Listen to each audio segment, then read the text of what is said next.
Hey guys, Nick here, and welcome to the Omniverse of Nick, and part 1 to the next Dragon Ball story, and my first new Dragon Ball story in 3 years. What if Goku's heart virus turned him into a zombie? Now, before we get into today's episode, be sure to smash the like button, subscribe to the Omniverse of Nick, and don't forget to acknowledge and support the future of the Omniverse by checking out the Discord, Patreon, both Google Docs on the homepage, as well as commenting future requests and expectations for this year and in the future down in the comments below. With all that said, let's get started. So, this is What If Goku's Heart Virus Turned Him Into a Zombie, and my next new Dragon Ball project in 3 years, since all the other ones before that were pre-made. I mean, all my projects are pre-made, but these were old. That Frieza one and then the canceled Cybermen one were it. So this is brand new, and you guys are going to absolutely love this story. So, for those who don't know, this was direct, basically, inspiration from SMUGSTICK. Now, I don't really prefer the dude, but this idea took me by surprise for when I did appreciate some of his stuff. The ideas I like, not so much his way of saying them and doing them. You know, everybody has an opinion, but that's not the point. The point is, this idea took me by a, mega shock. What if Goku's heart virus turned him into a zombie? He made it a 1-episode Halloween special, and it basically was the history of Trunks' timeline and Goku's heart virus, basically making a zombie apocalypse in Dragon Ball. But mine, it's going to be way different. And honestly, I wouldn't be surprised if SmugStick checked this out himself. But hey, that's up to him and whoever else to decide that in the future, or myself to tell him to check it out. But anyways, that's all beside the point. Let's get the recap started.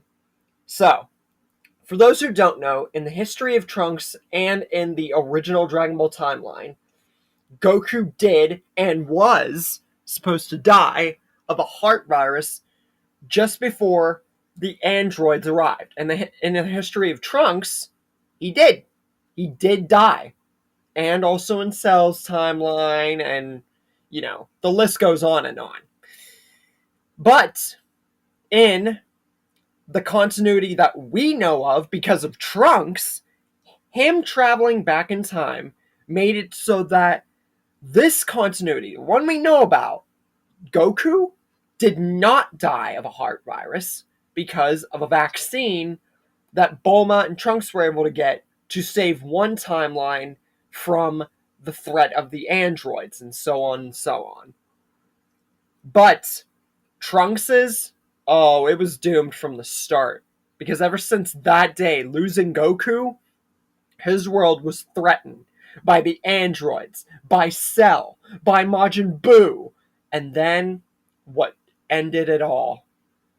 Zamasu and Goku Black, and what would be the end of Trunks' timeline forever, causing him and Mai to have to live in a time where 2 of them exist. So, yeah. Kind of would have been better if they stayed, honestly. But, again, beside the point. And that brings us to the question, what if Goku's heart virus was different? Now, before we get into that, I did this in one of my Vegeta stories where I did Goku just gets the heart virus because it's Earthborn. But I'm just going to say this right now. That was not because that's actually what happened. That was just for me to sucker into the Dragon Ball community's lackluster way of approaching the heart virus. Because it's not Earthborn, people. Let's talk about that for a second before we get started. Goku's heart virus is from Yardrat. I don't care what Karthu Dojo says. I don't care what the whole Dragon Ball continuity says.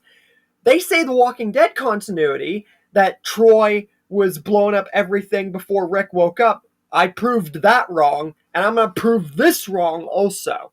If Goku's heart virus was Earth-born, and Goku came from an alien planet, why was someone not infected before him? Why is it that an alien gets infected before humans? It's an Earth-born virus. Earth-born! And why did it conveniently appear the second that Goku came back from Yardrat, an alien planet? So this is why I believe and truly 120% will put you guys in a way that guarantees this is what happened. All the facts are there, and everything that points towards people saying, oh, it was Earthborn. No, it really, really, really wasn't. That's what that's one of the things that Dragon Ball continuity gets wrong, is that the way this is working is that Goku gets the virus from Yardrat. It's literally the only way that the heart virus, predicament makes sense. It does not make sense for it to be an Earthborn virus at all. Like, at all. So, I just figured I'd get that out of the way. And that Vegeta story where I pretty much exterminated that factor, that wasn't because I believed the Dragon Ball continuity and did my research. No. It's because I was giving everybody who knows that to be true, at least in their own world, a gift. But trust me, that's never happening again. So, from this point on, as I've done with all my other stories besides that one, I'm going with the actual, fact that Goku got the virus from Yardrat. Sorry if I ranted there for a minute, but I wanted to get this out of the way. So, what if Goku's heart virus from Yardrat was different? What if it didn't just kill him? What if it brought him back, but far from in a good way, as an undead Saiyan zombie? And that's what we're going to answer right now. So let's begin. We have just gotten to the... And by the way, this is taking place in the History of Trunks era, which you guys are going to see there is no time travel. So, this is going to have some major character ramifications. And by the time this story gets over, which is going to be a while, you guys will understand the future of Dragon Ball stories on this channel and why I did what I did after the story concludes. So now we can begin. I'm sorry if I've ranted and talked for a minute. So, this takes place in the History of Trunks, and all the Z Fighters are at Goku's house. And once Gohan steps inside, everyone senses Goku's gone. The heart virus that Goku had been battling has finally killed him. And just before we would initially get the narrator's, dialogue about Goku's death and then the tragedies that were still to come, it cuts off because something happens. Gohan's in the house when he not only senses with everybody else that Goku's ki again, but something's off about it. And then Goku begins to stir, open his eyes, and get up. But it's not Goku. Instead, his flesh is decayed. His eyes are a piercing black and red. His clothes are torn. And blood soaks almost his entire body. This is not Goku. But no one knows what to make of this. It's his family. But then, the undead Goku roars. An unhuman-like roar. This is not Saiyan. This is not human. This isn't even pain. This is a monstrous roar. And before anybody can do or say anything, this undead Goku latches on to Chi-Chi and Ox King and bites down. And within just a few seconds, they turn too, and they all face Gohan. Gohan doesn't know what to make of this. He wants to fight to protect himself, but this is his dad, his mom, his grandfather, and they're all undead monsters. Like, he doesn't know what to make of this.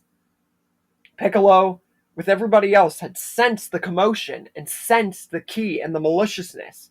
Piccolo's the first one to burst through the entrance, completely destroying the doorway, and stares inside to see what was going on. And he is terrified at what he sees. This is not Goku, Ox King, and Chi-Chi. Something's wrong. And it must have something to do with that heart virus. But Piccolo says, Gohan, get back. Get with the others. They don't know what they're dealing with yet. Piccolo will handle this. And yet he's going to restrain them and figure out what to do. Gohan, do not go near them. Don't touch them. Something might happen to you too. We need you alive. So Piccolo fights all three. And he manages to blast and knock down the zombie Chi-Chi and Ox King. But zombie Goku evades and perseveres through the blasts, and then jumps down and latches his teeth on to Piccolo's arm.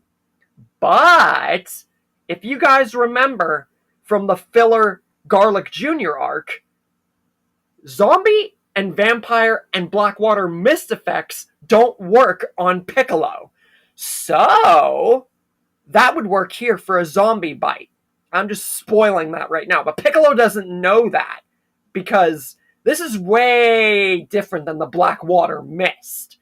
Even though I'm not saying they dealt with that, because Garlic Jr., I'm not making him canon. Not in this story. That's for his own what-ifs. But I'm just saying, Piccolo doesn't know whether to, this will hurt him or not. And to be extra cautious, he rips off his arm and regenerates it, and then powers a special beam cannon and fires it right at zombie Goku. And it pierces almost the entire house. Zombie Goku is on the ground. It seems like he's not moving, and that he's actually, almost dead. It pierced literally right through him. And with that, all the Z fighters have to think about what just happened. They just had to see Goku die, and then come back, bite down on Chi-Chi and Ox King. They turn into these undead creatures, and then they just had to kill all three of them. Goku twice, and they didn't even kill him the first time. It was sad enough watching him die in bed. Now they had to actually kill him as some kind of undead creature? And Vegeta and Piccolo are the most perturbed and concerned by this, especially since Goku bit down on Piccolo. But Piccolo says the effects must not have worked on him, because Chi-Chi and Ox King, they turned within a few seconds. But Piccolo, he should have turned right before he ripped off his own arm and regenerated it back. So clearly, the infection must not work on him. And they all agree, everybody agrees, this must have something to do with the heart virus. And they gotta talk to Bulma or something about this, or the Dragon Balls, and see what, or Kami or something, and figure out what just happened. And before they all can do that, though, Chaozu is killed by a furious yellow energy blast. And then Chi-Chi jumps out from the house and latches on to Krillin, who turns into an undead zombie. And then Ox King jumps out of the house and latches on and bites into Yamcha, who turns into a zombie. And the blast is from Super Saiyan zombie Goku, because the zombie virus, we never saw how it worked in the Dragon Ball universe. So how smart the zombies would be, the fact that this virus is from Yardrat, all of that points toward the zombies being not only more resilient, because also they weren't hit in the head, but smarter and stronger. So, Zombie Goku turning Super Saiyan? That is not far-fetched to think about, if you really think about it. Plus, this is a what if, so anything could happen. Piccolo powers up furiously, and he yells to everybody to get out of here right now. This is far worse than they thought of. Go find Bulma, go find the Dragon Balls, Kami, whatever. Find out how to stop this. Piccolo will stall them for as long as he can. But Vegeta says he's not going anywhere. And if the Namekian's staying, he's staying too. And he shouts to Piccolo that Kakarot was his opponent, and to lose him was one thing. But for him to come back as an undead creature, Vegeta will not have that. And if he can't defeat the real Kakarot, he's going to defeat this undead creature with this undead Super Saiyan. Vegeta's not running away from a fight. He's not going to allow these creatures the opportunity to infect him. And like you said, if the Namekian's staying, he's staying too. He's the Prince of Saiyans. So, with that said, Piccolo and Vegeta power up with all their might against Zombie Goku, Krillin, Yamcha, Oxane, Chi-Chi to fight against them and stall as everybody else figures out what to do. Meanwhile, Bulma, with the baby in hand, baby Trunks, because she was at the house too, remember? I forgot to mention that. I mean, you guys probably know that if you watched History of Trunks. Call that a small mishap. With Tien and Gohan arrive at Kami's lookout to discuss what has happened and figure out what to do and get the Dragon Balls. And Kami says they gotta figure out what to do, because he fears that even if Piccolo can't be infected, him and Vegeta will not last long against this new threat. And this is far worse than any of them could have realized. But can Piccolo and Vegeta really hold out? And if they do, what will happen to Goku, Chi-Chi, and everybody else who's infected? How did this heart virus from Yardred cause them to turn into undead creatures? And will the androids or any threat even be a threat? Or will they either be a cakewalk or their next best ally? Find out in part 2.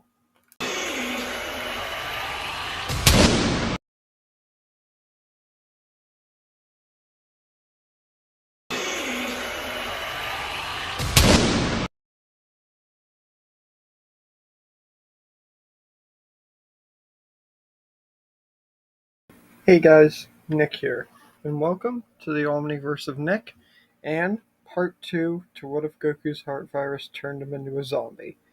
Now before we get into today's episode, be sure to smash the like button, subscribe to the Omniverse of Nick channel, and further acknowledge and support the future of the Omniverse by checking out the Discord, Patreon, and both Google Docs on the homepage, as well as commenting future requests and expectations for this year and in the future in the comment section down below. With all that out of the way, let's get started. So last we left off, Vegeta and Piccolo stayed behind to combat Zombie Goku, who turned pretty much all the rest of the fighters besides Bulma, Tien, and Gohan, who retreated up to the lookout. And they're down there, and now Kami and everybody else on the lookout try to figure out what to do. And that's where we resume. So Kami says he's never encountered a threat like this before, and the fact that it happened to Goku is even worse. This undead virus that he contracted from the planet Yardrat, which is now known, is going to cause way more problems than it will answers if Vegeta and Piccolo aren't able to sustain it by the time they figure out a plan. But then Kami realizes that the best way they can figure this out and not risk Vegeta and Piccolo turning as well. Even though the effects are not going to turn Piccolo, he could still die from it, and since they're linked, that makes it worse. So Kami goes ahead and comes up with the ultimate plan to ensure that that does not happen. Mr. Popo gathers all the Dragon Balls, and while he's doing that and everybody else is on the lookout waiting, Piccolo and Vegeta resume their battle. Piccolo and Vegeta have exerted all their strength at full power, but it's still not enough. Piccolo then uses an eye beam and penetrates right through Ox King's head. Piccolo then yells to Vegeta that he figured out the weakness. The best way that they can defeat these monsters, no matter how smart they are or not, is to generate a hard enough and lethal enough attack in the head. And Piccolo says that while he doesn't want to have to do this, especially to the people he is pretty much friends with, Piccolo can say that much. He knows Vegeta doesn't care. Piccolo's against it, but even he tells Vegeta there is no choice. Piccolo says it's the only other way, and their energy is not going to last much longer. He knows Vegeta doesn't care, and he's beginning to not care himself, because this is the only way they make sure that the entire population of Earth is not infected by this virus. So Vegeta, without even questioning a thing, delivers a finger beam and penetrates straight through Chi-Chi's head. Zombie Goku, still in Super Saiyan, powers a furious, inhuman, just out there monstrous roar. And Super Saiyan Zombie Goku, the look and roar would be terrifying. You think any other zombie you've ever seen in fiction is terrifying? Just imagine a zombie Goku. So he powers, and then the zombie Super Saiyan Goku powers a Kamehameha. But Vegeta and Piccolo are not without power. They unleash Xenoverse 2's Gallic Beam Cannon, except I'm actually canonizing Dragon Ball Xenoverse 2, the game's Gallic Beam Cannon, by combining Vegeta's actual Gallic Gun and Piccolo's Special Beam Cannon into what would, I think, look like the Gallic Beam Cannon, except way, way, way, way, way, way, way more cool, and it's actually canon. So, yeah, this would be a devastating tag team epic freaking attack. And it would land, and it would penetrate straight through Zombie Goku Super Saiyan's Kamehameha, and it would leave Zombie Goku even more decayed, even more crippled, and even more not looking anywhere close to Goku. Matter of fact, at this point, he's close to missing limbs, and his head is oozing blood, meaning they almost completely killed him, but it still wasn't enough. Piccolo then uses an eye beam and kills Krillin, and then Vegeta uses a big bang attack and incinerates all of Zombie Yamcha's head. Vegeta then looks and sees that the only one left is Zombie Goku. He powers one final attack and says to Kakarot, I wish we could have ended our battle a lot more refined, Kakarot. This is not the way that I wanted to win the final battle between us. Who knows if you'll ever be able to be wished back unlike all these other fools. But just know, one day we will meet again, and we will settle the score the right way. But for now, you are nothing more than a husk, taking the soul, mind, and power and prowess of what once was my greatest rival. And with that, he prepares to attack, but he really should have made sure that he incinerated Zombie Goku's arms, or at least part of his face, with that Gallic Beam Cannon, because Vegeta's guard is completely down during this attack, and it gives Zombie Goku the perfect advantage to strike.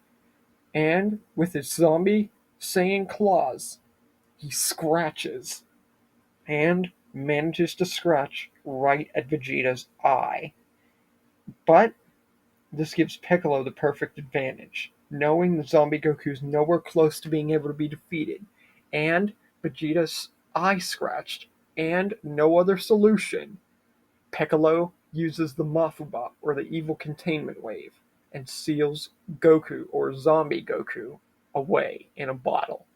This was the literal only way that they could defeat him. Vegeta smiles, knowing that this is finally over. But whenever Piccolo looks at him, his eye is scarred all along the side of his face, and his whole right eye is pure red with blood and a little tint of the zombie infection in it. And Piccolo is immediately worried about this, seeing that the scratch might have actually gotten to a point where it might infect him like a bite. But Vegeta just says no scar from a husk like Kakarot is going to infect the Prince of Saiyans. He just got lucky. But I see that you were actually able to seal him away. Far be it from me to stop you, considering the fact that that husk just wouldn't stay dead. The husk like Kakarot's even more like Kakarot than I would have expected. But that one scratch isn't going to infect me, nor will it ever happen again. And even though his eyes still pure blood red, little tint of malice in Vegeta's words, not out of the ordinary, and a huge scar running down his face. Piccolo just lets him be because clearly it didn't infect him, or so he thinks. Meanwhile, Kami and Popo have gotten together, Mr. Popo coming back to the lookout and getting the Dragon Balls. But then they both sense what has happened down on Earth. And Kami says that while the threat might be over, something worries him about Vegeta and the fact that Zombie Goku wasn't defeated. He was sealed away, which means that it could still be a threat. He doesn't know what to feel about this now that all of this has happened, so he still tells Mr. Popo to go through with it and summon the dragon. So, Mr. Popo says, okay, Kami, and Shenron is summoned. And the wish is to restore all the people who were killed just recently. And Shenron says that he can do this, but unfortunately, Goku he cannot bring back because it's just not possible. Not only is his body still there, but his soul remains in limbo because his soul's no longer in his body. And to put his soul in that body would be worthless. There's little point in returning his soul to a decayed, shriveled up, and completely unusable form. And there's no Frieza regeneration pod, so it's not like they have that luxury. And trust me, there's a reason why he is not getting restored. And also, even if they wanted to do it, Goku can't be brought back because he did die from natural causes. It was a heart attack. So, yeah. But everybody else can be restored. So, at the rubble landscape of where this battle went on, past Goku's house, Chi-Chi and Lux King wake up first. And then Krillin, Yamcha, and Chaozu. So with that, everybody is brought back. Piccolo says that he senses everybody's powers back up, but that still doesn't mean that the threat is over, because they still have a contained zombie Goku to deal with. And Piccolo says that while he would like to be able to figure out how to bring Goku's soul back into his physical form, bringing it back like this, even if Shenron were to remove the limiter and we find some way to make sure that he could be brought back even though he died of natural causes, they have to figure out for a long time how to even get Goku's physical form back without it literally starting over what just happened. and making it even worse than it was. So for now, they just have to figure out what to do and how to get out of this problem, more or less. But as he's saying this to Vegeta, Vegeta just crumples over in pain, clutching his head and his eye. And this heavily concerns Piccolo now. Did the infection set in? Is Vegeta actually fighting it like he did Babdi's mind control somewhat? What will happen if he's actually infected? Will Zombie Goku escape? And if Vegeta's able to fight it off, for how long can he muster that? And what will happen with future threats down the line if they're able to avoid any more zombie outbreak in the Dragon Ball universe? With all that said, see you guys in part 3 and stay tuned.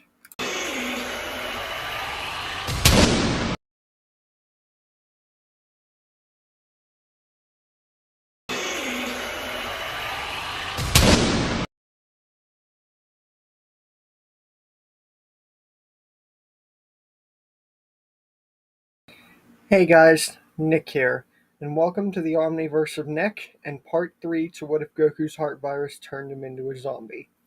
Before we get into today's episode, be sure to smash the like button, subscribe to the Omniverse of Nick, and further acknowledge and support the future of the Omniverse by checking out the Discord, Patreon, and both Google Docs on the homepage. And don't forget to comment future expectations and requests for this year and for the future in the comment section down below. With all that said, let's get started. Last we left off, Vegeta was writhing in pain from fighting the scratch that was done to his eye and the infection of Zombie Goku's scratch before he was sealed by Piccolo beginning to seep into him. And now Piccolo has begun to take notice that after everything was supposedly said and done and everyone was supposedly safe, especially with the virus and the people brought back and contained, this changed that all. When Piccolo stares in shock as he sees that the virus has finally grasped the hold on Vegeta. Vegeta's scar begins to morph into something else over his eye. His eye, where the scar is, turns a complete red along with the other, and parts of his body begin to seep with blood and decayed flesh as the zombie virus seeps in to the prince's veins. And now Piccolo is shocked, thinking that the virus wouldn't have affected Vegeta through a scratch and that he was tough enough to handle it. Or he would be like Piccolo, where he'd be completely immune. He was completely wrong. After all said and done, Vegeta is fully turned into an undead zombie and roars right at Piccolo, preparing to attack. But then he roars an even bigger roar and begins to show powering up. And through all this power up, this monstrous behavior, the prince's dangerous and monstrous attitude and ego in of itself, he begins to roar even louder, and he turns into a Super Saiyan. But he doesn't stop.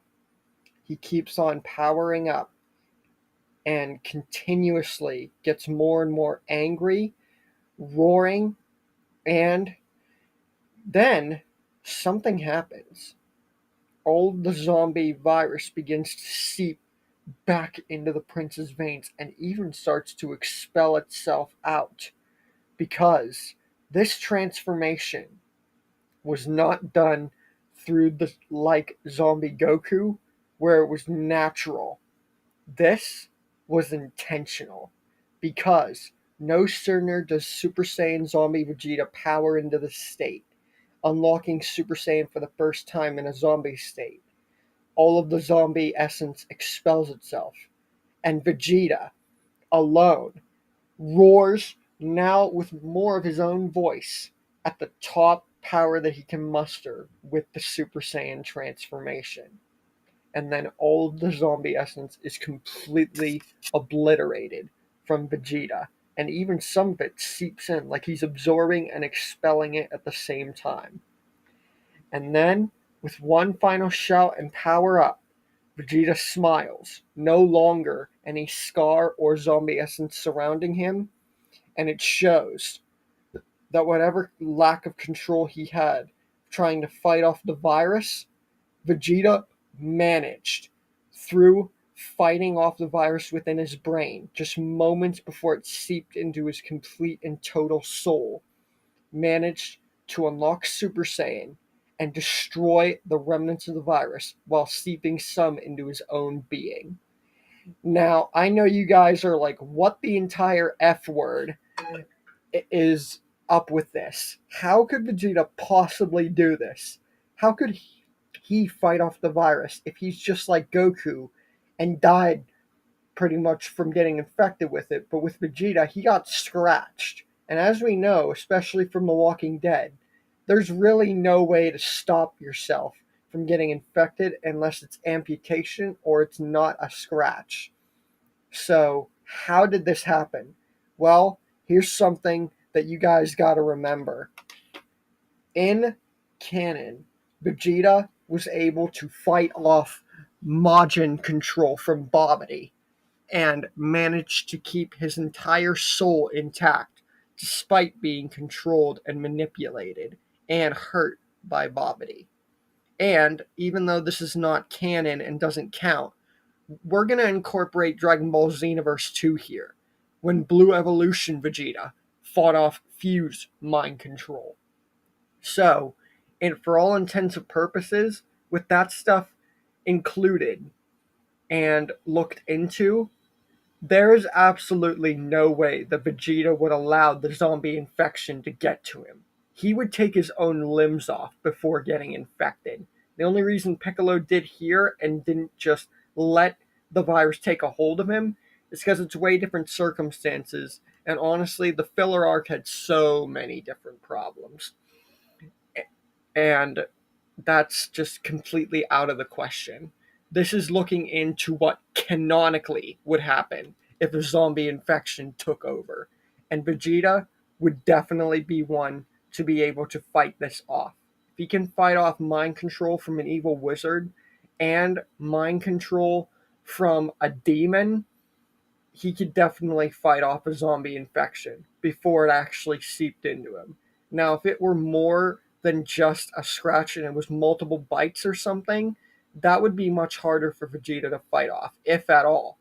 But in the case of this, or just a simple bite, Vegeta would most definitely be able to fight it off, and he has. So, smiling at Piccolo, he begins to speak, and he says to Piccolo he told him he wasn't going to let the infection get to him. The Prince of All Saiyans has now not only mastered the art of shaking off the infection that killed Kakarot, but has also become the prince of not only the Saiyans, but the one true Super Saiyan. And he looks at Piccolo again and gloats about this intentionally and intently. It's weird to say both of those things at once. And is proud to call himself not only the real Super Saiyan in place of Kakarot, but he did what everyone besides the Namek couldn't do. He fought off an infection that could have destroyed their world. And he's not the Prince of Saiyans for nothing. So after that, Piccolo's angry with Vegeta for this overconfidence at such a serious event. But when is he not like this? So they all return to Capsule Corp to figure out what to do from here. And once that's all said and done, Vegeta, Piccolo, and everybody else, they have to figure out what to do now, because Goku dying was one thing, but coming back as an undead creature, getting them the way they did, having to force a Shenron and doing all this, it's hard on all of them. And now this zombie like Goku sealed, they don't know what to do. He wasn't brought back, and they couldn't bring him back in an undead body. So now, none of them know what to do. And Bulma is the most broken about this, just like everybody else.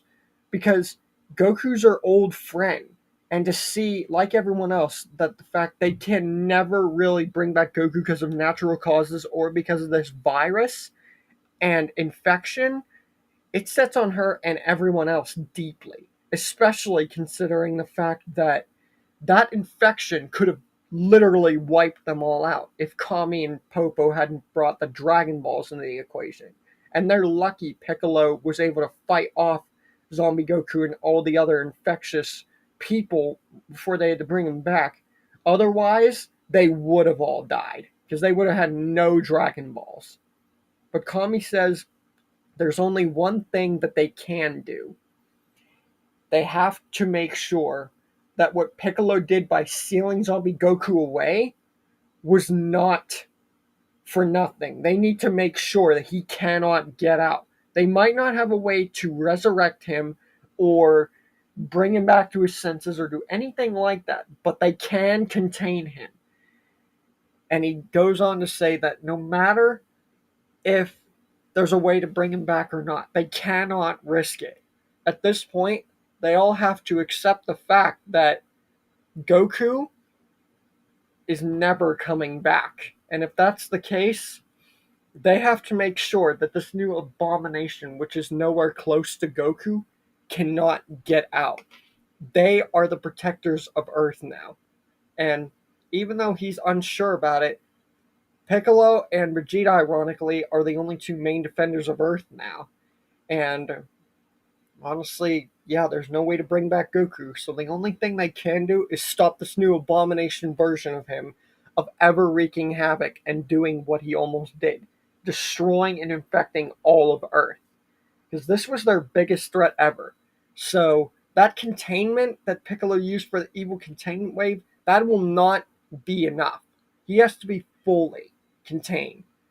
So, Kami takes the evil containment bottle from Piccolo and uses his powers to lock the container deep within the lookout, or he would just lock it and just use his own powers and just put a seal on the container and then put it somewhere in the lookout. Point is, nothing in any way, shape, or form is seeing to the fact that he will get out. And then Kami says, now that that has been taken care of, they must figure out what to do from here, because that Goku can never get out. And they have to make sure that they're ready for any future threats. And he goes on to say that this almost took out their entire planet. And they've really never had a threat like this before until King Piccolo came around and was released. No offense, Piccolo. So, to ensure that this threat doesn't make future threats more of a problem, they have to train and prepare themselves more than ever before to ensure that the next threat that comes around, or if this zombie Goku, which is highly impossible considering what Kami just did, ever gets out, they are ready this time to combat it no matter what. Vegeta just smiles and says that they don't have to worry about anything. He is the real Super Saiyan instead of Kakarot. And they should not worry about anything. Because if that zombie Kakarot ever escapes, or if any threat comes, he'll be the first to get the one and only chance at destroying all of them, including zombie Kakarot. If Kakarot can't come back and fight him, he's already showed he's mastered more than a zombie infection. So they have nothing to worry about. But Kami's annoyed by the show of resistance and arrogance by the prince, and says that there's only one reason why he got out of that, because it was a scratch. But if a new threat were to come along and none of them are properly prepared, or if this zombie Goku escapes and manages to get someone, like, I don't know, more people infected, or someone even stronger, or a better grasp and hold on Vegeta, none of them are safe. No matter what power they achieve, or no matter how prepared they are, they have to be prepared beyond prepared. So Kami says they all need to prepare themselves for years to come if they will be the true protectors of Earth. And They have to ensure that nothing like this ever happens again. So afterwards, when everybody leaves, Kami and Piccolo get to talking, and they talk about everything that just happened, about their past, and reminisce and contemplate where to go from here. And the two of them come upon one single realization: Vegeta's preparation and arrogance, plus Gohan getting stronger and all the humans, it's not enough.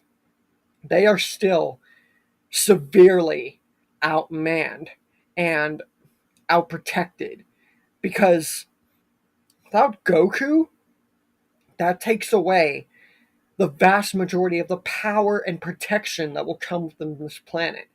And Kami doesn't have that long left to live, so he can only do so much as well. So they both agree.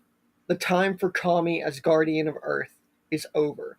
They must fuse together into the ultimate Namekian to ensure that not only Piccolo is powered up for future threats and is truly prepared, but to ensure that arrogance like Vegeta's or escaping of the zombie infection or anything like that does not happen, and to see that Piccolo fully ensures the protection of this planet, even if he has to do it all by himself. So the two merge, and Kamekalo is born. Now I bet you guys are asking, do we still get Dende as a guardian?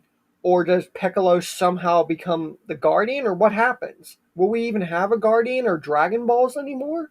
Well, since this is the main kind of future timeline, that whole ordeal, I'm going to take something that was never put into the history of Trunks, because, it had to be dark. And I'm going to incorporate future King Kai to help with finding new Namek and a Guardian. So Dende is still made the Guardian of Earth, except with no instant transmission. We're going to do this a longer and different way, which is done by the point that will work in this story. Let's say after this all happens, future King Kai or Piccolo would get in touch with one another, or someone else would, and this would ensure Dende gets brought to Earth using Porunga. So it really would not be like super, super long. It would be a little bit long for King Kai to find New Namek, but I feel it would be around the same time that Goku took in canon, if not a little bit longer, just a tiny bit. And remember, this is the main timeline, and there's no time travel, so a lot of things are different, and a lot of things are being canonized, messed with, and, etc., etc. New hybrids, techniques, etc. So there's a lot of things that are different here for obvious reasons. And yeah, I just figured I would mention that. Over the time skip, Vegeta trains with Super Saiyan, having unlocked it for the first time and everything, and works around with this and manages to get strong. But then again, it's Vegeta, so it's contemplated whether or not he would actually train, or if he was too cocky to understand that he needs more than just Super Saiyan. But he would ascend. Soon enough, he would get ascended Super Saiyan, or grade 2. But we all know he didn't go to grade 3 because of the drawbacks, which Trunks stupidly did, and then Goku figured it out. So he just gets grade 2, but is right near Mastered Super Saiyan. But there's a reason why he's not going to achieve that. And I'm explain here for the end. Gohan does unlock Super Saiyan thanks to Piccolo and Vegeta, mainly Piccolo, to ensure that he is actually strong enough to defend the Earth. And all of this culminates in what the history of Trunks was truly about. 6 months later, after all the events of the zombies and all the training and all that stuff, 9 miles off of South City, 17 and 18 make their entrance. But are they even a threat in this timeline? Do the androids or any future threats even matter? With the Z Fighters taking so much precaution, so much worry, so much time, and so much attention to future threats, are they even a big deal? Will the androids become good guys? Or maybe future threats become good guys? And will Goku ever be brought back to the land of the living?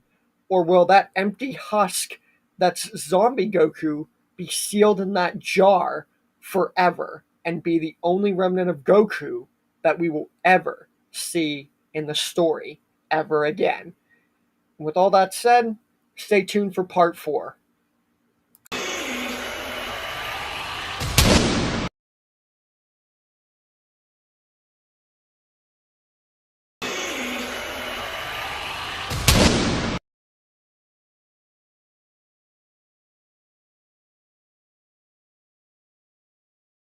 Hey guys, Nick here, and welcome to the Omniverse of Nick and part 4 to What If Goku's Heart Virus Turned Him into a Zombie. Before we get into today's episode, be sure to smash the like button, subscribe to the Omniverse of Nick, and further acknowledge and support the future of the Omniverse by checking out the Discord, Patreon, and both Google Docs on the homepage, as well as commenting future requests and expectations for this year and for the future in the comment section down below. With all that said, let's get started. Last we left off 9 miles off South City, the androids have appeared, and now's time to see if they're actually the threat that they were in the original timeline, or if the zombie infection, especially with zombie Goku, has outweighed them and any future threat to come. So they begin attacking the city that they first arrived in, and, as per usual, Earth's special forces come. Kamikalo utterly dominates 17 from the start, while Vegeta in his Super Vegeta form fights number 18. And if it wasn't obvious because of this, it's a wash. Piccolo is easily able to defeat number 17 after a brief encounter, and then Vegeta introduces the Big Bang attack and wipes 18 off the face of the planet. Afterwards, Piccolo says that, like the zombie threat, it's never over that easy. They might have prepared themselves beyond the brink, but if these are from the Red Ribbon, there has to be a lab or somewhere where they can locate more of them that might be able to get brought in the future. So they gotta stop them right here and now. And he goes on to say that if they don't stop what they're going to stop right now and go to this lab, then stronger versions of these two bots here are going to appear, and it could not be as simple next time. They got extremely lucky. But Vegeta just smirks and triumphs over his victory over these two, considering the fact that he only took out one and not both. But you know what? We're just going to give it to him. And he says, "There's no need for you to cause concern, Namekian. If these two bots were as simple as swatting flies, what makes you think that any future ones will be a threat?" And he says, holding up his signature thumb pose, "Bring all of those bots on. I will crush them all with my bare hands." At this point, Piccolo has lost his patience and powers to the high heavens angrily at Vegeta. And he gets back into cape form and shows off more of his power and dominance and anger, saying that Vegeta, he's gone too far. This arrogance, this cockiness, this overconfidence, that's exactly what led to him getting scratched and almost turned him into a full undead killer. And this could have ended badly if they didn't prepare. Even Vegeta has to notice that. That's why he ascended past Super Saiyan, not just to take a shortcut. And he says, whether he likes it or not, Piccolo is in charge. He is pretty much the strongest one here, aside from Vegeta being around the same level, if not a tad bit weaker. There's no cause for shortcuts or anything like that, because if they do not take the precaution that is needed anymore in this future, then they're all going to die, and they'll end up just like Goku, sealed away, undead, and not able to return to the living world ever again. Now, does Vegeta really want that? And Vegeta just angrily goes back to base form, doesn't say a word, and then just flies away. So, it really comes down to the fact that Vegeta knew he lost, but, he couldn't say it because of his pride. They then everybody goes to Bulma. All the Earthlings and Piccolo go to Bulma and ask about the lab for the Red Ribbon Army. And then she talks about Dr. Gero and the vague location of the lab. So eventually they do find it around the same time that it took them in canon to find it, so not even that long. Once they get inside, the first thing they see is a pod for number 16 and the open pods for 17 and 18. And Krillin and everybody else lays waste to them instantly. Piccolo says that they gotta keep searching because they cannot leave a scrap behind of any remnant of this Red Ribbon Army. There's always more. And Tien proves this by calling everyone over to an underground bunker that nobody even saw until just now. But with Tien's keen eyesight and all of them surveying the entire freaking area, we could definitely say that Tien would be the most likely to find the lab. And they go to the underground bunker where Cell's creation is. No, we're not going to put in 13, 14, 15s because no. They're not canon in this story. But who is there is number 19. Now, since this is a history of Trunks and the main timeline, in the actual, in Goku's non-dying heart virus timeline, the one we know about and the one aside from Trunks's, you get my point, 19 was brought with Dr. Gero before 17 and 18. But here, since this is way different, I decided to make 19 a sentry guard for Cell's underground bunker, even though that was never explicitly shown, and honestly, 19 couldn't have even existed in the timeline. We could still show that he was a sentry guard for Cell in case someone were to get past Gero and the androids and all that. But if you think that this guard, Android 19, is going to be any different than Canon 19, or the Vegeta Super Saiyan, or Frieza Turn Good, or anything like that, nah.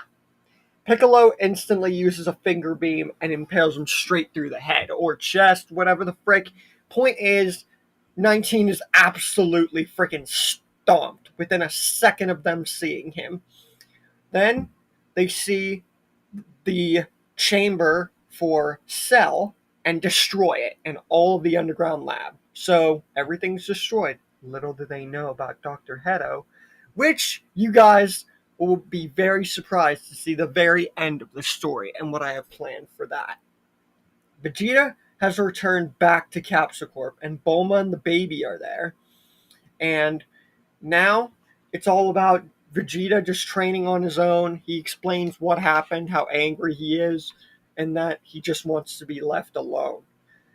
And yeah, all of them have dealt with the androids, and Bulma says that too and everything. Then Bulma thinks, what if there was a way to make things right? To change things, to help out in more ways than one? And Vegeta's very puzzled by this. And she goes on to say that just because they can't bring back Goku doesn't mean that they can't try to contain or maybe control this zombie Goku. He'll never be the same Goku that he once was.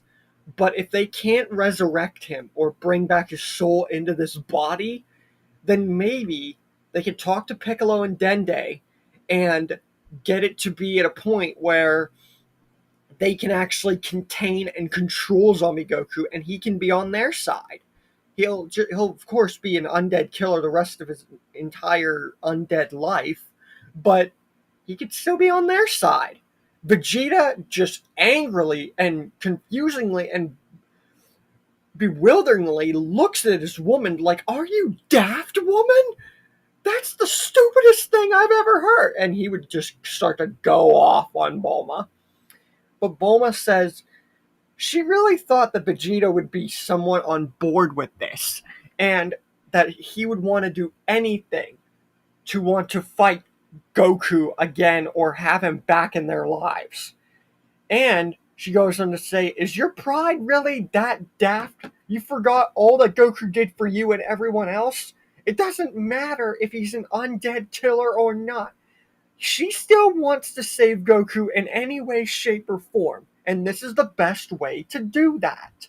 But Vegeta just cracks up laughing, and this to him is the most hilarious and dumb thing he's ever heard. And he tells Bulma that while he understands that having Kakarot back would bring back the entire morale and compass for this puny planet, he says, what could that zombie Goku or Kakarot do for them? He wouldn't be able to talk. He wouldn't be able to be controlled. The first chance that they get, Vegeta or Piccolo would either destroy him or he would try to bite one of them. And he says to Bulma, no matter if it's a quote-unquote good idea or not, it's a stupid idea. Because it not only could mean that they literally lose everyone this time, although Vegeta's not going to say that outright, but it could also mean that nothing's going to stop Vegeta from killing the frick out of this husk that was once Kakarot. Bulma just completely is against the fact that Vegeta is voting against her for this plan, and she's beside herself. She says it's not about getting them to talk or, cooperate with them. It's about getting him to be around still. Husk or not, she could figure out ways. They could figure out ways to make him as close to the original Goku as they can, so that way they don't lose him forever. No matter if his soul's not there or not, she still is not comfortable with the fact that Goku will be gone forever. So having him somehow controlled or contained in any way, shape, or form would be a freaking blessing, and it would make her and maybe some other people feel like he never left. But of course, that would take a lot of time.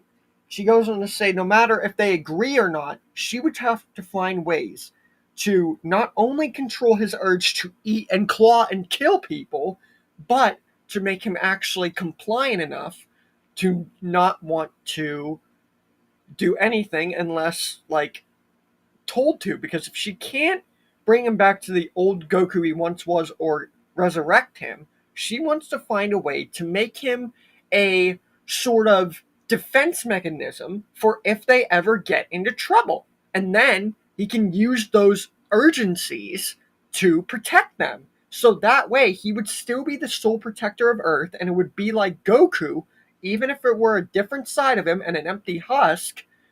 Maybe they could find some way to control or amplify the urgencies and maybe bring him back to some form of Goku, but with her own makeup and, capsules and technology.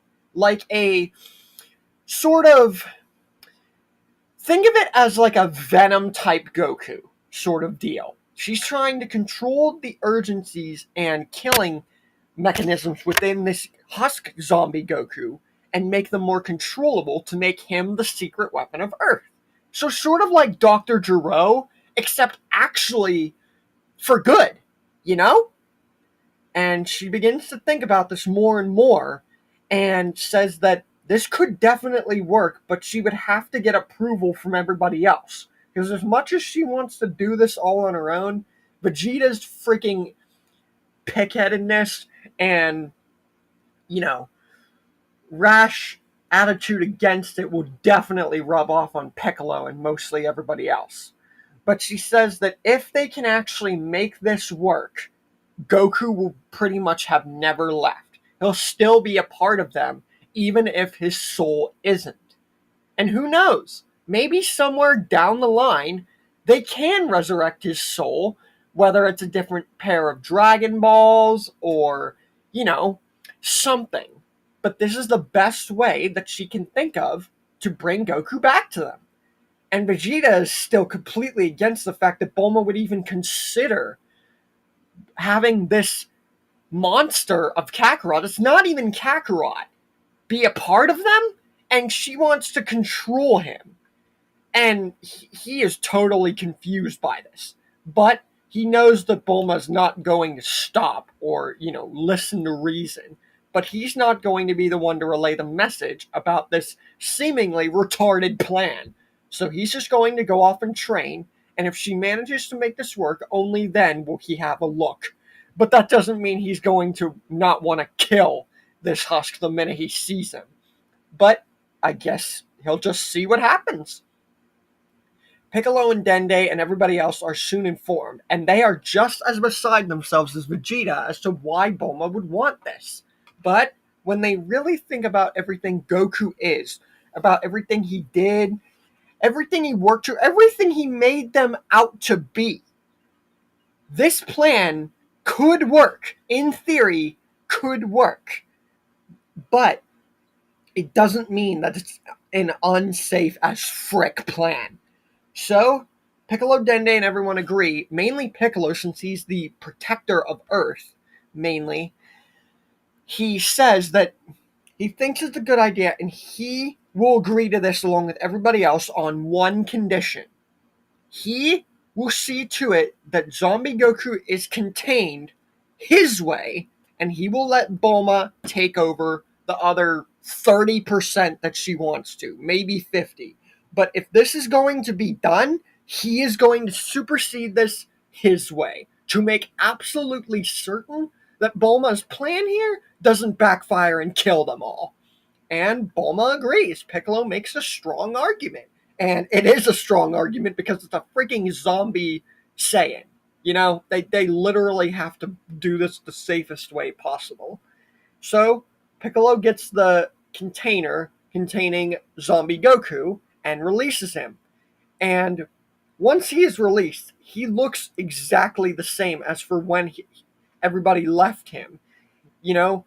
Decayed, parts of flesh still coming off of him, except this time more skeleton of him is showing. And it's plainly obvious that over these past 6-7 months that he was contained in that jar, he only got worse and more bloody. And the second that he gets out, he instantly tries to go to bite or kill somebody. But Piccolo and everybody else, along with Bulma, see to it that he can't do that. And soon enough, Vegeta, Bulma, Piccolo, and Dende see to it as Bulma finishes what Piccolo and Dende started by putting Zombie Goku into a capsulized, container that is able to hold Zombie Goku in, and he can't get out.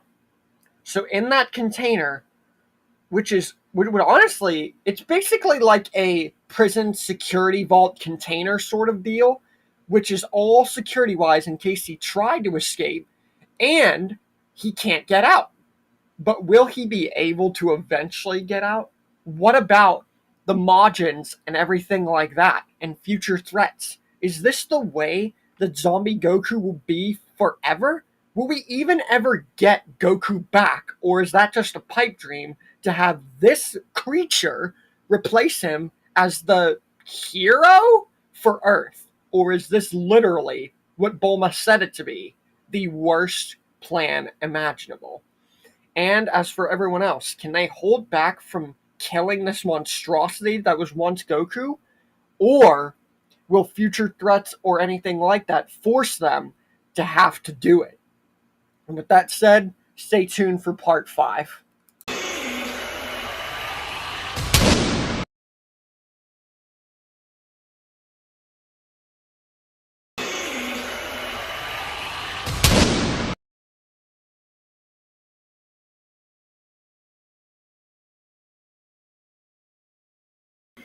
Hey guys, Nick here, and welcome to the Omniverse of Nick, and part 5 to What If Goku's Heart Virus Turned Him into a Zombie.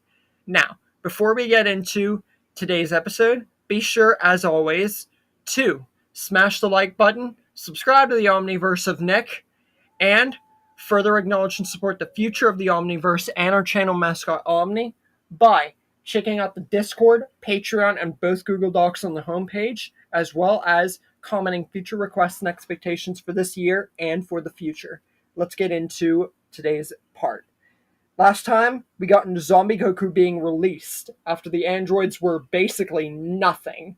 And much to the very much chagrin of Vegeta and Piccolo, Zombie Goku was put into a storage contained, very much security prison chamber where he absolutely cannot escape, and he's going to be kept there to be studied by Bulma and under the safeguard of Piccolo because he engineered this whole plan as well.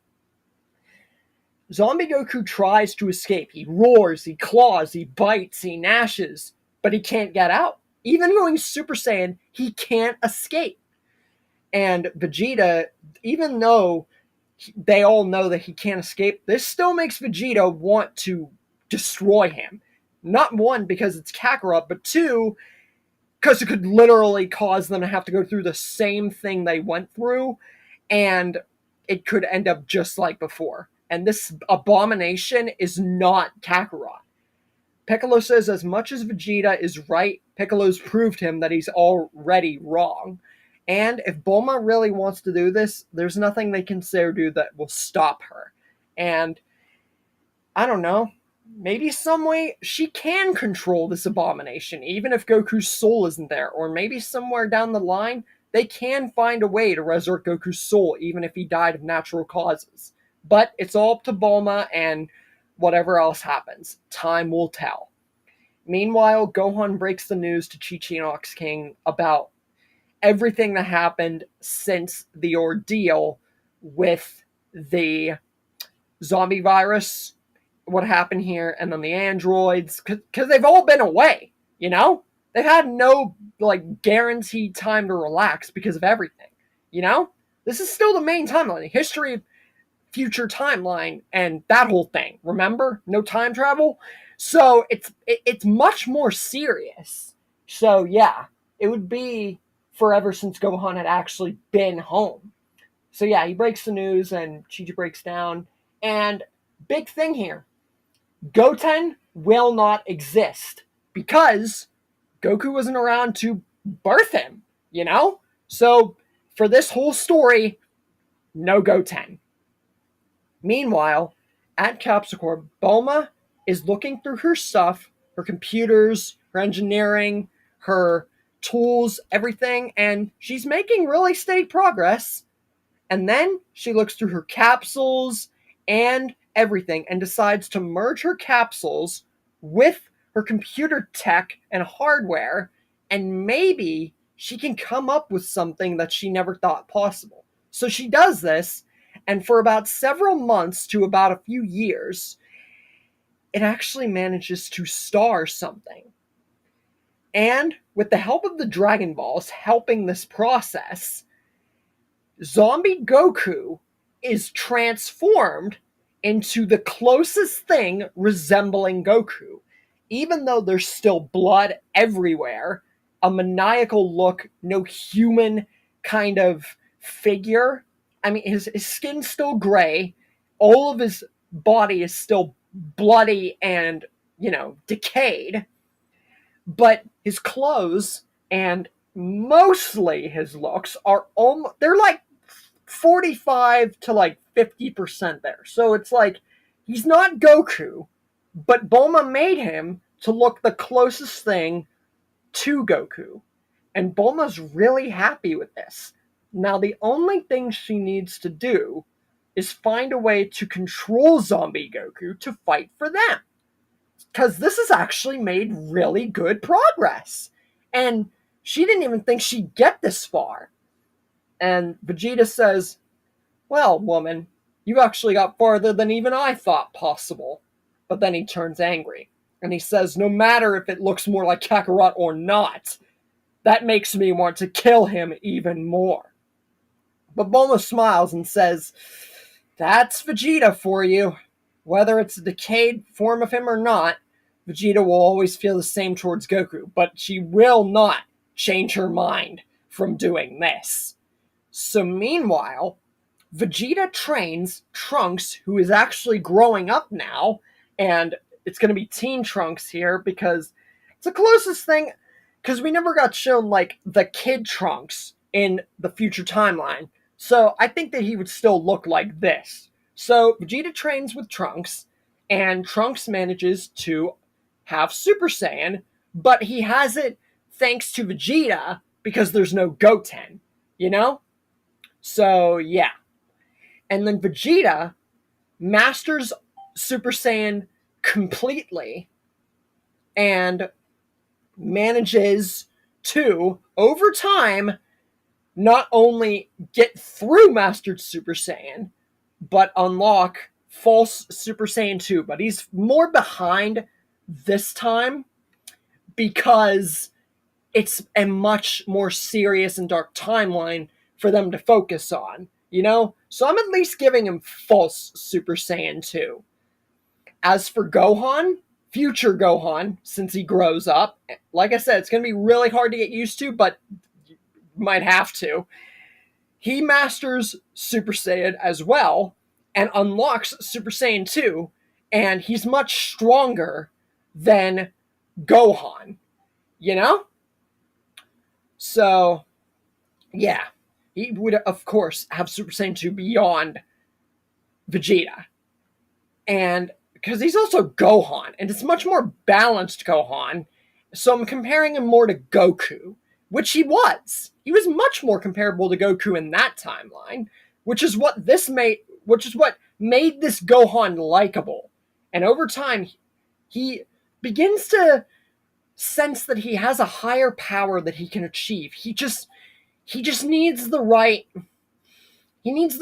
boost, you know? He needs the right place. And then it hits him. A place that Kami and his father briefly and Dende briefly and Mr. Popo told him about. So he goes to the lookout and goes in the hyperbolic time chamber. And through that training, he unlocks Super Saiyan 3. But Vegeta is training with Trunks and training with trying to get better at Super Saiyan 2, since it's still false, and teaching Trunks how to further Super Saiyan. So they do, and since Gohan's in the hyperbolic time chamber unlocking Super Saiyan 3, he does not know about Gohan doing this. So let's just say that, you know, Vegeta's reaction to what could have been Majin Vegeta versus Super Saiyan 3 and his canon reaction, we're gonna have sort of that going on in the future. Spoiler alert. 7 years later, and the 25th Budokai has started. And Hercule is still the world champion. But since he didn't beat Cell, he's not like that great. He's just a world champion. He's not a world savior, you know?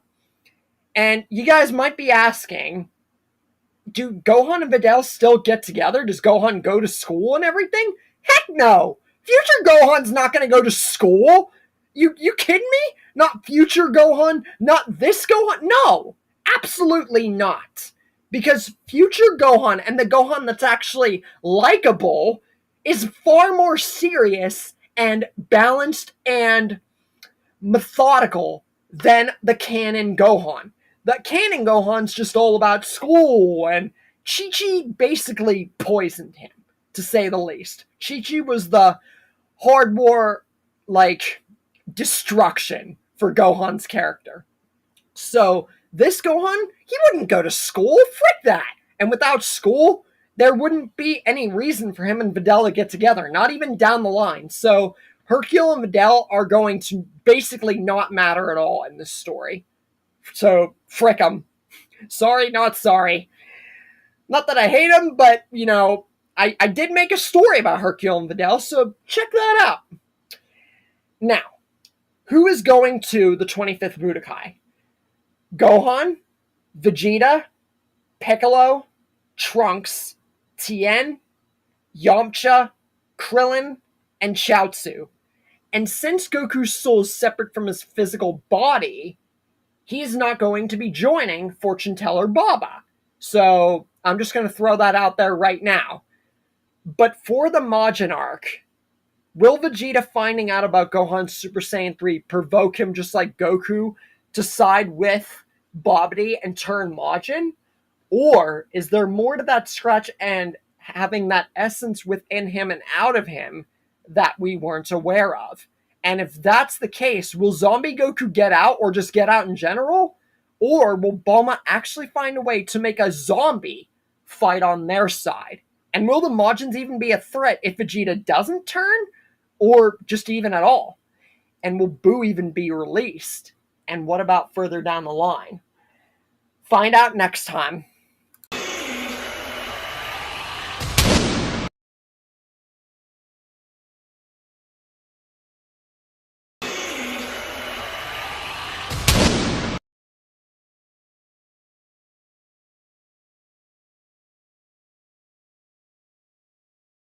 Hey guys, Nick here, and welcome to the Omniverse of Nick, and Part 6 to What If Goku's Heart Virus Turned Him into a Zombie.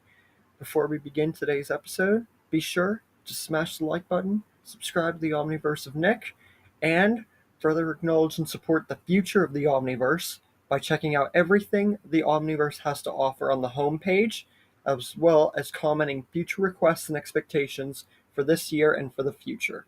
With all that said, let's get started. Last time we left off, the Majin Buu saga had officially begun. And with the whole zombie Goku thing, Goku can't come back with Fortune Teller Baba and everything, duh. Because where would his soul go? And with that said, our roster for the Z Fighters, or the Z Team, is Gohan, or Future Gohan, Vegeta, Piccolo, Trunks, Tien, Yamcha, Krillin, and Chaozu. I'm actually going to be doing something with Chaozu for this story, at least, here. I mean, I already did with more or less the beginning in Zombie Goku and everything, but hey, he's getting a bit more time to shine and a bit more love here, too. So, Trunks goes through the kids division without any Goten because, Goten doesn't exist in this era. So, he goes through that instantly and doesn't have an epic fight before instantly whomping Mr. Satan. And as for Tien and Chaozu, Tien thinks it'd be cool for them to all fight together, and he knows how Chaozu used his magic and everything to help him, and how he changed the numbers before. So, he tells him, do it again. So, Chaozu uses his magic to make it so that almost all the fighters can fight each other. So they don't have to fight all these boring people. Then, we get the introduction of Shin and Kibito. Or, Nahar and Kibito. And Shin introduces himself and says that he wants to speak to the one addressed as Goku. Vegeta just laughs at this and says, "What? You mean Kakarot? Oh, well, you may speak with him, but I doubt he'll want to do more than rip your face clean off your body if you even get past him." And Piccolo just instantly gets furious that Vegeta just spilled the beans to these two strangers about their whole problem with Zombie Goku. They don't know them. Vegeta, he should have knew that Vegeta would not be able to keep his mouth shut. But Shin is completely confused by this and doesn't know why this Namekian Piccolo is so angry and why Vegeta just said what he said, But future Gohan then speaks up and says, "Who are you two, and how do you know my father, and what do you want?" And Shin's just completely confused by this, and he doesn't know what to think. He didn't think that these people would be so apprehensive towards him, and considering that there's no Goku, something must have happened. And Shin is worried because this problem could make things even harder for him with Majin Buu, and the fact that he might have to spill the beans about his identity and what they're doing here and everything. But yeah, Shin smiles and says it's okay, he's not looking for any trouble, and he didn't mean to be so, I don't know, bring up a sore subject if Goku's dead or something. He still doesn't know, but he's willing to help because they, him and Kibito, need help from Goku and whoever else as well. That's why they're here. And Shin personally wanted to confront Goku and also wanted to test him on his skills.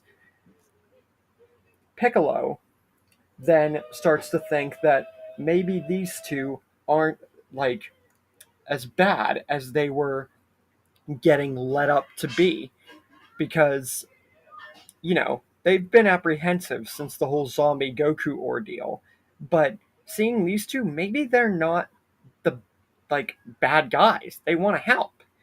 But then Piccolo gets a strange feeling.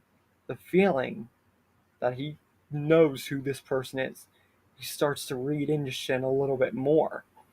And yeah, this this guy, he's definitely a higher up. And once Piccolo looks into it more, Shin just reveals right then and there, yes, Piccolo confronts him about being the Grand Kai, and no, Shin says he is the Supreme Kai. And Shin says that while he really did not want to divulge this information, he feels that with Goku not here, something must have happened to these people to make them especially so apprehensive, and especially if Vegeta threw out that comment. Clearly, there's something much darker here, and that could bring a huge burden on why Shin and Kibito are here and who they're trying to stop. So Shin wants to know what has happened. And future Gohan says everything about zombie Goku and everything like that, and Shin says what they're trying to do to stop an ancient evil, Majin Buu. Since I know it might seem weird, like he's revealing all of this way, way, way too early, but think about it for a second. Everyone is so apprehensive and there's no Goku. I feel like it's just necessary to bring all that up right now. So both sides share their stories of the monsters they have had and might have to deal with again. Then Piccolo realizes something. If this Bobbity is trying to resurrect this monster Majin Buu, and they have zombie Goku contained, then what could happen if zombie Goku were released and encountered this Bobbity and was brought under his spell? Or even worse, encountered or teamed up with this Majin Buu? Shin says that they have to ensure then that that won't happen, and that clearly him revealing his nature and both the parties revealing their monsters was the best way that they could start a plan to stop this potential downfall of their entire universe from happening. And Shin says that these two monsters must never be able to see the light of day, and all of them have to do this together. And Shin says that now he knows why they were so apprehensive about Goku and towards him and Kibito, and he apologizes in advance, but he really did not want to have to reveal his identity to those who he thought would honestly be put in more danger or anything like that. But clearly, after hearing this story, Gohan and everybody else have definitely shown their experience through just even words. So, yeah, they'll be able to help him successfully as long as they do this the right way. And then Shin turns to everybody else and says, Spopovich and Yamu were sent by this Bobbity to probably collect energy from the tournament roster. So, what they need to do is wait for the right opportunity And when they strike, then they'll know how to follow them and what to do after that. But he tells everybody, you have to trust me because we have to make it dead sure that this plan goes the way that it should. So the tournament commences. Yamcha fights against Krillin in the first match, and Krillin beats Yamcha, which I've had happen in multitudes of stories. For the second match, Piccolo and Shin do not fight each other because they've already had a whole interaction, and I feel that it would be much different, and Chaozu would, maybe mix up the numbers again, or it would just be a different kind of roster, or this would just be the match forehand. Anyways, the second match is completely replaced, and Chaozu fights against Pintar, and we all know how that would go. Chaozu beats him. And then we get Videl and Spopovich. Now, I've already said that Videl and Hercule are not with the Z Fighters. So, that just makes Videl's beating trillions of times worse. Spopovich nearly... What you guys thought was a absolute monstrosity built-in bloodbath, like, brutal attack on Videl in canon, oh, it would be trillions of times worse here. Think about it. She has no ki control. She has no ki blast. She has no flight. She has not trained as hard. And she has no Gohan. So, Videl is pretty much killed. As much as I think that Yamu might try to stop Spopovich so that they could continue the tournament, I feel that with a much weaker Videl, it would be too late. Spopovich by this point would have killed Videl. And with that, I've officially exited off Videl from the main story because, yeah, there really isn't a place for her in this story, especially since this takes place with this Gohan. Hercule is so enraged that he stares at Spopovich and says he beat him once, he is going to kill him this time for what he did to his daughter. And Hercule attacks Spopovich, but it does nothing. Hercule is absolutely no match. He is slightly hurting Spopovich, and I say hurting more like, like slightly bruising, It's not enough. Putting up a much better showing than his daughter, because Hercule is furious right now, but he's still far too weak to deal with this Spopovich. And Yamu just decides they're going to steal these two energy. And once he and Spopovich do that, and Hercule and Videl are killed, and everyone in the tournament is terrified, Yamu looks at the meter and is in disappointment. But then he turns to Spopovich and says, "We're leaving." And then the two just fly off.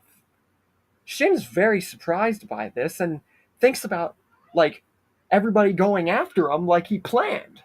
But there's something that caught him off guard about that particular match and attack.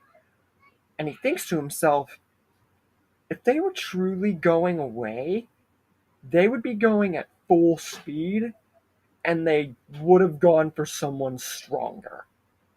Because these two, Hercule and Videl, they were not strong at all to warrant enough energy to go back to Bobbity. So, why would they leave? Something's clearly up here. So they just decide to wait. And even though everyone in the tournament is terrified, the show must continue.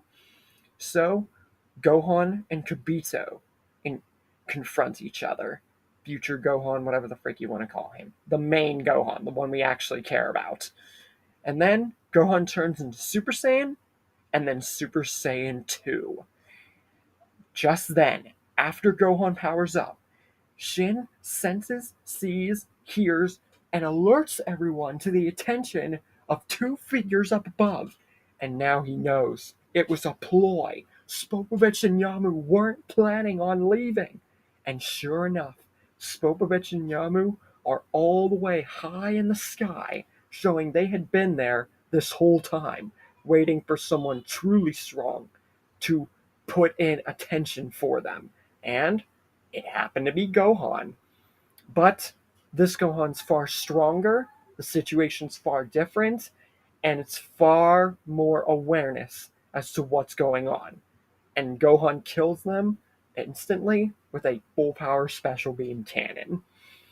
Shin says that while he would have wanted to do this, say this, and completely want this to be a different set of events for how they do this, the stories that he's heard from everyone and his own, and the conflicting tension of both problems having resulted in this was the best way to get this done. And yeah, now they're going to have to search for Bobity's ship manually, which they should be able to do given context clues, or at least surveying the area in which they think Spopovich and Yamu came from. And Shin says no matter what, and no matter what happens, they must not ensure that Majin Buu or this zombie Goku ever see the light of day again. And Gohan says to anybody who wants to, they're going right now. And that this is probably going to be the biggest fight of their lives. And everyone from the main roster pretty much goes. Vegeta, though, he didn't know that future Gohan got to Super Saiyan 2 this good and this soon before him, and he senses Gohan's hiding even more, and that begins to conflict with him.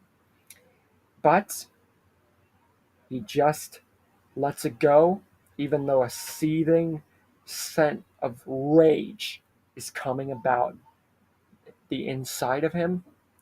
He sets that aside, with half of it him not even knowing about, and they all go off. Meanwhile, in the storage containment unit, security containment unit, whatever the frick you want to call it, Zombie Goku's eyes flare into an insanely bloodthirsty red, and he growls because he senses something from inside, something that courses with his own being, and something that is ultimately might let him out of here. And that all has to do with what's about to happen next time on Part 7 at Bobity's ship. Stay tuned.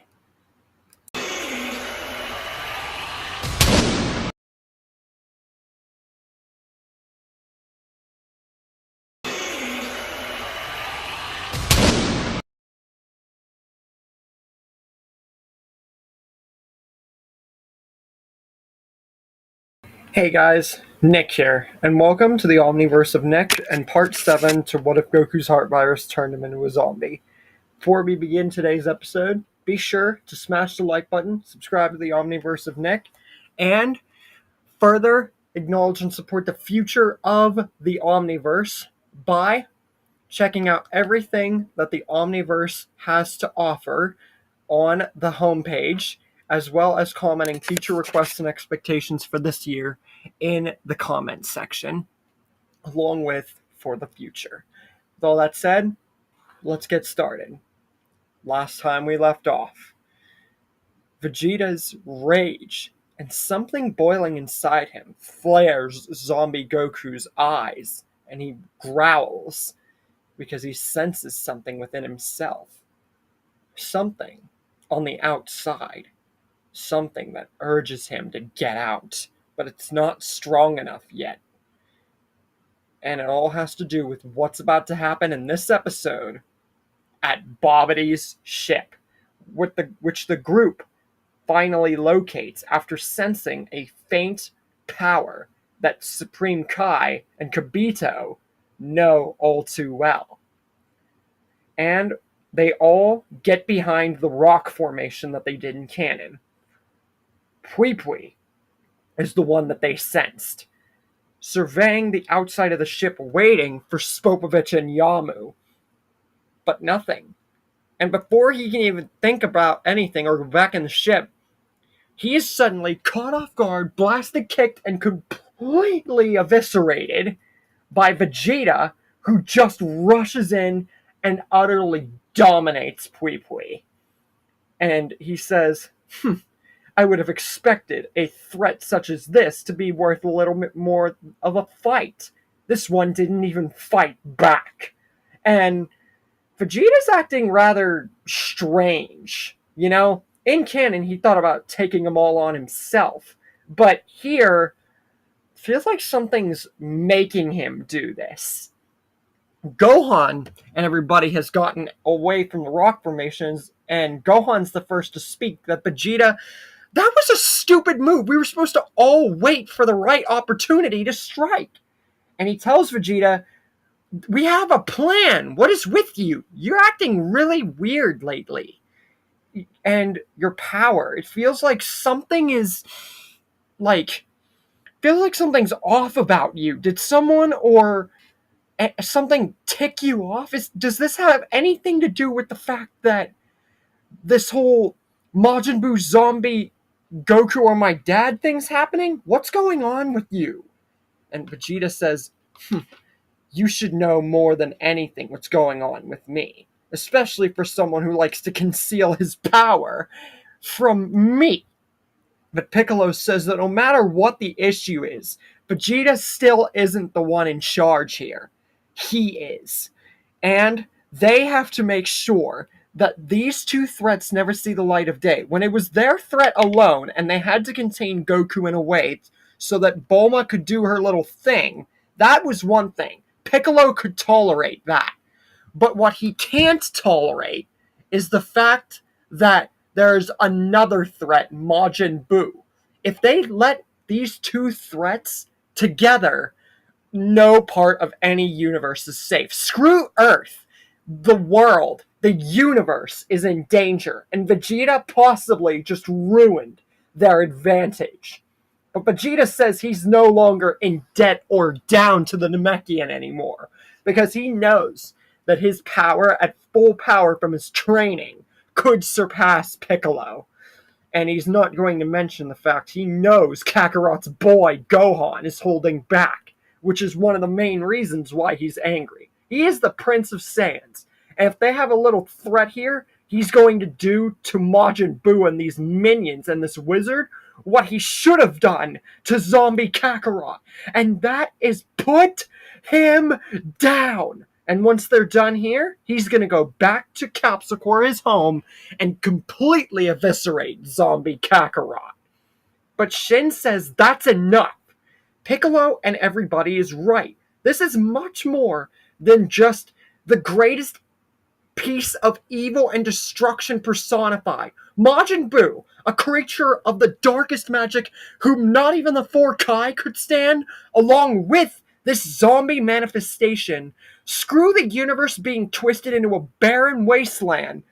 They're looking at the entire freaking, past the universe. Nothing will remain.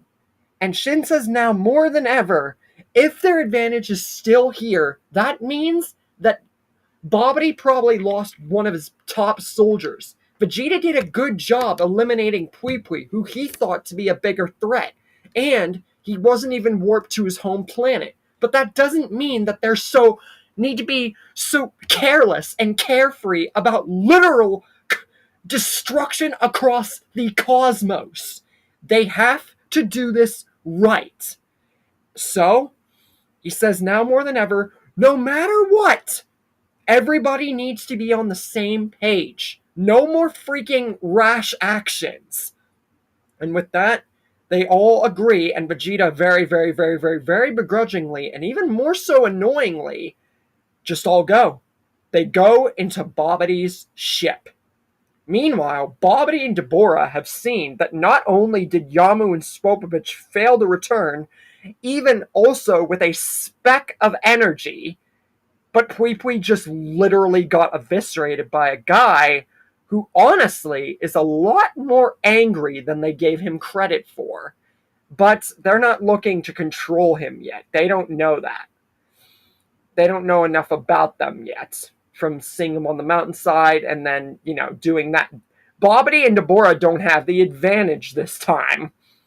So Bobbity says since stage 1 was robbed of Pui Pui, he'll make it Yakon. So they go to stage 1, and Yakon is their first opponent. Gohan fights against the likes of Yakon and is able to dodge his claws and his speed with relative ease, and even knocks him back.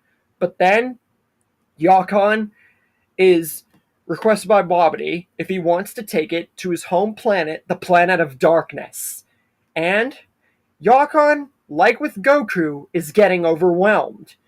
But it's even more apparent when Gohan turns Super Saiyan and then stacks 2 on top of it, right when Yakon begins to sap his energy, and Gohan just propels it back, and Yakon blows up.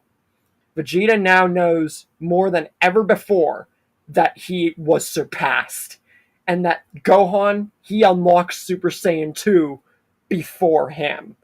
And a flare of rage and evil intent gets the room.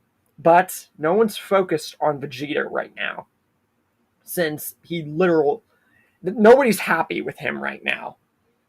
Shin is utterly surprised at how easy this has been for them, and that Pui Pui and Yakon were so easily trumped. And even if this is without Goku, Gohan and everybody else here, Vegeta, even if he really hates to admit it, they're doing wonderfully. Like, at this point, Majin Buu won't get resurrected. But the battle isn't over. Shin and Kibito also don't realize Deborah's here yet. Because, again, they didn't come out of the ship. But still, Shin knows Bobbity has to have more. It can't just be him left. And they have to still proceed with utter caution. It is the universe at stake here. Now Bobbity is scared. And Deborah's the only one left. And if he's beaten, it's all over. No one will protect him, and Boo will never get resurrected. But Deborah knows that the Supreme Kai and Kibito know about him. And they still have the advantage, with his appearance being a surprise. And he says for his master Bobbity not to worry. He is Deborah, the Demon King. The king of all the demon world. And that he will not lose so easily as Pui Pui and Yakon did. All of them are strong. They can't use the energy of Supreme Kai or Kibito. But that boy, Gohan, that little rash Saiyan Vegeta, and that Namekian, Piccolo, those 3 in particular seem to be the strongest out of everybody. And they could really use their energy. And Deborah plans to siphon all of it and get the fools out of the way. And he says that by the end of it, Majin Buu will be resurrected. Their gauge might not be half full, but they won't have to worry about that for too long, once Deborah propels it to the top personally. Bobbity smiles, seeing that Deborah is truly confident, and everything he said is right. So he says, Deborah, take all the time you need to prepare. We'll give these fools the fight of their lives. And, with all that said, Majin Buu will give them the not only fight of their lives, but the last fight that they will ever be in. That is, if you don't kill them first. And with that, Deborah goes into the meditation room, longer this time to actually prepare, and walks in to stage 2. Because remember, they're not at stage 3. It's weirder this time. And, yeah, Shin and Kibito are utterly dumbfounded. Because before, Shin was surprised that Deborah was the last fighter. But this time, the whole reveal of Deborah is much different. Because they didn't see him outside, or even know that he was controlled. But they should have known Bobbity still had a plan. He ensnared the king of the demons! And Deborah says that he's rather impressed, beating Yakon and advancing to this stage. and beating Pui before stage 1 far more than any mortal. But now they all face him, and that means they progress no further.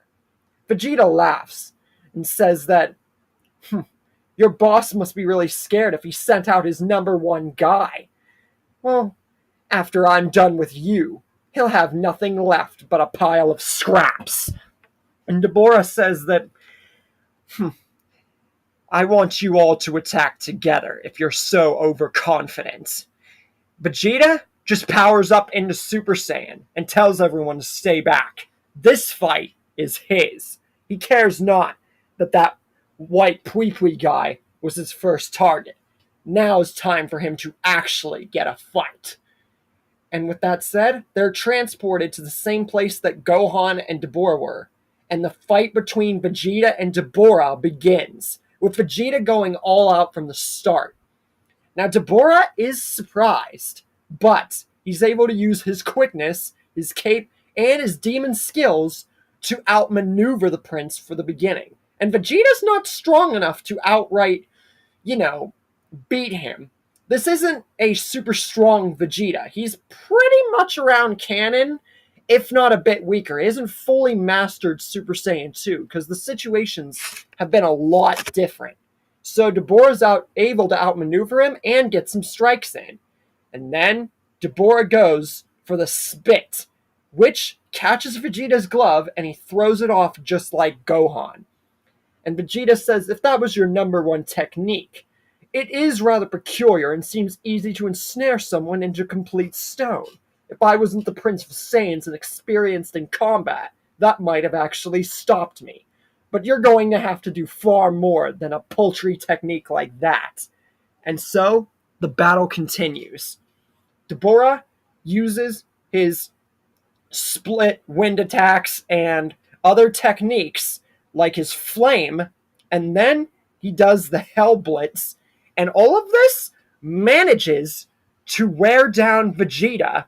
And at this point, it's kind of even, yet Deborah's kind of taking a little bit of an advantage against Vegeta's overconfidence. The only good thing Vegeta's done is dodge. He hasn't been able to outright gain an advantage. But Vegeta's not done yet. He powers up farther and farther, and for the first time, unlocks Super Saiyan 2.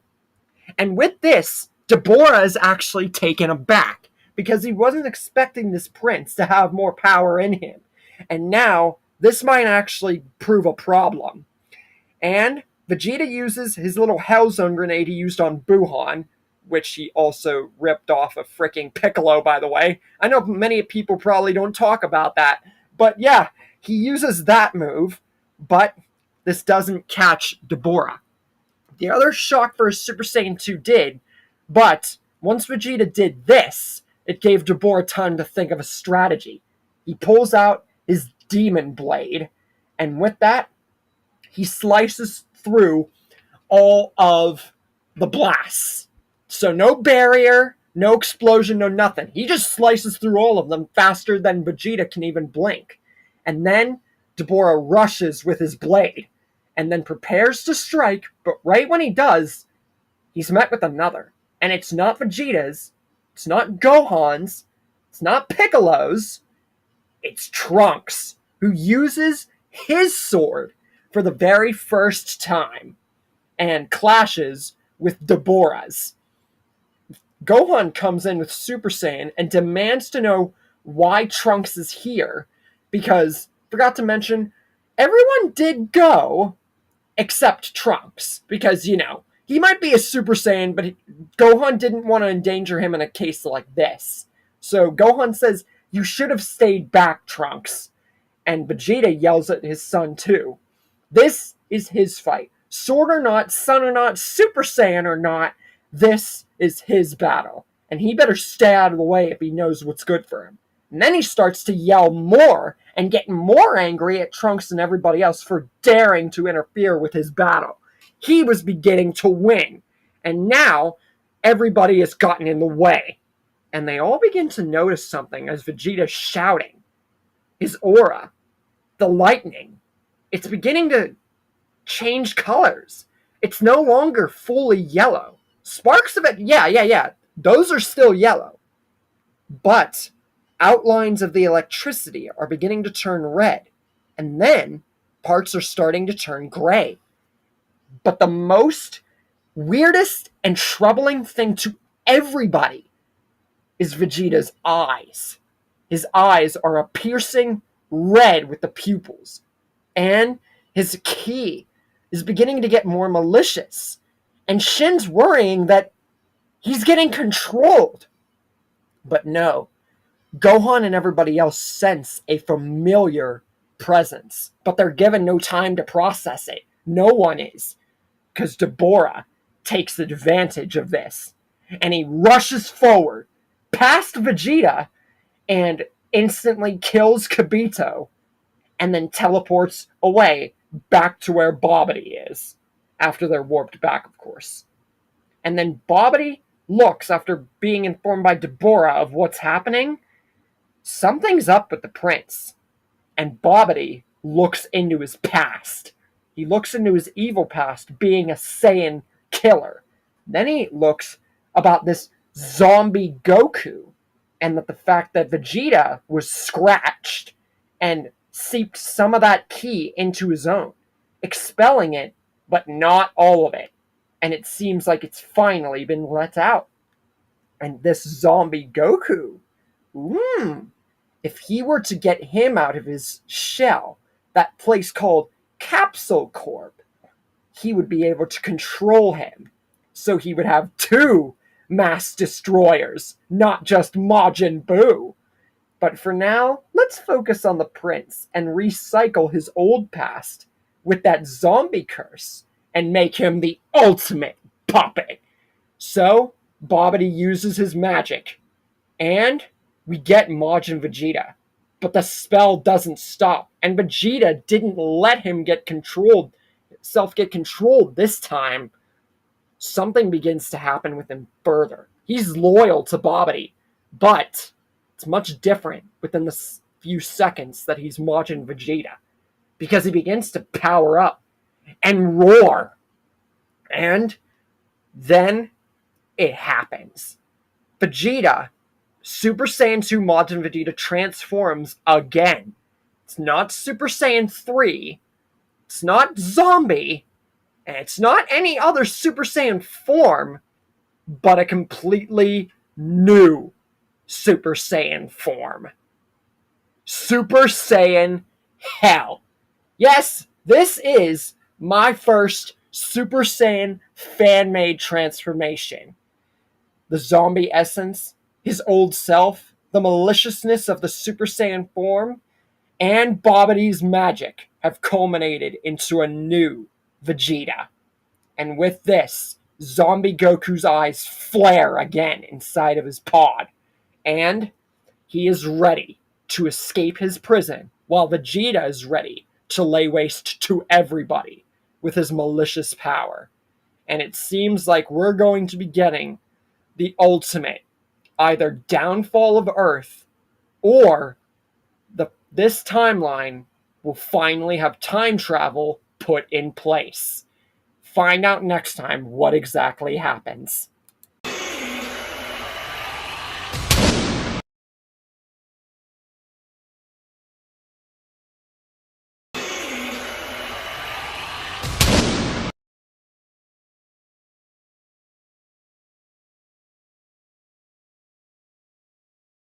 Hey guys, Nick here, and welcome to the Omniverse of Nick and Part 8 to What If Goku's Heart Virus Turned Him Into a Zombie.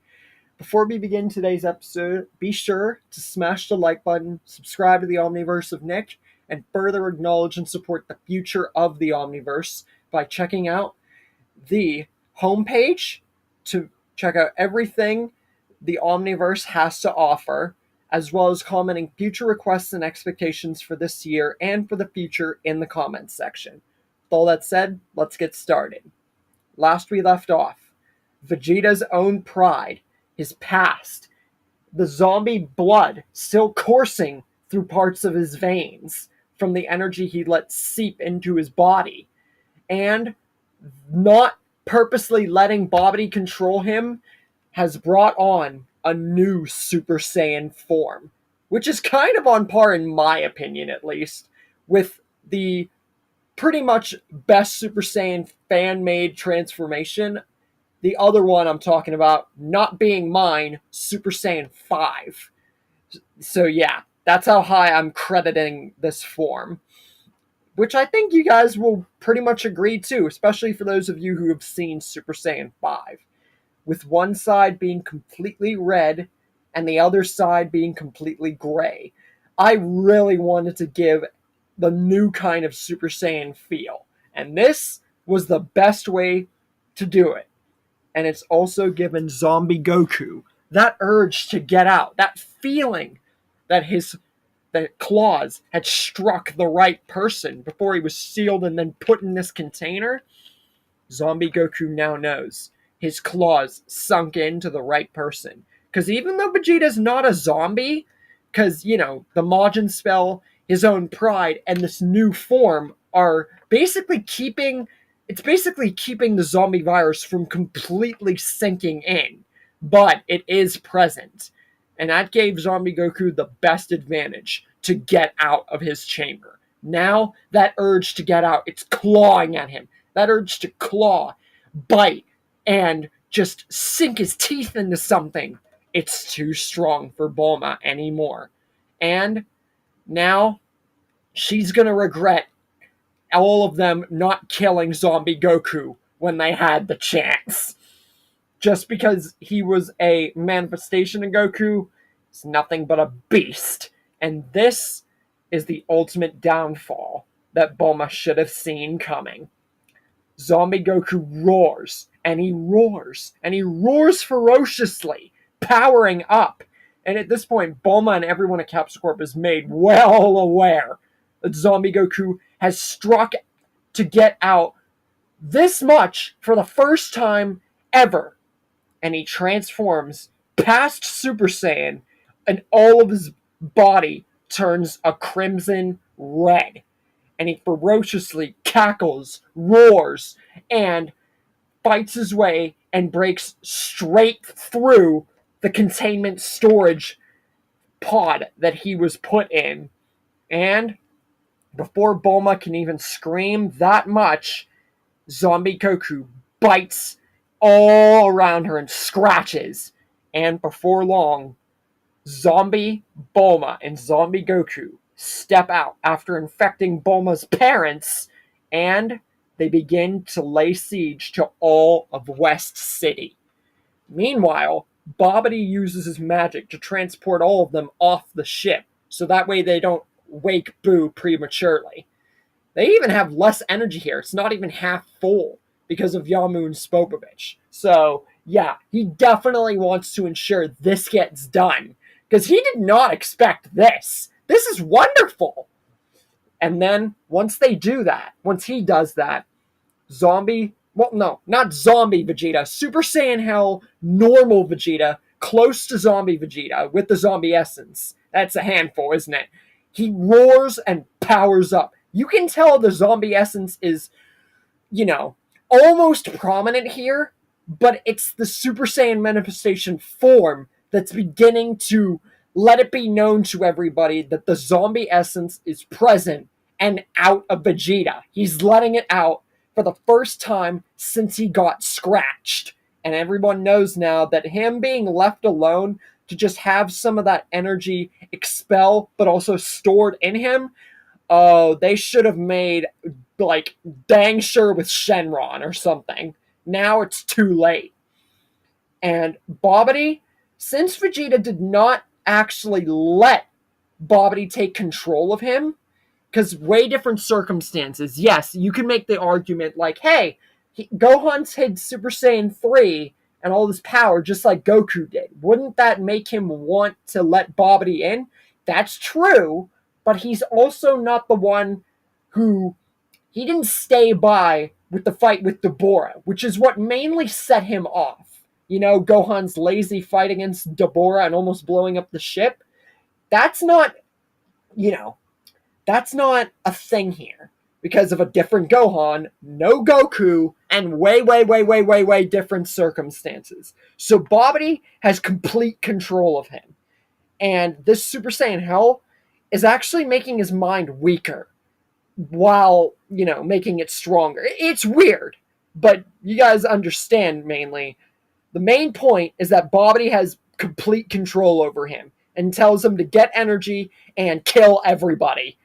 So, Vegeta does, with this horrible, ferocious, and monstrous, and completely out of this world Super Saiyan bloodlusted transformation, Super Saiyan Hell. Vegeta wastes absolutely no time. And in the span of 3 seconds, Yamcha, Krillin, and Chaozu are all killed. At this point, Gohan is furious and transforms directly into Super Saiyan 2, and the two begin to clash. Super Saiyan 2 future Gohan fighting Super Saiyan Hell Majin Vegeta. And this fight is brutal. It's complete carnage. And Vegeta, we already know that he's brutal as frick, but this form is just making him even more brutal. So imagine a brutal Vegeta, the one we know and love, but like trillions of times worse. There's no side of Vegeta that's holding back, as if there ever was.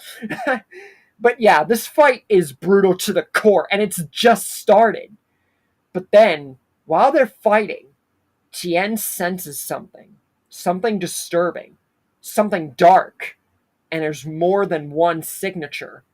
And right away, everybody else picks up on this, and they all know what this is. Tien says, "That's zombie Goku. He's escaped. This Super Saiyan Hell form must have broken him free. There's no way he would have just broken out randomly. He would have done that already." And Bulma, he can sense her ki is disturbed. It's disoriented. She must have been infected. If they let all of West City and the world get infected, Babidi could use them. He can't right now if they go and stop him. But if Babidi and Deborah and the rest here lock on, oh, not only will he have 2 mass destroyers, but the universe is doomed. And Tien volunteers to go to West City and stop them right now.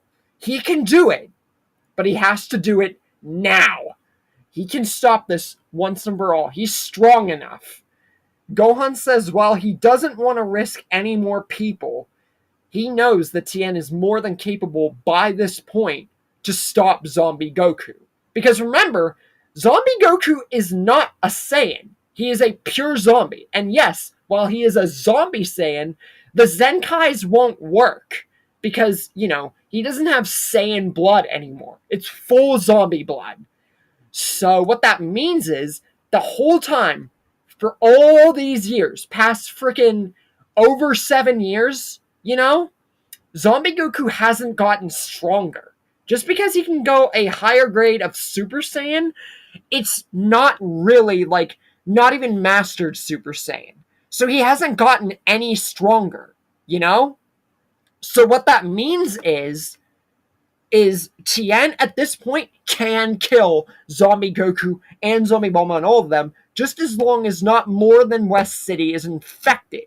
So Gohan, believing this, says to Tien, you better be use your Tri-Beam and your Solar Flare, use what will get you to not get bitten. Because if you're bitten, we're done. It's over at that point.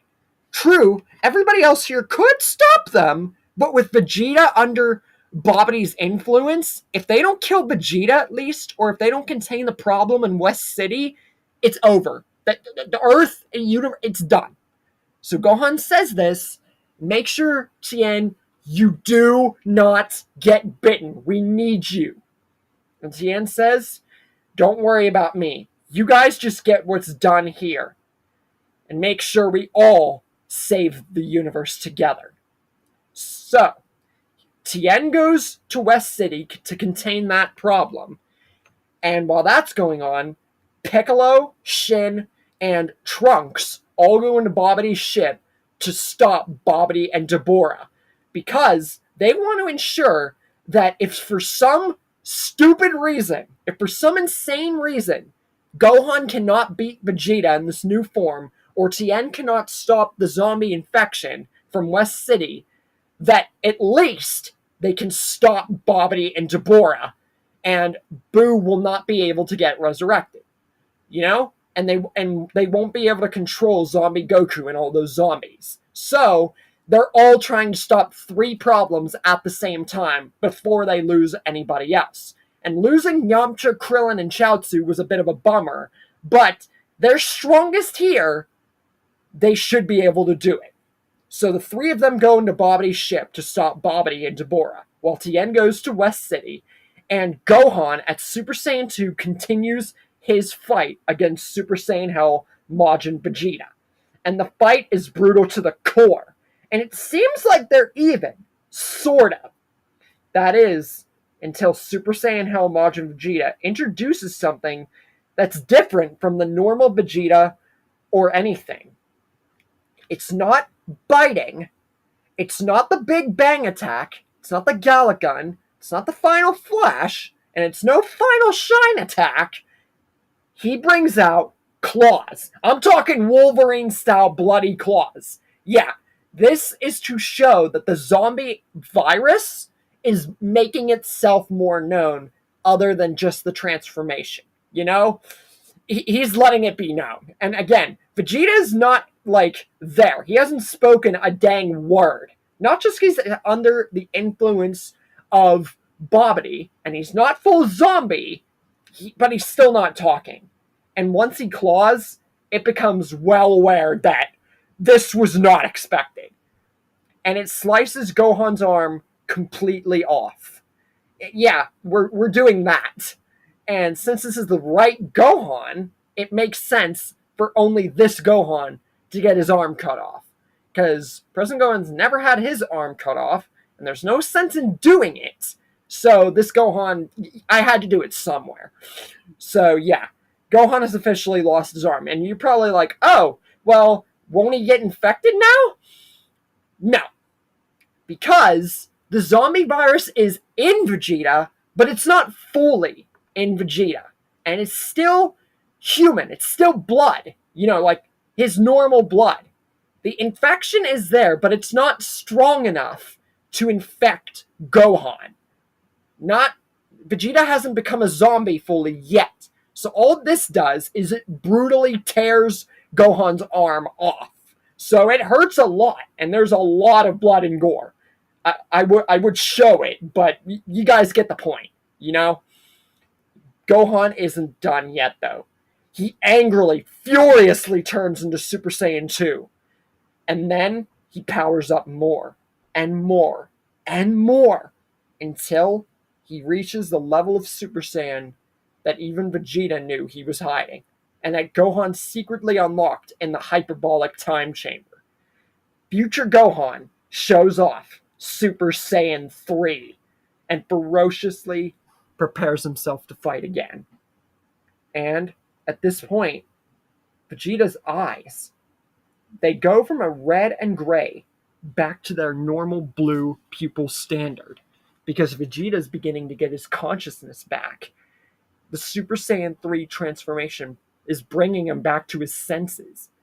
And then his eyebrows turn yellow again. And he's like, what? And he actually begins to speak. He can't believe it. Gohan was hiding something, but he can't even speak more than a few sentences before his mind starts to become corrupted. Babidi's magic and the zombie essence are too strong. They're beginning to infect him again, even though his hair is only red now. And then he begins to ferociously power up and roar again. But this time, it's not Super Saiyan Hell. It's not Super Saiyan 3. And it's not him breaking completely free of either one of the things. The zombie infection has become too strong. And now we get Majin Zombie Vegeta. And his power level decreased exponentially. He doesn't have the power of Super Saiyan Hell anymore. And he doesn't have those red Wolverine claws. He has literally just become a standard zombie. it was too strong. It'd become way too freaking powerful at this point. Vegeta should have never seeped the energy into his veins. Point, like be all end all. He was stupid for doing that. And now he is a complete zombie under Babidi's control. But this has literally given Gohan the best opportunity. Gohan fires a ferocious Super Saiyan 3 punch straight at Vegeta, sending him flying for miles. And then uses a one-handed full power Super Saiyan 3 Kamehameha, and it completely incinerates and wipes out Vegeta. He's done. And Gohan afterwards is sorry that he had to do this to Vegeta and to see Vegeta become like this. But he knows that he can resurrect him with the Dragon Balls. And he reverts back and goes to help out the others, beat Babidi and Dabura before they check on Tien. So he goes and he finds his way back to Babidi's ship and prepares to go help everybody else. Babidi is completely dumbfounded and surprised and shocked by this, because now him and Dabura are alone, and they still haven't sent Zombie Goku or the people in that city. So, yeah, now they're all alone. And they look at the scale, and it's only barely past halfway full. Zombie Vegeta Super Saiyan Hell still wasn't enough, because they barely had energy to begin with. So, Super Saiyan Hell only got them just a teensy little bit past halfway full. But Dabura says he will get the rest of the energy. Because without their number one person and their other number one being preoccupied, Dabura will see to it that the energy gets received to awaken Majin Buu personally. And he gets ready to fight when Piccolo, Shin, and Trunks arrive in their area. And Piccolo and Dabura begin to square off because, that's a very decent fight. And a lot of people wanted to see that. And honestly, Shin or Trunks fighting immediately off the get-go against Dabura just would not make sense. Piccolo's the strongest here, so it had to be Piccolo. While Trunks, Super Saiyan, and Shin, they instantly kill Babidi. Like, there's no way that he just does not die here. Babidi dies here, especially with Shin's magic. Piccolo uses a full-power special beam cannon, and if Piccolo's power alone in this story specifically, along with the special beam cannon and other techniques, didn't kill Dabura, especially after his fight with Vegeta, then Gohan going to help them all, even with one arm, Babidi and Dabura are done. They're done. Piccolo is very surprised that Gohan's back. He has one arm, but there's no Vegeta. Nowhere in sight. Does this mean that he won? And does this mean that they all won? Babidi and Dabura are dead. There's no Majin Buu. The gauge isn't even full or even close to full. It's barely over halfway, and the only problem that he thinks is still going on is Tien and the zombies in the city.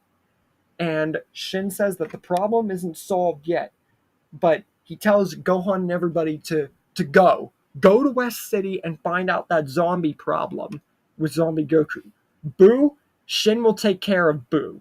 He'll make sure that that's taken care of. What they need to do is just go to West City and take care of that personally. Gohan smiles and thanks Shin for all he's done. And with that, Gohan says that, yeah, he did have to kill Vegeta, but it's okay. He can resurrect him with the Dragon Balls. And he is very angry and upset over the matter and the fact that he lost his arm, but they can't focus on that right now.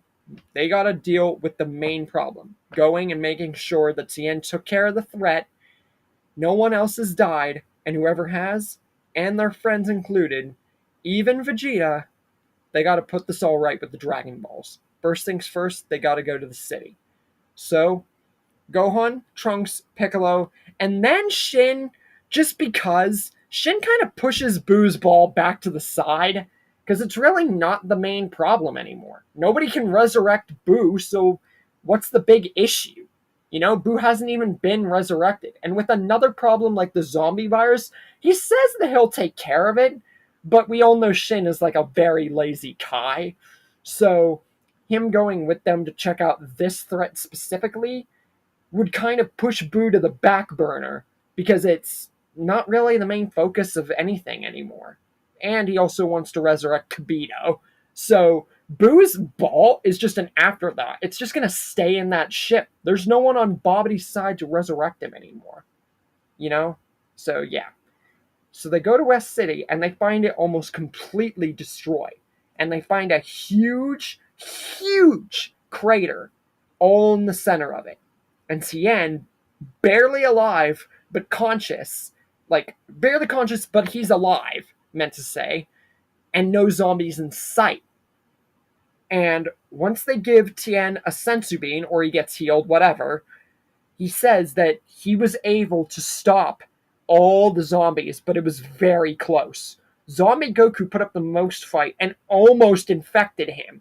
But with his 3 eyes, his solar flare, his 4 arms, and every technique he could think of, including the Tri-Beam. Let's just say that Tien used the Neo Tri-Beam against Cell, that in canon, he used that here. This was the perfect opportunity. And with a much stronger Tien in this story, yeah, he would definitely be able to pull this off. Like I said, the Zenkais wouldn't work. So Tien says he was able to do it, but just barely.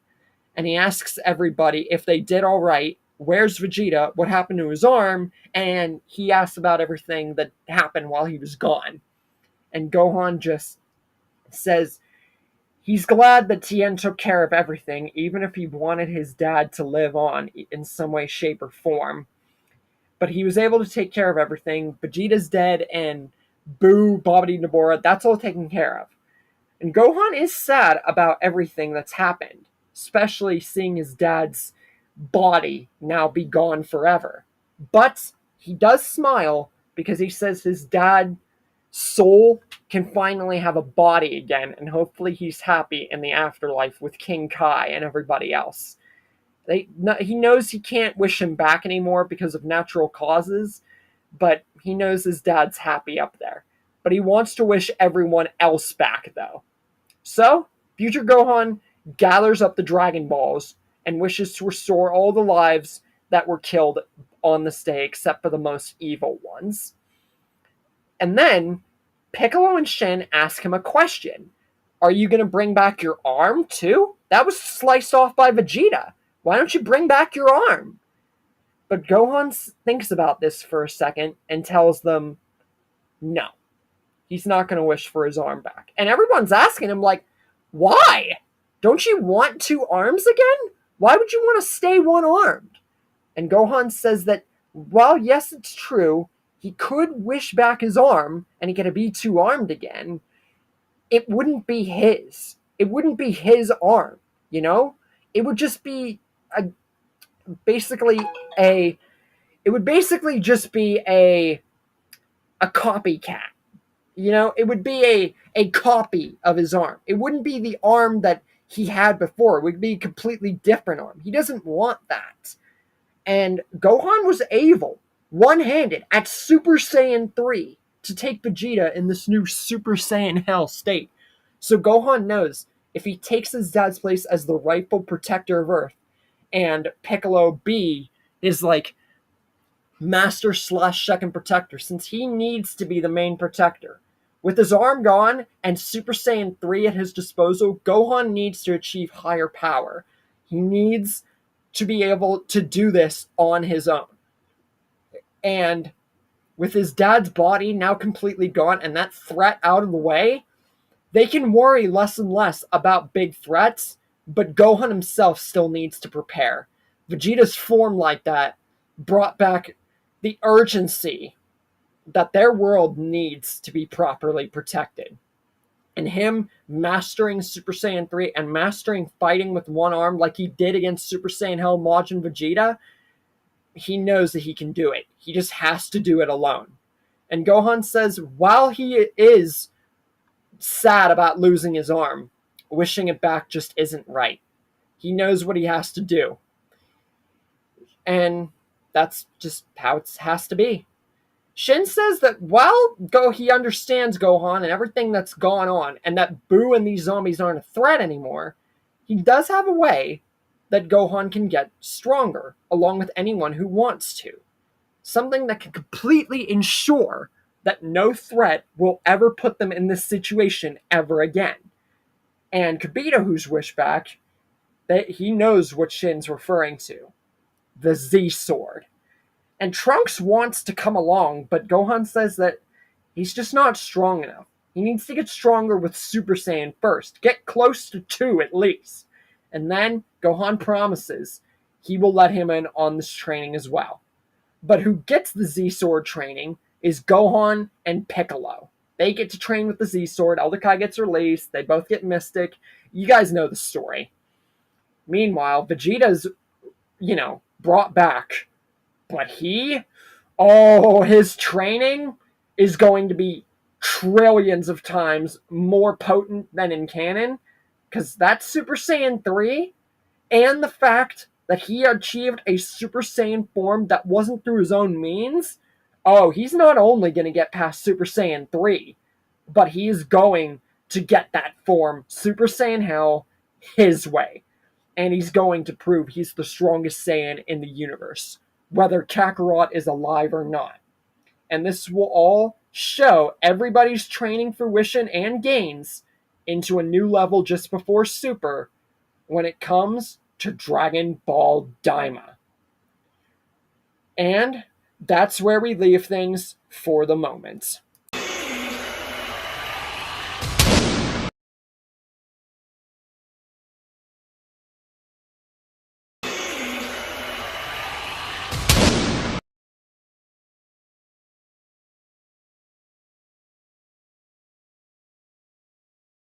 Hey guys, Nick here, and welcome to the Omniverse of Nick and Part 9 to What If Goku's Heart Virus Turned Him Into a Zombie. Before we get started, be sure to smash the like button, subscribe to the Omniverse of Nick, and further acknowledge and support the future of the Omniverse by checking out the Omniverse's homepage and all around the Omniverse to see everything the Omniverse has to offer, as well as commenting future requests and expectations for this year and for the future in the comments section. With all that said, let's get started. We open up with where we left off, getting into Dragon Ball Daima, where we will see how our group, especially in this story, will combat Degasu, Orenzu, and Goma. So let's get started. Goma does his thing and wishes for everyone to turn young.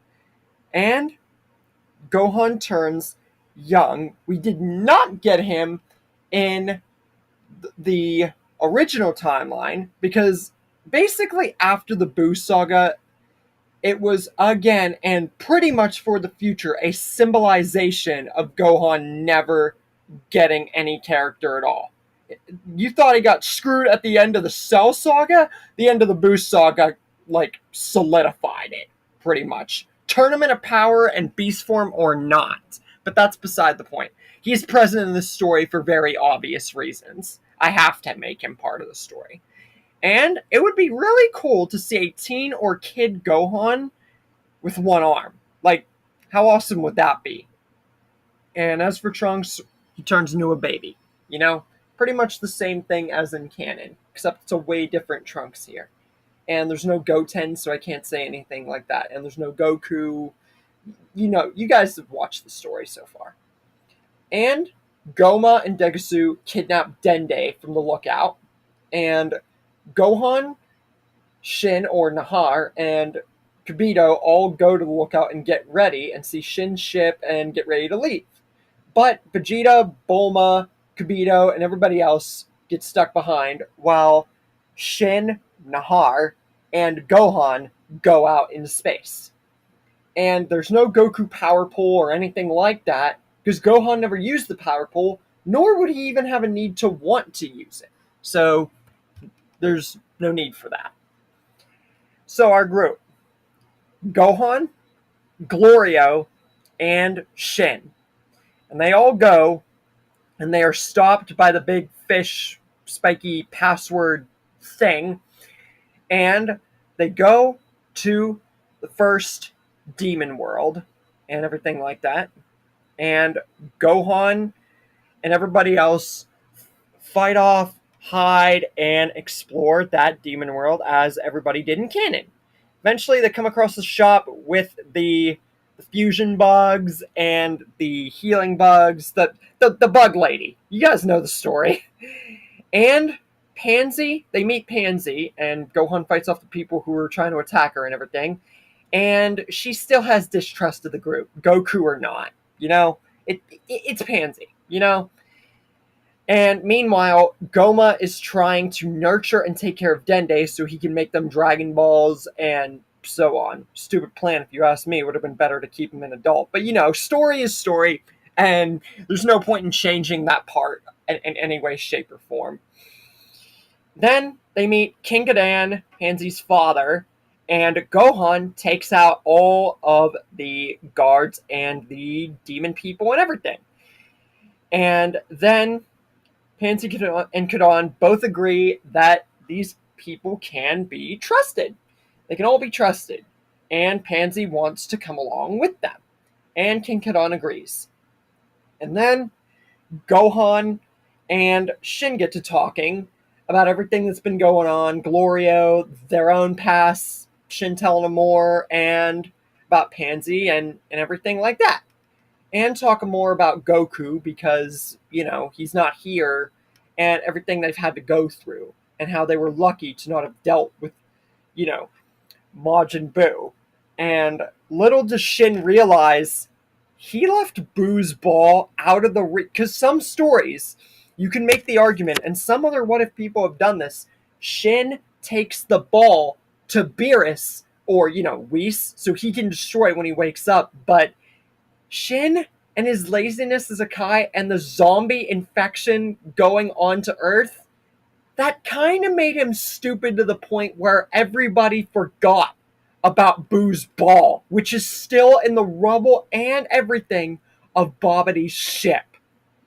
That's going to come to be a very interesting, yet not so much threatening in the way of the groups, problem. But you guys will see in the next episode. I'm spoiling that right now. Anyway, Pansy, basically, with all the luggage and everything like that, the ship collapses because of too much stuff. And then we get to learn that Degasu and Arenzu are related to Shin and everything like that. And then Glorio, at night, is talking to Arenzu, which shows that he is with her. And once the Minotaur tries to attack everybody, Gohan and Glorio have a fight. And Glorio, seeing Gohan turn Super Saiyan against him and outclass him, even with all of his lightning tricks, basically a Naruto, Sasuke, and Kakashi wannabe, yeah, Glorio, more than Goku, way more than Goku, was not expecting a one-armed, not so much kid, because he knows he's not a kid, obviously. Glorio knew about the wish. That's why he wished them to be adults again.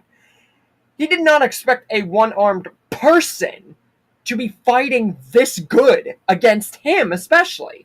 But, yeah, Gohan beats him. And then we see that Hybis is taking Piccolo, Vegeta, Bulma, and Kibito on his ship to go to the Demon World. And Shin releases the collar from Pansy, and then reveals his name, Nahar, so I can actually start saying that instead of Shin now. It's basically for you guys who didn't watch Daima. His name was revealed to be Nahar. And for those of you who do know Daima and have watched it, you know the story. It's basically a refresher. That's why I've been swapping names this entire time, just to not confuse you guys so much. But yeah, he reveals his name's Nahar, which honestly is kind of sick, in my opinion. Much more better than Shin. So Nahar the Supreme Kai, that works, but that's just a personal opinion. It's not relevant, my opinion, to the story. Then we get Gohan becoming a Super Saiyan 2 in his kid state with the one arm, against Tamagami 3, and beating him very much so. Like, even more so than his dad, because Gohan's stronger than Goku in the story, even if it's just by a little margin. But that's going to become a huge margin here pretty soon, because the future Gohan, whatever the frick you want to call this better freaking Gohan, yeah, he's going to be getting even stronger. Well, obviously, duh, saying, but you guys have no idea what I mean by that, and you'll soon find out. But yeah, he beats Tamagami 3, and he passes the test that Tamagami does for him. And with Gohan, he'd figure that out before Tamagami even finishes his sentence. Because Gohan, whether it's present, whether it's future, Gohan's smart, you know? It's just the present Gohan was kind of just lazy, dumb, and slack. But again, not relevant to the story. Anyway, yeah, he passes the test before Tamagami even finishes his sentence. And then we see the wizard who actually created Majin Buu and Rinzu looking at something very, very interesting. The ball containing Majin Buu. They're not going to use Majin Ku as a true Majin creation. Those two are going to be backup options. Because, like I said, Shin leaving the ball unattended on Earth, being the zombie infection, and him being a very lazy Nahar, it's habit, that means that this gave everybody, while everyone was being turned into kids, the perfect advantage to snatch the ball. And if you don't believe me that this would happen, think about this for a second. When Goma and Degasu were replaying footage from the entire Buu saga, Orenzu collecting scraps of Majin Buu to create Do and Ku in the first place means that we're going to be getting Majin Buu regardless, because as long as the ball is on Earth, Orenzu had a chance. But if she would not dare to go to the God of Destruction, and she wouldn't even know where the God of Destruction's place is, because of them being on a way downgraded level compared to the God of Destruction. So yeah, the ball containing Majin Buu, the wizard, and Orenzu are beginning to get the energy needed to resurrect Buu. Now, whether or not that half a gauge would be depleted from what was gained for Majin Buu, or if they would have to start all over, doesn't matter, because Buu's resurrection is nigh. Meanwhile, Vegeta and Piccolo take on the people in the army that they did, and all in time for Majin Buu to be resurrected from his ball.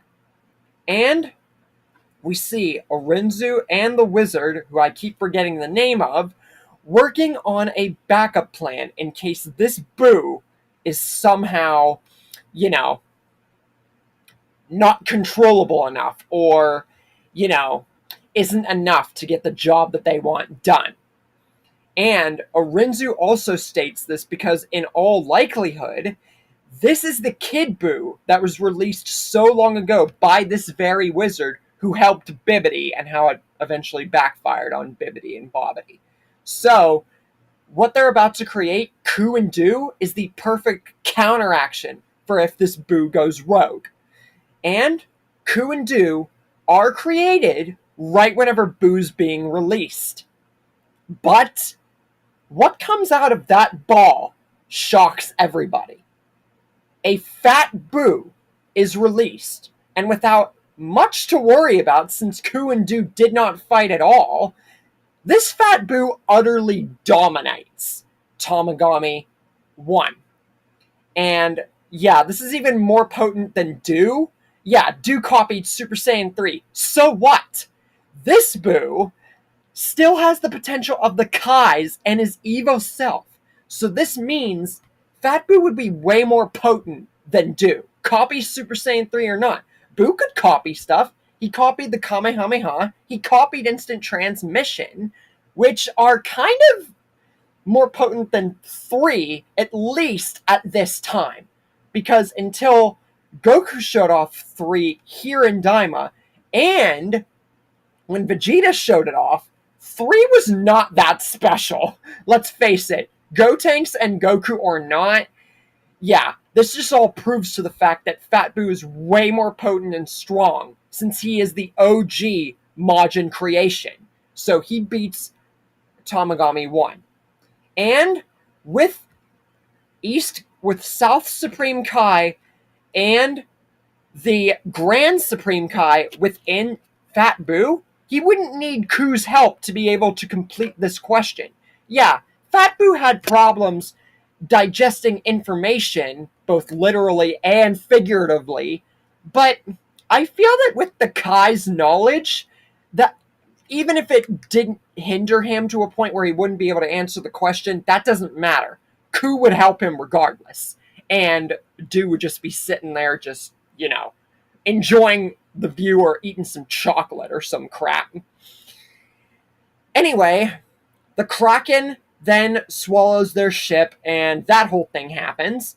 And they are then put in the area of what was the old planet Namek. Namekian Neva says about the Namekian past and talks about it more and everything like that. Then we get Vegeta versus Tamagami 2, which plays out the exact same way, leading to Vegeta going Super Saiyan 3 and beating him. And Degasu and Goma are scared at this point because now they have nothing left. But Goma says not to worry. They still have that giant planet and their whole army. But something needs to be done because he knows that this will not deter that group from still finishing them off. And they're right. The giant planet is just as useless as before, and Goma and Degasu watch as their army is pretty much taken out as well. And we learn the backstory of the Third Eye and Abora, Deborah's father, and what happened to him. All leading to the group looking onwards to all three Majins and then being turned to the main threat. Goma has just gotten the Third Eye. Will our group in the story deal with Goma the same as before? Or are they so strong to the point where Goma's Third Eye regeneration and power-ups won't even matter? Or is our group without Goku severely outmanned? Find out next time.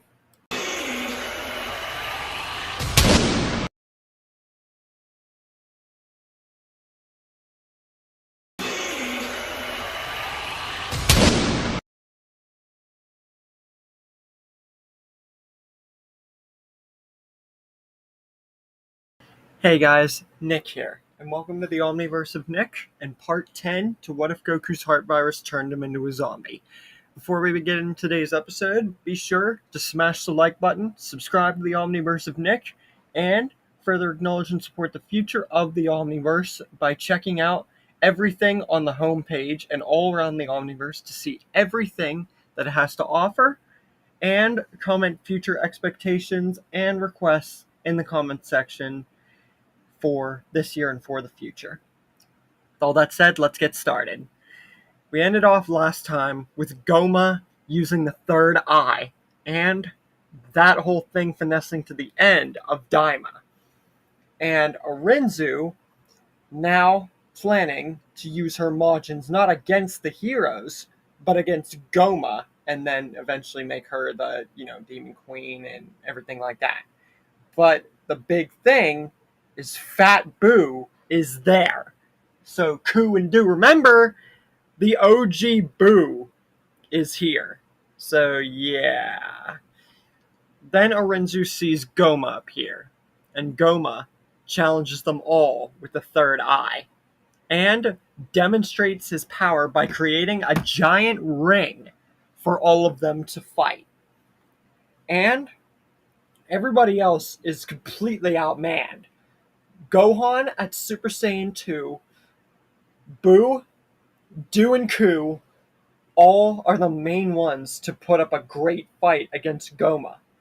But with his ongoing regeneration, the Third Eye's magic and prowess, and basically immortality and infinite Zenkais, it's basically like what if a Saiyan became immortal. That's what the Third Eye basically was, except, it could work for anybody.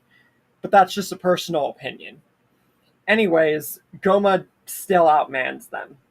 It's much more definitely stronger than it was in canon, especially with the OG Boo and a much stronger Gohan. Gohan even being present here in the first place.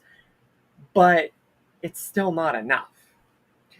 But then Boo begins to get angry. And with one angry puff of steam, another Boo arises. But then that evil Boo starts attacking the fat one. And Goma, along with everybody else, is completely dumbfounded by this revelation.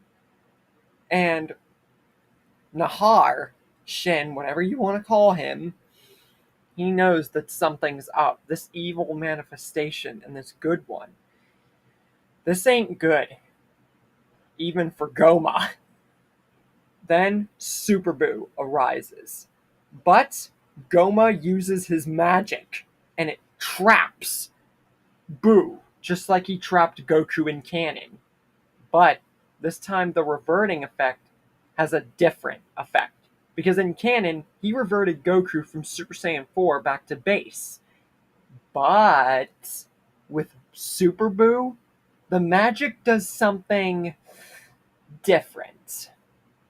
It turns Boo back into Kid Boo. It cancels out Fat Boo completely, and both the Kais, and all that's left is the actual Boo, the pure manifestation of evil and chaos, Kid Boo.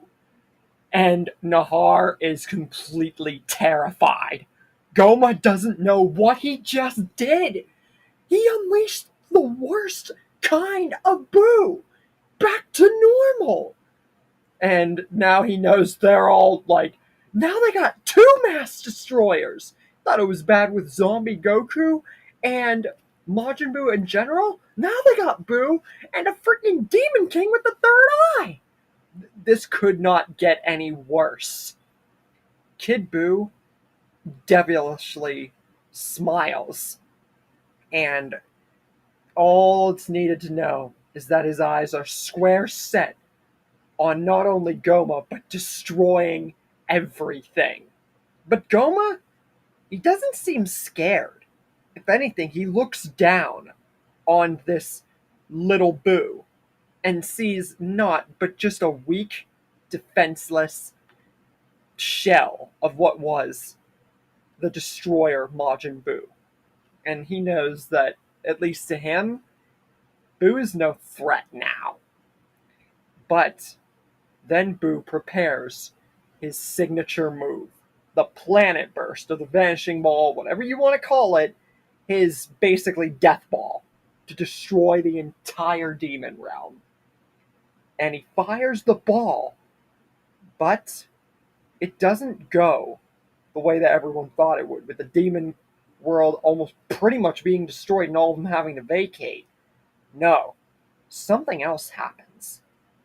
Goma uses his magic, absorbs the energy of the ball, and then transfers it into his own hand, making his own vanishing ball, which is kind of what we saw him use in canon, but with Boo's energy, it's way different.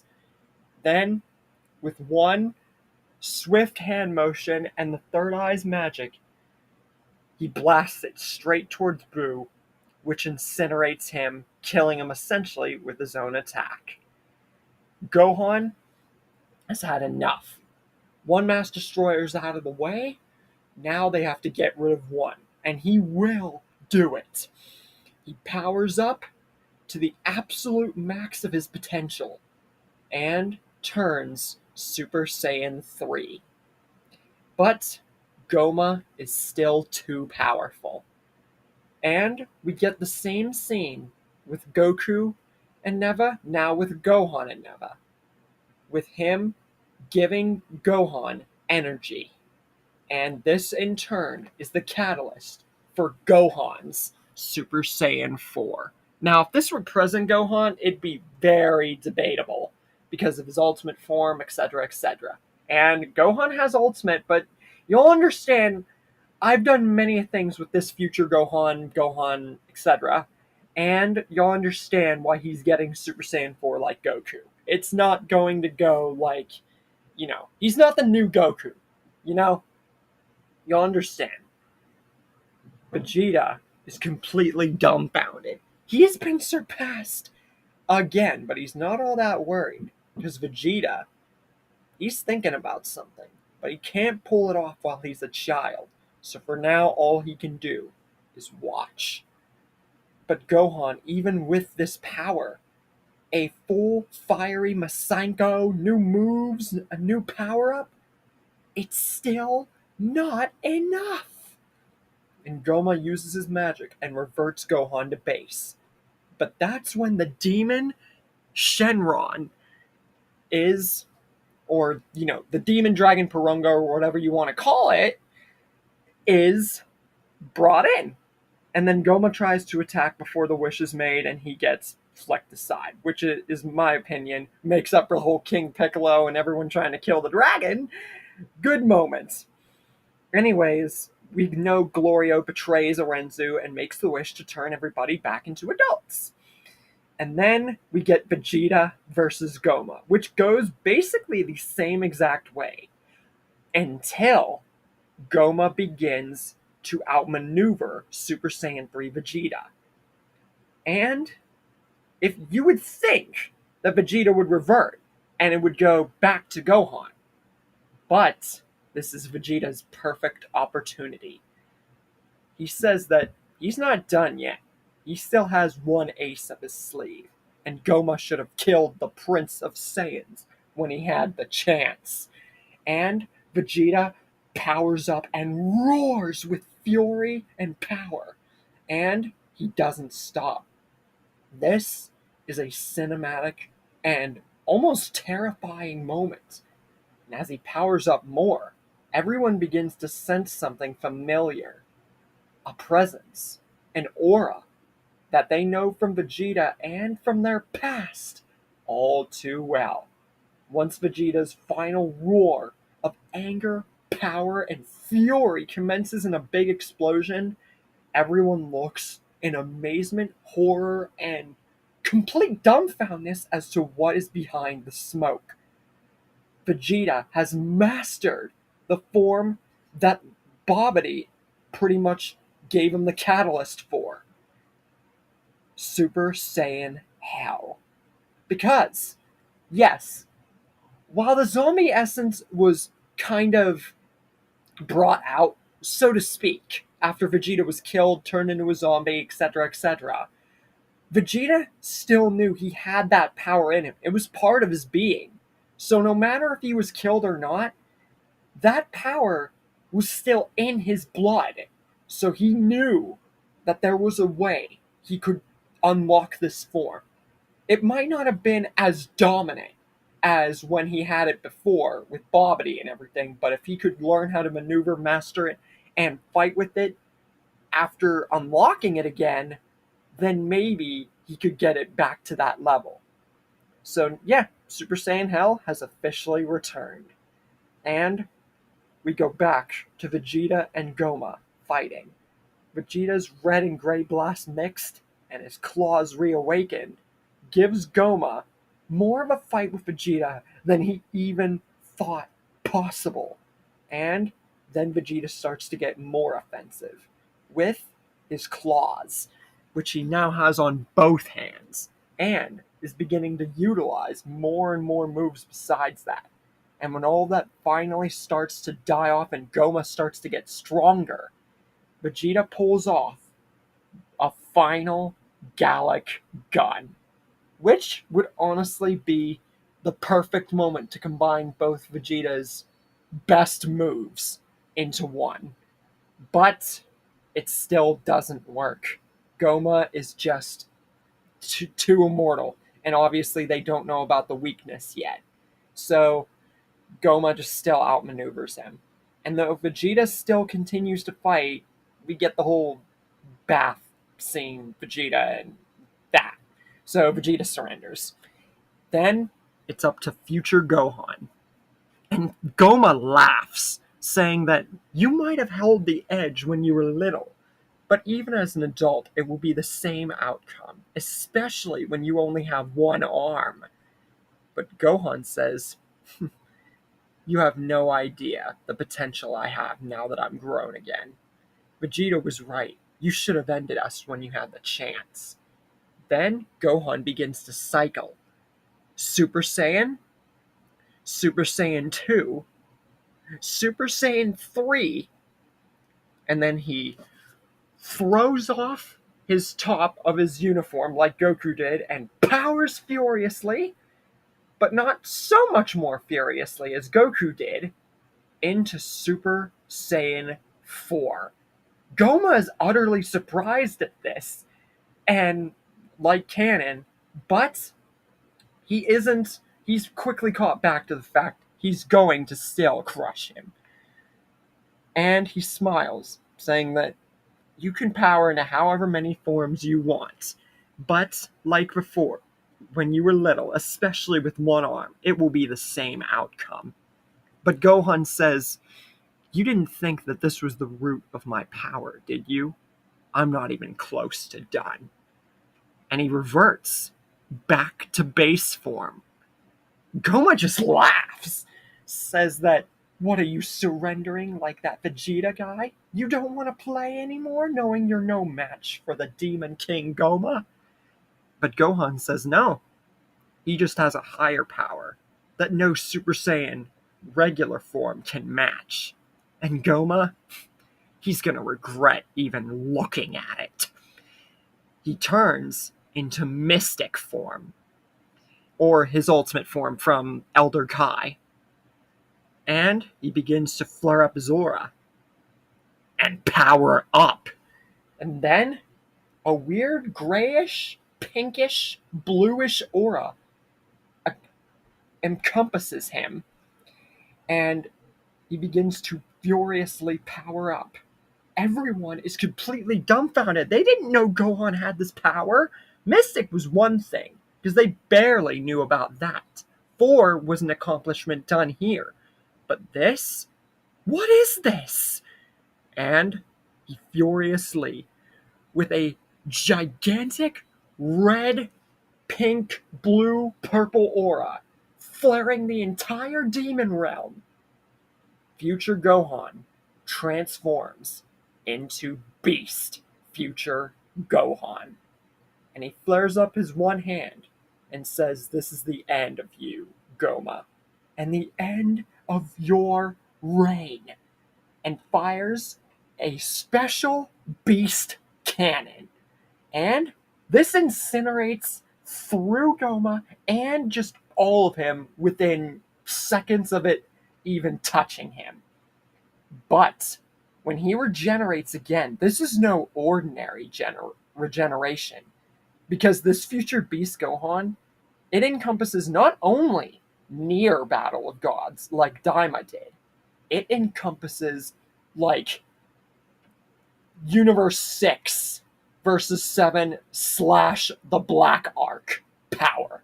So yeah, Goma's power, regeneration, and third eye magic, this transforms him. But this is no ordinary transformation. This is his final demon third eye transformation. Basically, he's regenerated and powered to the max level. Oh, sure, he can still regenerate. That is beyond a doubt. But his power, it's reached a limit. He has become not only Demon King Goma, he has become the Supreme Demon King Goma. And future Gohan Beast powers a furious red energy blast, or, Super Masenko, Beast Masenko, and he starts to fire it, but then he automatically breaks out of his beast form and is crippled, and is basically like an Ultra Instinct backfire. Because sure, a catalyst for 4, and the fact that he had Mystic, and throughout all these power-ups and gains and catalysts got Beast, but it was too much on his body. He didn't realize that even if he was able to do it, it wouldn't be for long. 4, that was one thing, but Beast, oh, he's lucky he's not dead right now, but he's super close. And he also made the mistake of giving Goma even more power. And Goma just smiles and says, "Look at how the tables have turned." And he prepares to kill Gohan and everyone there. But this gives someone the perfect opportunity. Piccolo transforms into his orange form, because remember, Piccolo got his potential unlocked too. And he transforms into Orange Piccolo, and with 3 furious hits, whether this would be by himself or Ku helping him, the third eye is knocked out of Goma's head and destroyed by Glorio, with Goma down on the ground. And yeah, I know, I just threw a lot at you guys, so I'll explain. Gohan and Piccolo had their potential unlocked before Daima, and Neva was the catalyst not only for 4, but for Beast. The only difference between 4 and Beast is that basically, yes, while he did have Mystic beforehand, 4 was something much smaller than the Beast form, so it was able to be contained more thoroughly. But with Beast, and that furious extent of Gohan's essence, especially this Gohan being a much more stronger, trained up, and actually different Gohan, means that the effects of Beast, especially now, would be different. It's unlockable, but he's not strong enough to maintain it, just like Master UI. So, yeah, this is how this was unlocked. As for Piccolo, there's nothing to talk about. He just had his potential unlocked and waited for the right moment. As for Vegeta, like I said before, Daima, he worked not only to master Super Saiyan 3, but Hell. So, even though Super Saiyan Hell is not the way it was when he unlocked it through a catalyst of Babidi, he still managed to unlock it and utilize new moves like his claws, red and gray beams, and the final Gallic gun. So, yeah. And I know many of you are going to argue that if it's Orange Piccolo, wouldn't he become the new Supreme Demon King? No, because Piccolo would never want that, for one thing. And I feel that Ku getting it is enough. It's a good, finisher for them. And I feel that Ku still deserves that, and Piccolo would not want that. Especially in this story, with all the zombies and demons and everything. No, Piccolo would not want that. So I think going to Ku is still very good. Afterwards, Gohan knows now he has a new goal. Especially with one arm. Master through Super Saiyan 4 and Beast. And maybe, just maybe, he could try to combine the two. But that's a very tall order. For now, he has to learn more about these forms and grow accustomed to them. And then maybe, just maybe, he could learn how to utilize them both.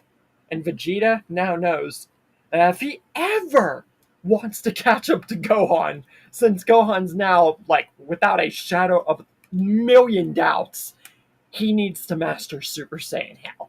Definitely. Then we get to Super, and Beerus's awakening to find the Super Saiyan God. Without Goku, will Beerus just destroy Earth, or will Super Saiyan Hell and Beast and 4 be enough to quell Beerus's temper and train them without Super Saiyan God at all? Or if Super Saiyan God's introduced, does it even matter? And will we ever see Goku again, especially with a certain angel being behind, tapping someone back to life? With all these revelations, stay tuned for part 11.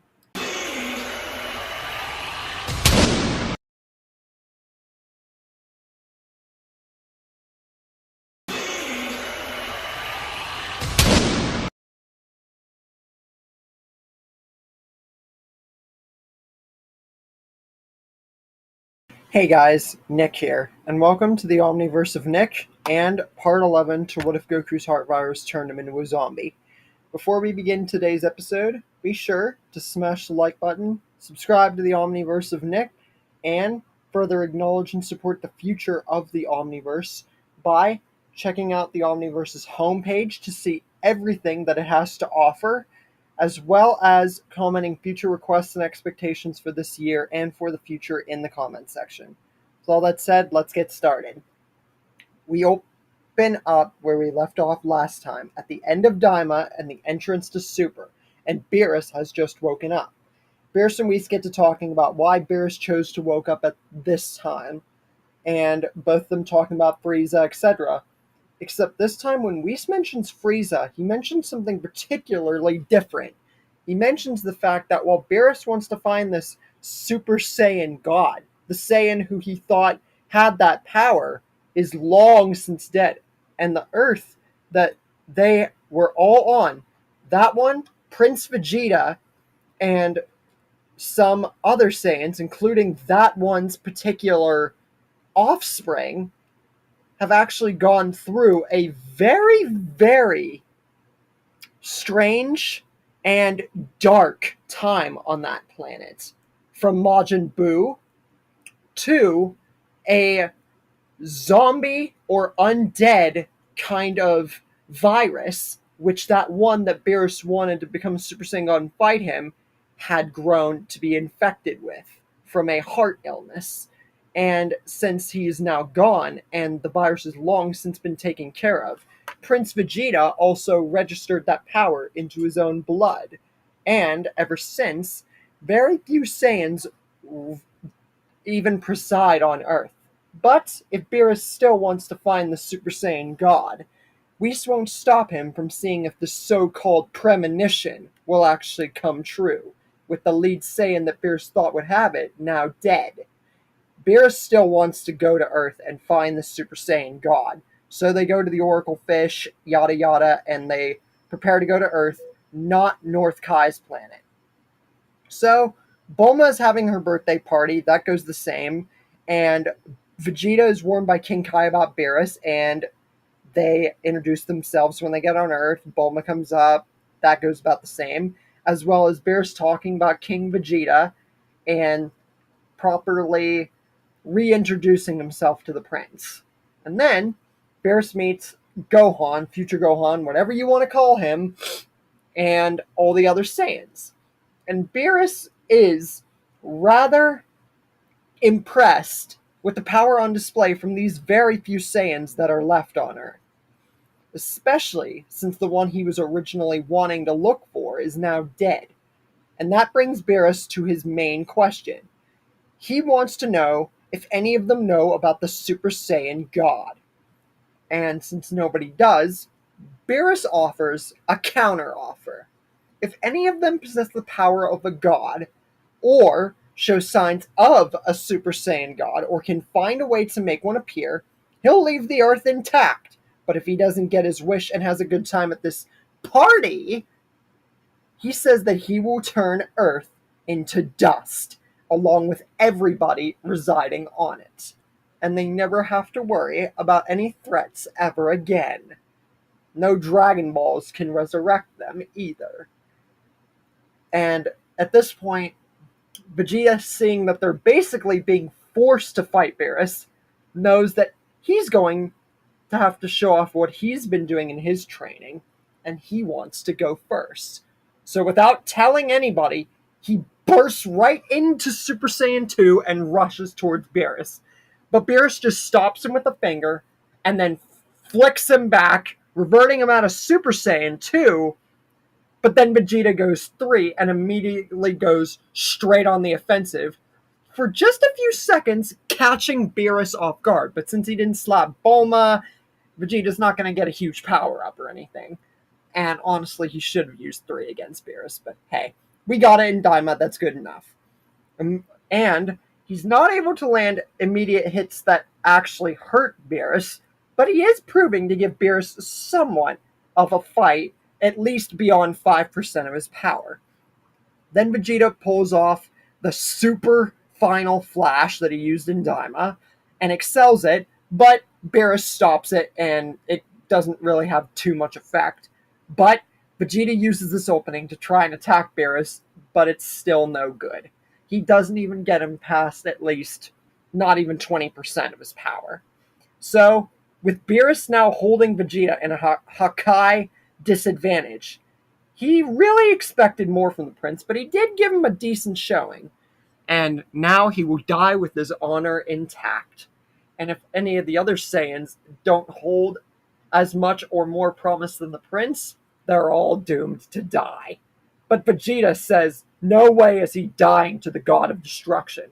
He is far from done. And he yells to Bulma to get the machine out. And then a big truck-like machine comes out and shoots Vegeta. If you guys are not familiar with this device, it is the Blitzwave generator from GT. Because since Super Saiyan 4 is now canon, and the fact that Vegeta never became one, I'm canonizing it myself. Especially since, if Super Saiyan 4 is now canon, that basically means I can do whatever I want. Because, old Super Saiyan 4 was cool and all, but to get it in a canonical way and show that GT doesn't matter, this is the best way to do it. So, Vegeta becomes, for the first time, Super Saiyan 4. Beerus is a little taken aback. This form, the red, the aura surrounding it, Beerus thinks maybe, just maybe, this form could be the Super Saiyan God. Vegeta powers up with the Super Saiyan 4, and this is a very, very impressive showing of what could have been Super Saiyan 4 Vegeta, or maybe what still can. We don't know that. So, it's just, speculation. Vegeta, in his Super Saiyan 4, fights Beerus and actually manages to get him around, if not over, 20%, and actually makes Beerus go a little more on the offensive. So much so, he begins to power up, and soon, Vegeta's Super Saiyan 4 runs out. He can't sustain it anymore.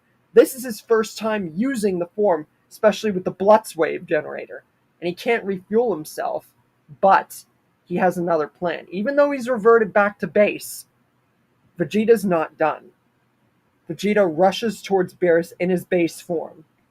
And just when Beerus thinks that Vegeta's foolish enough and that he's just going to whack him and just put the prince out of his misery, suddenly he shifts into Super Saiyan Hell and ferociously punches Beerus square in the face, and sending him flying for miles, and prepares a Hell Super Final Flash, or a Super Hell's Flash. Something like that. I don't know. You guys can come up with names. I say Super Hell's Flash or Super Final Hell's Flash. Either one. But just know that this is the first time Vegeta's using a Final Flash in his Super Saiyan Hell form. So, yeah. But Beerus stops it just in time from fully making him take true damage by blocking and canceling it out with Hakai energy. And then he rushes ferociously at Vegeta, kicks him down out of Super Saiyan Hell, and then grabs him by the face and slams him into the ground.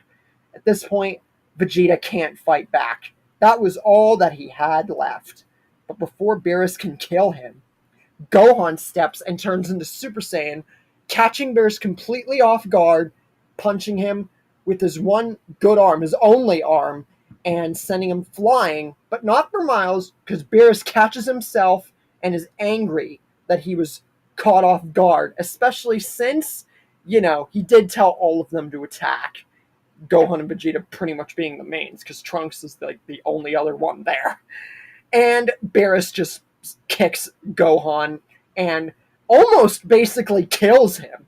But Gohan saves himself by turning Super Saiyan 3. And Beerus is impressed that Gohan managed to catch him off guard with that one good punch, but he smiles at Gohan, saying that if he has the same powers as Vegeta, he's going to die even quicker than the prince. And once he's done, the prince is next.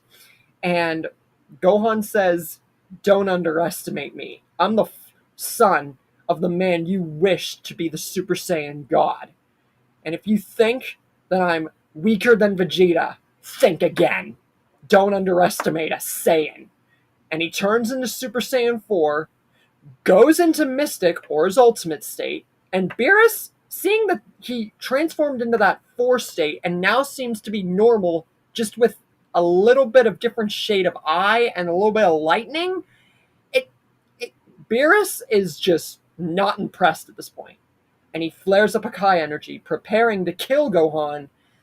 But then a humongous power surges through the entire city or boat, wherever. I honestly think it's better that they're in West City and not on the boat. It's just a better landscape. So basically, Battle of Gods, the movie.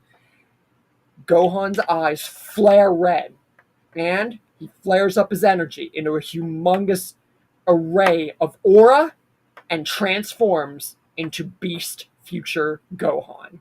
And Beerus is utterly taken aback, and he can't believe that all of this energy is coming from a single mortal, a Saiyan. And the boy was right. He's much stronger than the prince at that hell form. And now Beerus gets ready for a true fighting stance because he knows he's going to have to take this boy seriously. And he powers up almost at 50%, and even a little bit beyond 50% as they begin to fight. This battle between Beast Future Gohan and Beerus is just like Super Saiyan God versus Beerus, except far more ruthless from the get-go. Because Gohan's had a custom usage of this power, actually getting accustomed to Super Saiyan 4 and Beast like he promised himself. And Beerus, seeing that this boy had this power all along, proves that it's all, in all likelihood, this boy could be the Super Saiyan God.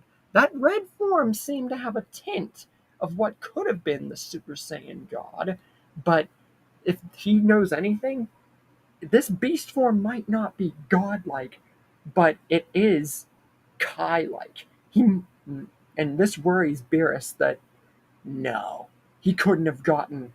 But Beerus has no time to think because the battle is so freaking intense.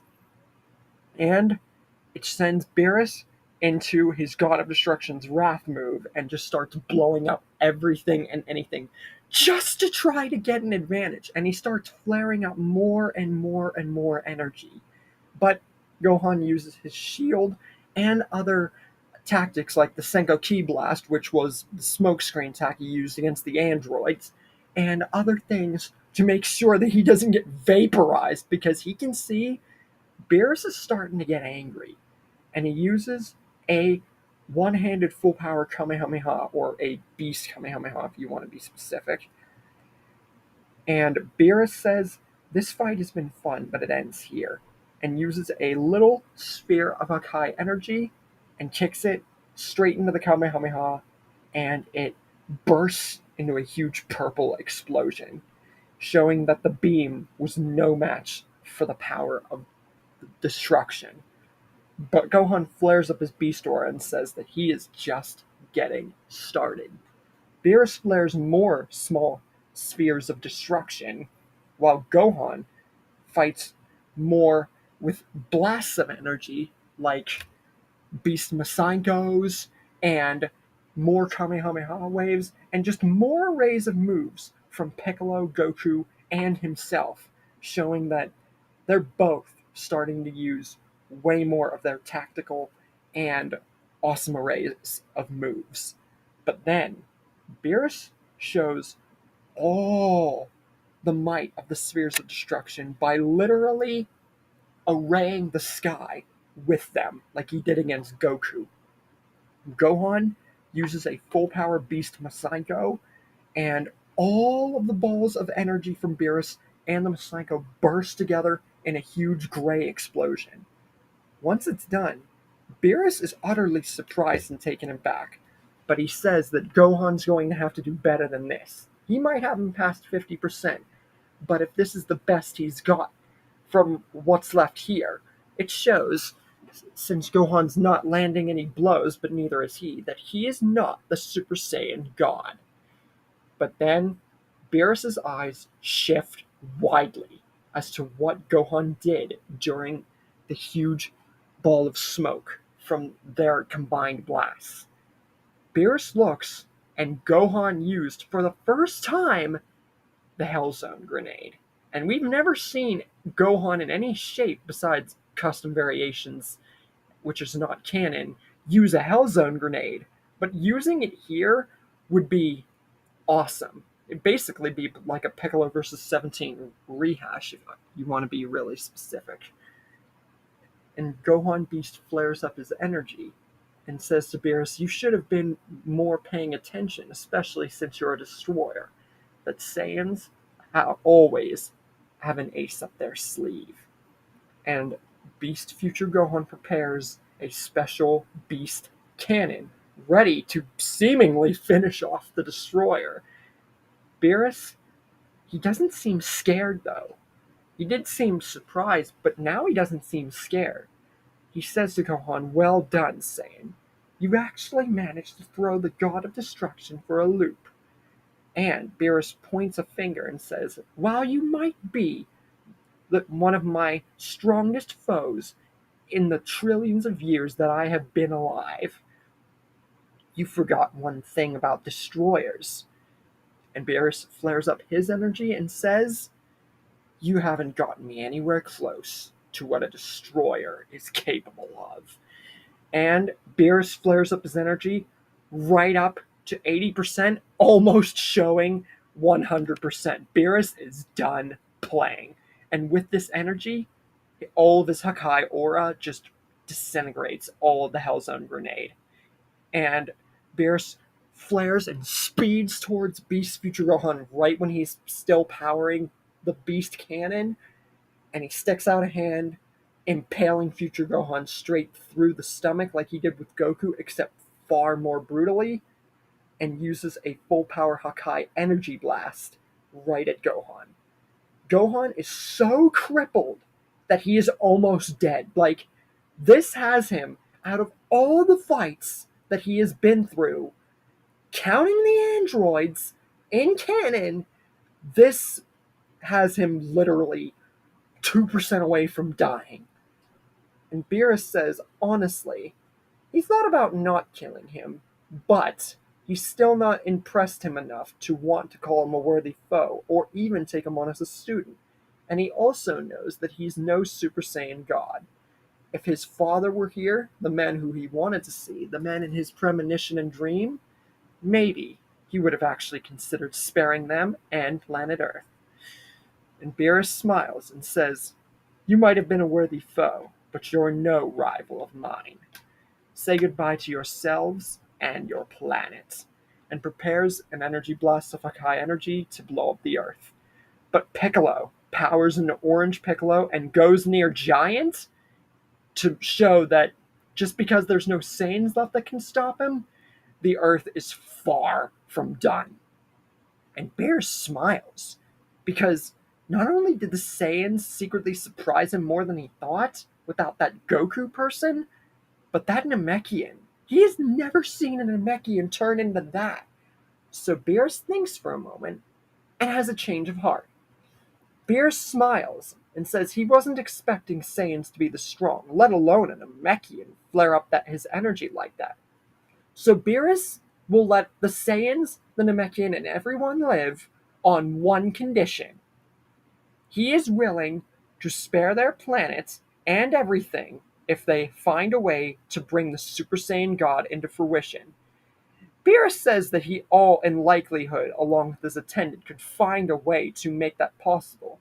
But he wishes to see if the Saiyans and all these residents on Earth can do it themselves first, as if he's going to truly help them, especially considering the fact that what they've had to go through is half their own fault, in a little bit less ways than one. But Beerus is trying to find any excuse to make them do it on their own before even considering trying to assist in any way. You know Beerus isn't going to help any. Whis just doesn't care.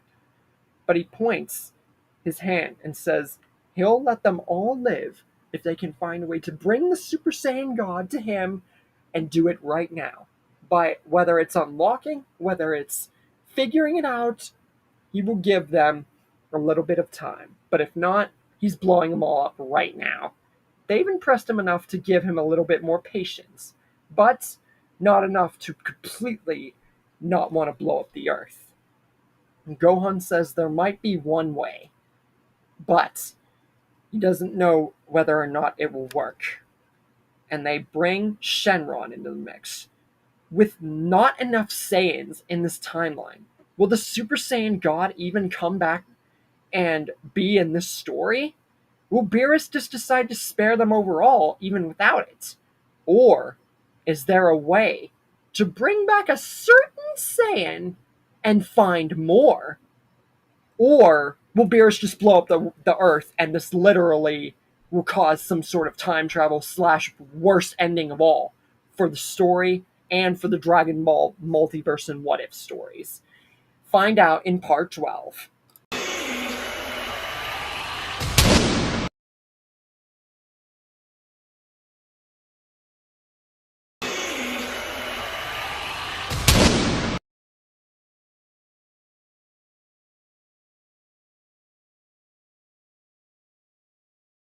Hey guys, Nick here, and welcome to the Omniverse of Nick and part 12 to What If Goku's Heart Virus Turned Him into a Zombie.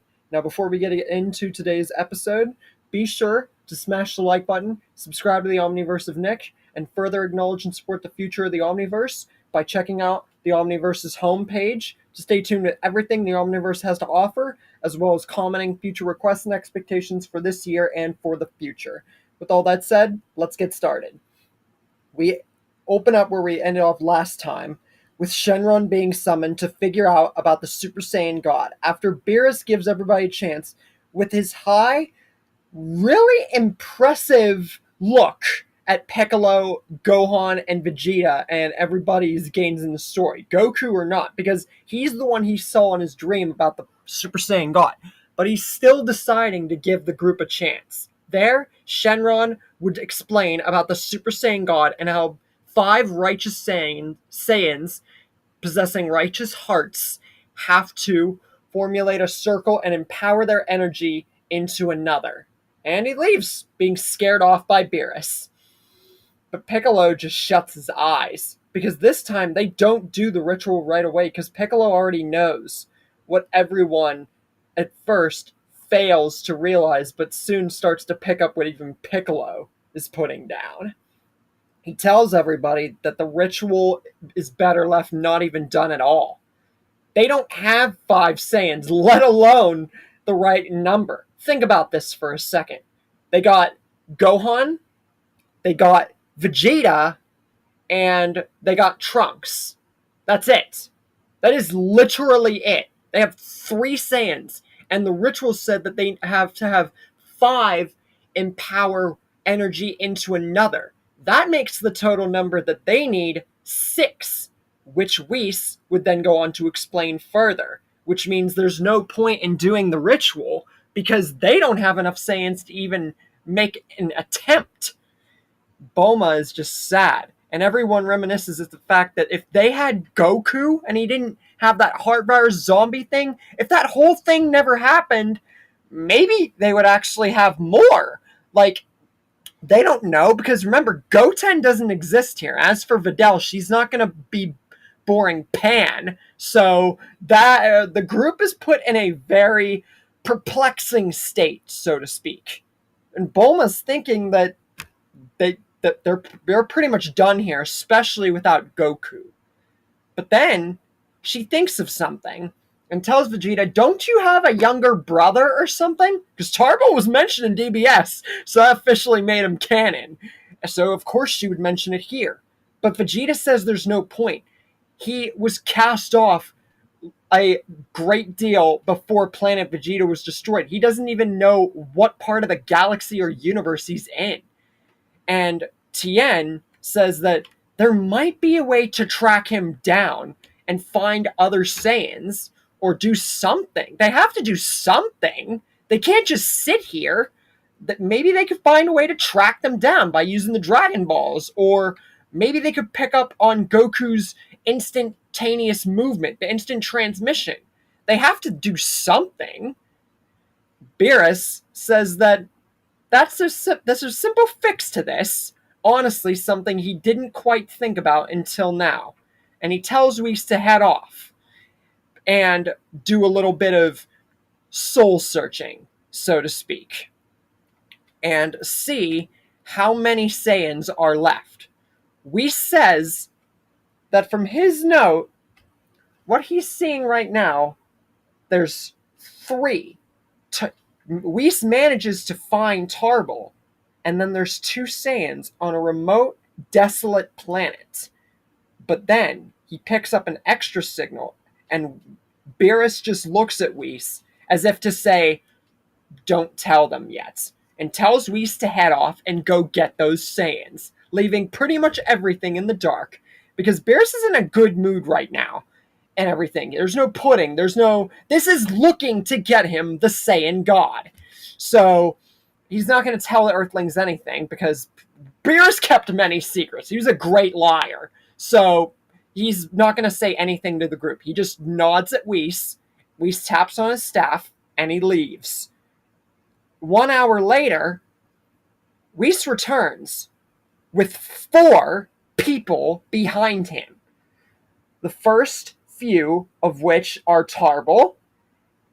The other 2 is a Saiyan named Paragus, who's basically an Elder Saiyan. He's definitely in his old age. He would be slightly younger than when we saw him in canon, but since this is Dragon Ball Super, he's still, like, let's just say he's right at the point of turning, like, to the 80s, the 70s and 80s, when Saiyans actually start to lose their strength and get their looks gone from them. He's right there. We didn't know Paragus' precise age, so I'm going to give a rough estimate.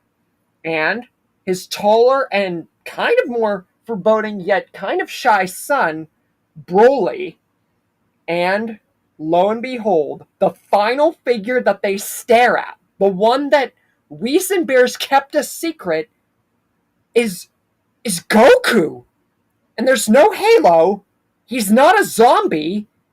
He's himself. But before anybody can say, do, or react to anything, Paragus eyes Vegeta up and down and immediately yells at Broly to attack and kill Vegeta. And Broly wastes no time at rushing at Vegeta and ferociously attacking him. Vegeta hasn't fully recovered from his fight with Beerus, so it's a much weaker Vegeta. He can't turn into Super Saiyan 3 or Super Saiyan Hell, so Vegeta's on the defensive. Beerus immediately flares up his aura, not wanting some kind of, conflict to stew and get him angry after all of this is going so well for him. So he flares up his aura and prepares a Hakai to show he means business and to stop right now. Paragus immediately knows who this person is, because like King Vegeta, Paragus definitely would know about Beerus. So Paragus, knowing this and looking at the God of Destruction, knows that, yeah, you don't want to make this god mad. Revenge is... Paragus might be mad and hungry for revenge, but also really hungry because, Planet Vampa. But that's beside the point. Anyway, he knows that if he wants to live alongside his son, they better stop right now. And he pulls out the remote and electrocutes Broly. But Future Gohan destroys the remote, and Paragus yells at him, but Future Gohan explains the whole story and wonders why Paragus wanted Vegeta dead. They know about Paragus and Broly's past, yada, yada, yada. And Vegeta just looks at Paragus and Broly and says, whatever anger and revenge you wanted against my father. It's really pathetic to see a Saiyan go down the full route of wanting the same on his son. I care not for my family or my planet or past anymore. And it would be smart of you to accept the same. Especially since we have to find mutual ground here to appease the God of Destruction.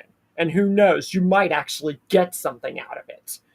Beerus just rubs his ear and is just, Saiyans. He's just exasperated. Tarbell then talks to Vegeta and is very pleased to see his brother after so long. And the funny thing is, this is only the second story on this Omniverse that I've put Tarble in, besides my What If Vegeta Raised Tarble. So, yeah, and it's also the first story where I'm really having Broly and Paragus featured as characters. This story is just full of surprises. Tarble talks to Vegeta and is very pleased to meet him after all this time. It's been freaking forever. And Tarble's wife is not going to be here, and I'm kind of gonna throw that whole thing out, especially with Abo and Kado.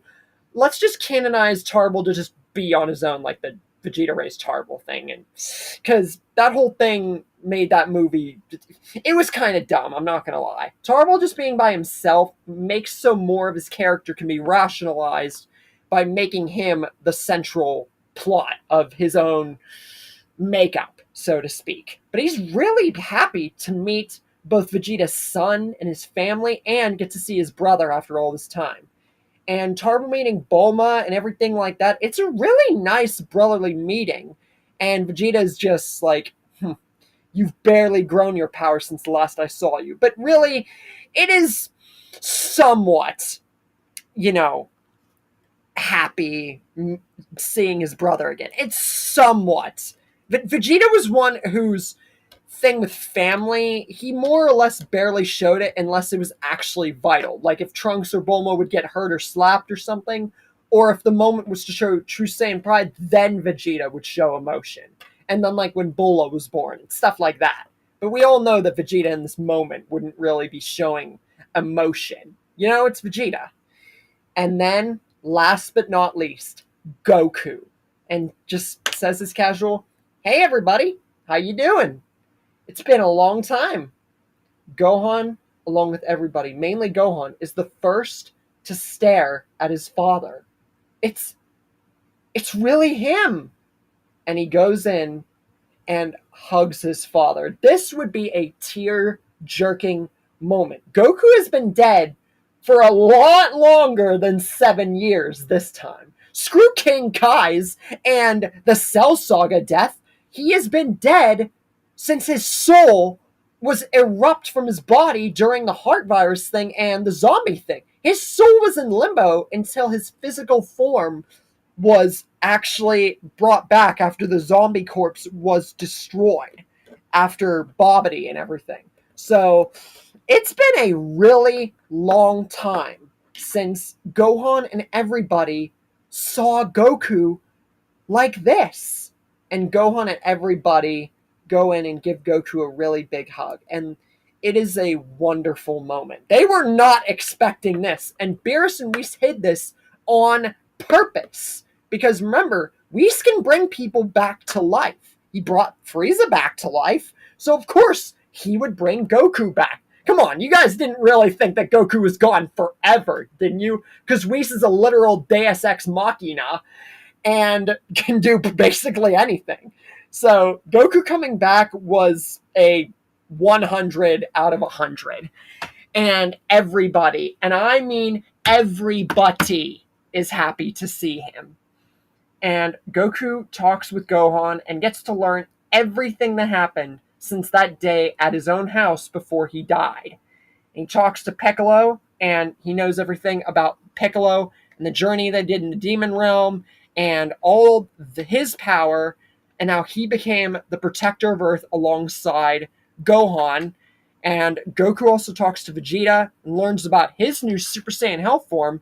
And he also says that he did see, at least whenever his body was returned to him, he didn't get to see everything because his soul was in limbo. But right when his basically soul and body were one again, he was able to see some of what went on, like right at the beginning of Daima, but he wasn't able to see like the vast majority of what happened after he died. So getting to learn everything that Vegeta and the whole group has been through, it's amazing. And honestly, Goku feels like he missed out. And Vegeta says, Kakarot, you're going to have a hard time catching up to me, let alone your son or the Namekian. Because if you really do not know about what has gone on. You have no idea that you're basically not only the weakest Saiyan, but the weakest out of everyone on this planet. No matter what training you might have done, there's no amount of training that your soul in limbo could catch you up for. But Goku just smiles and says, that's alright.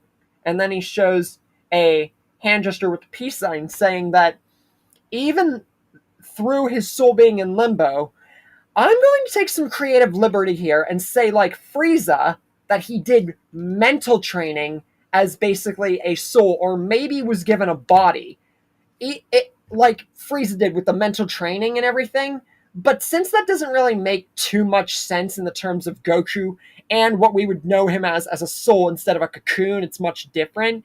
I'm just going to say that he was either given another body, or maybe, just maybe, he was given a copy of his original body to train with, and then his body, whenever it was destroyed by Tien, or just the last option being the most logical, right whenever his body was destroyed by Tien at the end of the Buu arc, and then right past Daima to this moment, Goku did not stop training. Like, he kept on training and training and training and training and training. Like, he did not stop. It was nothing but training. So, yeah. And after that, Goku and Beerus lock eyes, since Beerus and Whis are the ones who brought him back to life along with these other Saiyans. Well, they weren't dead, but you get the point. And Beerus just eyes Goku and says, "You must be the one I saw in my dream. You're the one who slayed Frieza. And you're the one who these people have incessantly not stopped talking about. That one who had his mind, soul, and body corrupted by that illness." Interesting. Goku says that, "I know you want this Saiyan God thing or whatever everybody's talking about, but I think I want to test your power for myself to see how strong a god of destruction is. And I want to test the roots of my training in the other world." And Beerus allows it to see if he is the Super Saiyan God. Like, what the heck? What problems could it do? So, the fight begins. Goku turns Super Saiyan, but then just then, he doesn't go 2. He goes Super Kaioken. He mastered Super Kaioken in the afterlife. And Beerus is a little caught off guard. Just like that kid Gohan stealing Kai, like basically power-ups and potential, Goku, he stole the North Kai's ability of that Kaioken. Interesting. Like father, like son. They both have a relationship with the Kais. Then, Goku does go Super Saiyan 2, but then stacks Kaioken on top of it. Super Kaioken 2. And then, he further powers up ferociously and goes Super Kaioken 3. Because even if he was not given a disposable body, did not do mental training, or not, he would still have way more than enough time with the training that he would do, since it would be all training. And basically, I'm not going to canonize the Otherworld tournament, maybe that, but like overall, Goku's just non-stop training. There's no tournament to get to, and he has nothing that he is going to be stopping to do or anything like that, so it's all training. That's how he has up to this maxed level. Screw Super Saiyan 3 mastered, he's mastered at least very closely to mastering Super Kaioken 3. And he rushes towards Beerus and propels himself for a furious dragon punch, but Beerus dodges it. But like against the fight with Frieza, this punch or attack was a ploy. Just like the double kick, the side swipe kick he used on Frieza, this was a side swipe punch into a kick. Because right whenever Beerus dodges the attack, Goku goes in for a furious uppercut kick that, like the one Broly used in his Z outing, and also Goku used against Janemba. It would be a really cool transition. But this kick only stunned Beerus for a minute, because then Beerus propels him with a furious flick. But Goku catches himself midair, dropping out of the Kaioken, seeing that this god of destruction just basically took his most strongest kick in this form and made it seem like nothing. And Gohan and Vegeta must have gotten him farther than this. He knows it. But Goku smiles and propels his aura and says, I know that Vegeta and Gohan gave you a better fight than this. But that doesn't mean that I still won't. Get a load of this. And then Goku ferociously powers up into what eventually becomes a very familiar scene, and everyone's beginning to see his eyes go red, him tearing off the top part of his outfit and ferociously screaming in an apish roar. Yeah, Vegeta and Gohan know what this is. Goku continues to propel his aura as he transforms into Super Saiyan 4. Yeah, Gohan just smiles, with Vegeta just looking on. They both expected Kakarot would achieve this. Kaioken was a surprise, but if Goku only could achieve, at least in Vegeta's eyes, Super Saiyan 4, then Vegeta and Gohan are definitely still bunches of times stronger. I mean, that was obvious, but they don't know. Goku still has some stuff up his sleeve. Goku goes to attack, but Beerus just blocks it with a single finger, and is kind of disappointed, because if one kick was all he could do, and this form is the best he could manage, it's clear he's not the Super Saiyan God either. But Goku just says to Beerus never to judge a book by its cover. He said that Vegeta and Gohan aren't the only Saiyans that could give him a run for his money. And the fact that if Gohan gave him so much as a fight to almost go full power, he is going to see from his own dad that he has way more power than he's letting on.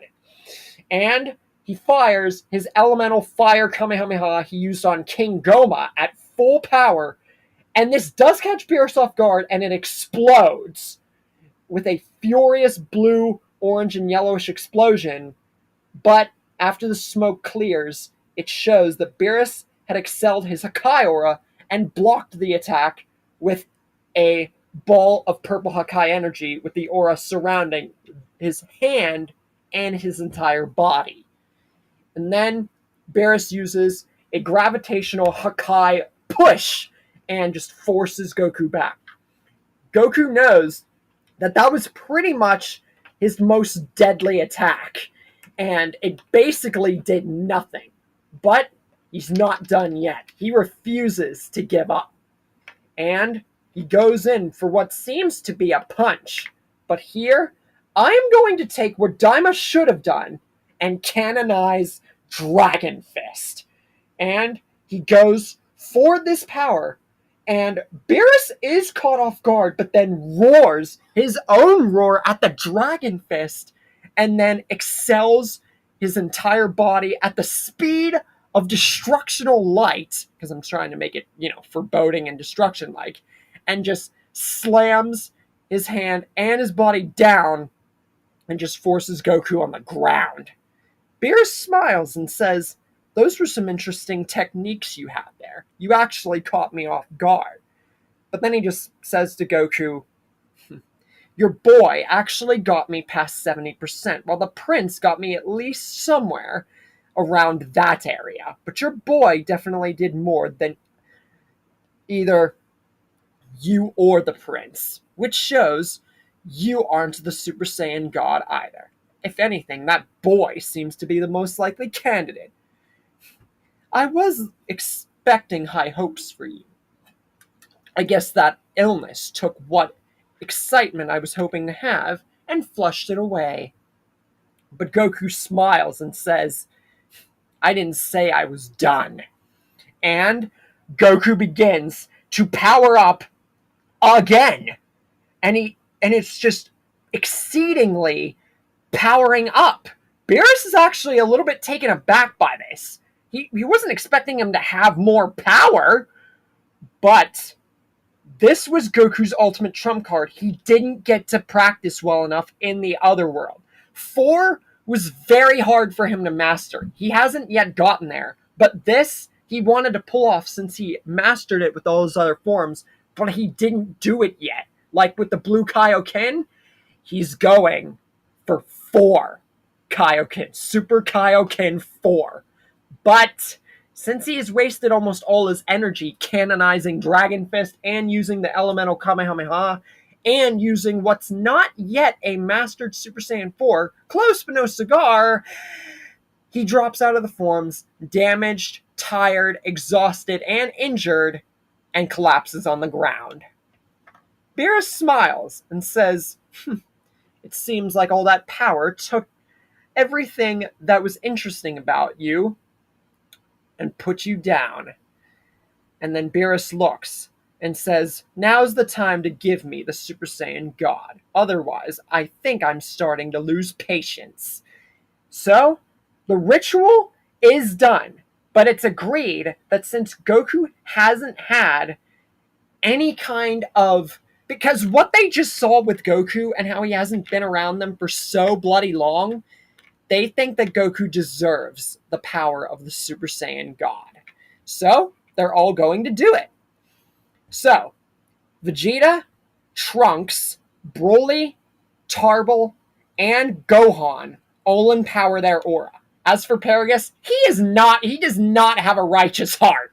Broly, on the other hand, yes, you could make the argument that Broly's rage and temper, since they have not yet been quelled like they were starting to in the superhero movie, means that he doesn't have a righteous heart. But remember, Broly, unlike the Z outing and this being his canon outing, this Broly is an innocent Saiyan. He was just forced to become a bad guy and was taken advantage of because of his genetic makeup, that rage, that legendary Saiyan power. So this means that the ritual would work. So yeah, it's not going to go bad. So Goku does get the Super Saiyan God ritual done on him, and he becomes the Super Saiyan God.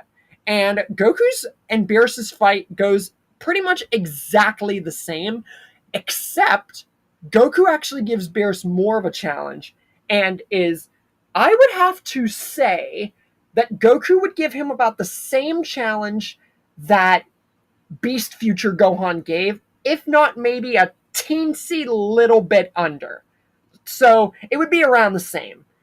Beerus says that since Gohan, Goku, Vegeta, and everyone here, and all of what he's been through on this planet, bringing the Saiyans back and doing all this, it is really giving him a time and foes he never thought that he would meet in his entire millions of years. So, Beerus decides to save their planet, and once he feels up to it, maybe he'll let them train with him.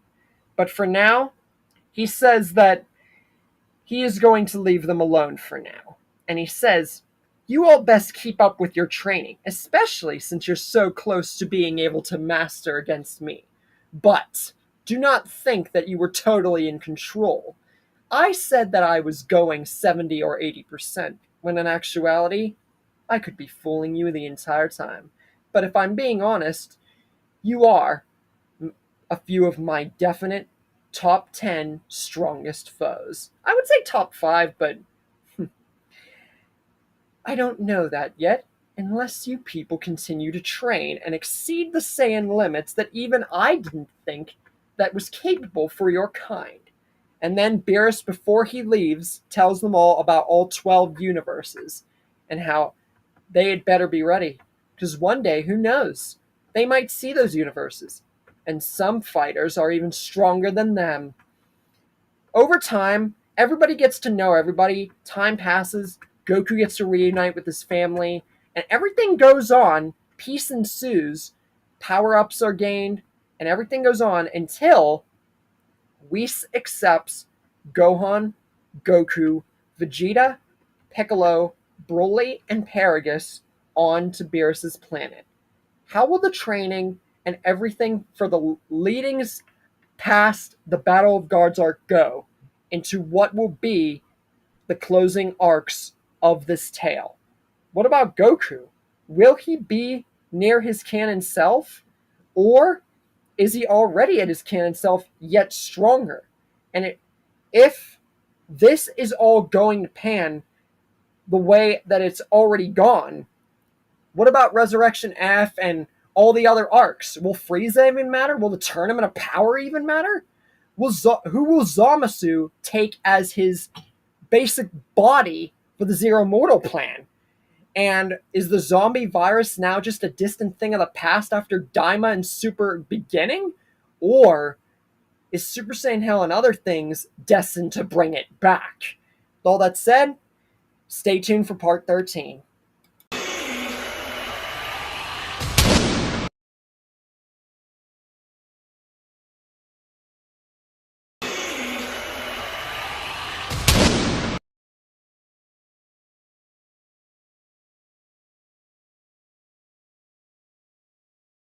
Hey guys, Nick here, and welcome to the Omniverse of Nick and part 13 to What If Goku's Heart Virus Turned Him Into a Zombie. Before we get into today's episode, be sure to smash the like button, subscribe to the Omniverse of Nick, and further acknowledge and support the future of the Omniverse by checking out the Omniverse's homepage to stay tuned with everything for the future and check out everything that it has to offer, along with commenting future requests and expectations for this year and for the future in the comments section. With all that said, let's get started. We open up where we ended off last time, with Goku being brought back after so many years, and Tarbell and Broly and Paragus being brought into the story. And now, Whis has finally allowed Gohan, Goku, Vegeta, Piccolo, and Broly and Paragus to train at Beerus' world. Whis also uses his staff, and then, within a second, after a blink of the staff, future Gohan's arm is brought back? And Gohan didn't even ask for it.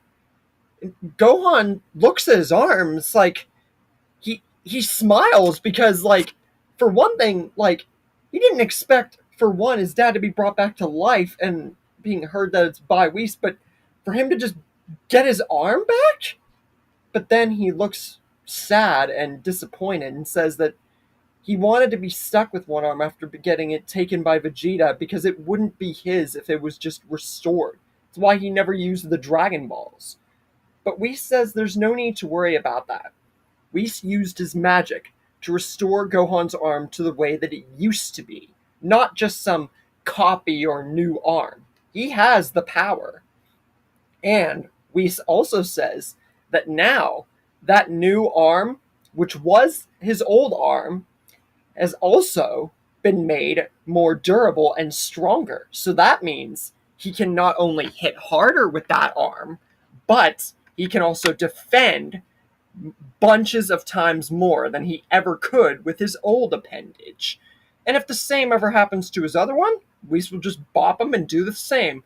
But he doesn't want to make it a habit, so he tells Gohan that this isn't going to be a repetitive thing, and he hopes that Gohan plans to utilize that power he used against Lord Beerus and make sure that never happens again. And Whis says, I would never have expected that a one-armed Saiyan would have been able to give my lord such a run for his money. But do not think that just because your power is as high as to satisfy Lord Beerus to a great content like your father finally became, that it's best to leave yourself at that power. Being a Saiyan, I have no doubt that you will flourish with even more power, and give my lord an even bigger sense of satisfaction.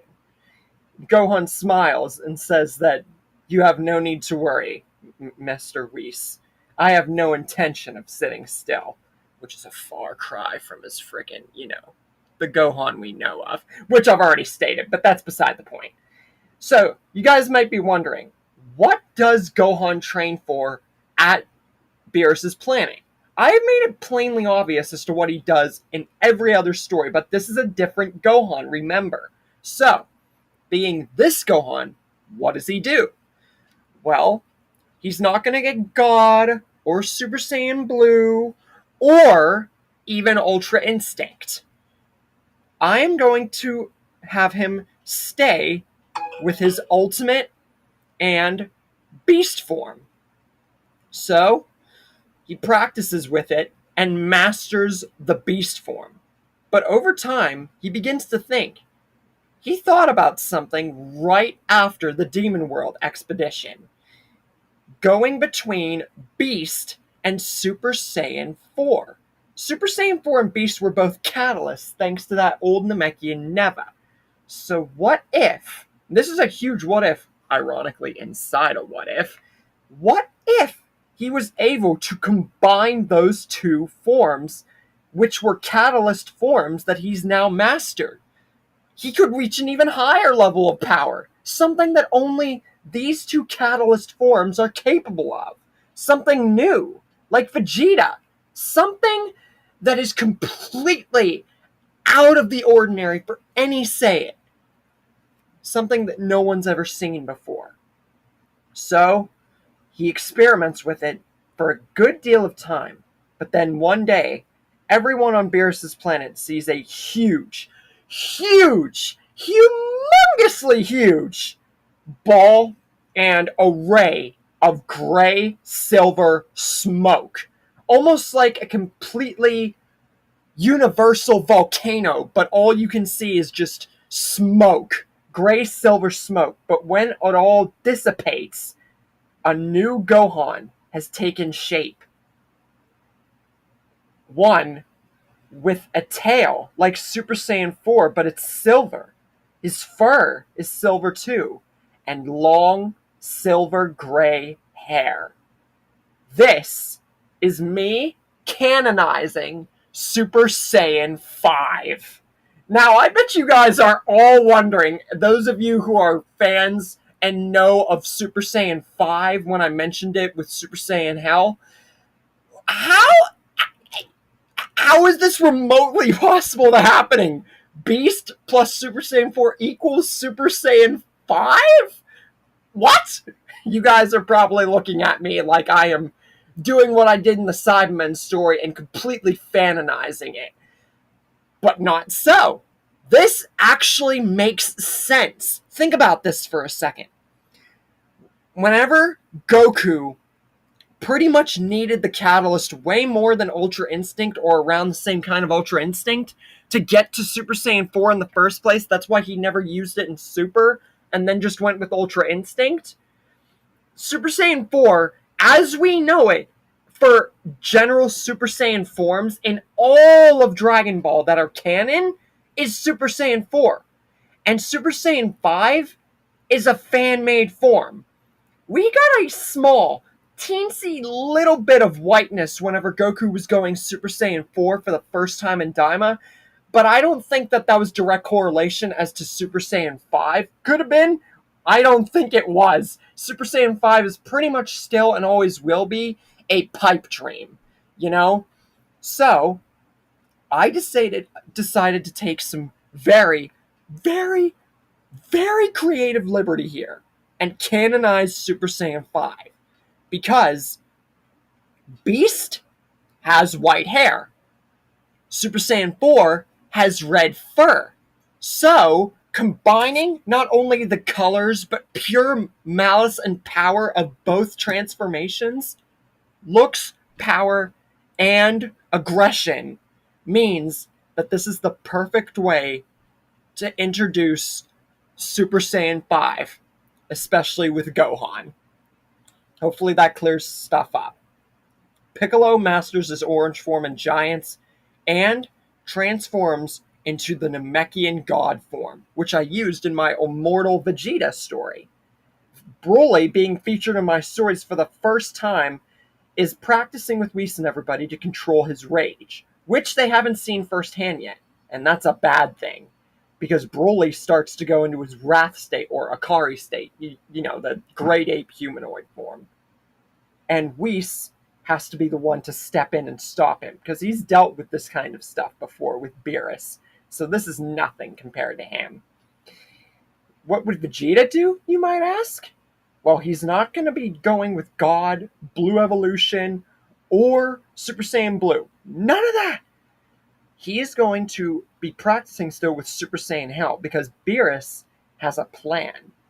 If Vegeta can use Super Saiyan Hell and combine it with the might of destruction, maybe he could not only become a candidate for the God of Destruction, but he could become a super God of Destruction. Something beyond a God of Destruction. Something that Beerus knew that Super Saiyan Hell form was something, but this could actually be an apex God of Destruction. Something much more tremendously terrifying and more powerful. So Vegeta does unlock Ultra Ego, but then Beerus encourages him to use the power of Super Saiyan Hell with it. So, over time, Vegeta unlocks a new form besides Ultra Ego, obviously, but we all know that from the manga. He unlocks Mastered Hell's Ego. So he basically masters Ultra Ego with Super Saiyan Hell. So it's all Ultra Ego except one eye still red, the pupil, and gray. So Super Saiyan Hell is definitely dominant with this form, and Vegeta has now become an apex god of destruction. So yeah, this is not the first time I've given Vegeta so much gains in a story, but this is way more so. Especially since I gave him fan-made forms over and over again. As for Goku, he experiments and gets to Super Saiyan Blue Kaioken. Meanwhile, back on Earth, Tarbell unlocks Super Saiyan 2 and trains with that. Paragus is allowed to wish and get his youth back since he never got that luxury being trapped on Bompa for years and years and years. And he needs to earn trust with the people of Earth since he tried to use his son as a means of getting revenge on Vegeta. And Paragus isn't exactly a pure Saiyan still. So, trust needs to be gained. So Paragus says he'll do whatever and he will show them all that just because he's the weakest Saiyan doesn't mean it's going to be that way for long, and he will gain the trust and validation that someone like him deserves. And over time, Paragus unlocks Super Saiyan and barely gets to Super Saiyan 2 before Resurrection F. So Frieza is resurrected, and that whole thing goes exactly the same, except Sorbet explains that everything has gone way differently, but he doesn't mention Majin Buu. So this actually gives Frieza more satisfaction and urge not to train. Sorbet still says that Goku might be more formidable now than when he bested him, but not saying that he beat Majin Buu, because Sorbet is not going to catch... The spy drones were not going to go to the demon realm. Let's just face that right now. If they didn't know about Beerus and them, what makes you think they'd know about the demon realm? That was just as far, if not farther. Who knows how far the spy drones could have gone? Heck, Dr. DeRose never went out of space because they were destroyed in the Saiyan battle. That's beside the point. So Frieza says he is going to become stronger, but he's also not going to become stronger than in canon. Frieza says there's no need for him to gain super strong. He'll just max out his 100% and make sure all of his abilities are maxed beyond the level that Goku tried to fight him with. Meaning that he really doesn't have to become stronger at all. He just has to make himself more durable and faster. He doesn't have a need to become stronger. So, Frieza trains to the absolute limits and beyond with his 100%. So he's not going to get stronger, barely. He's not going on Resurrection F tier. This is like barely Buu Saga tier, and this isn't the first time I've done this. So he trains, and he gets past 100%, and over time, he maxes the form out. Then his army appears on Earth, but it doesn't last long. Soldiers are eradicated, everyone is easily decimated by the people on Earth, even without the Saiyans who are training on Beerus' planet, and Trunks gets his first win by showing off a true shining sword slash, killing Frieza just like in canon for the first time. And yeah, this was going to happen. For one thing, everyone is stronger than Frieza in this time, no matter if he got Golden Frieza or not. And Frieza has no need to train that hard this time, with Buu not being told by Sorbet that Goku killed him. So Frieza is utterly decimated. There is no need for Golden Frieza in this timeline. So now, on to the Universe 6 versus 7 tournament. Monica, there's no need to introduce him. And our team, Gohan, Goku, Vegeta, Piccolo, and Broly. What will happen in this tournament? Will Universe 7 pull off the win with so much going for them? I know it's probably a huge, dumb question. Will it give Universe 6 more of an edge to try and fight harder and more desperately? And even if they win so easily with their huge, humongous gains, whose body will Zamasu take? Will there even be a need for it? And how will the Tournament of Power and near the ending of this story go, with 2 parts remaining to the epic finale tale of this zombie Goku story? Find out next time.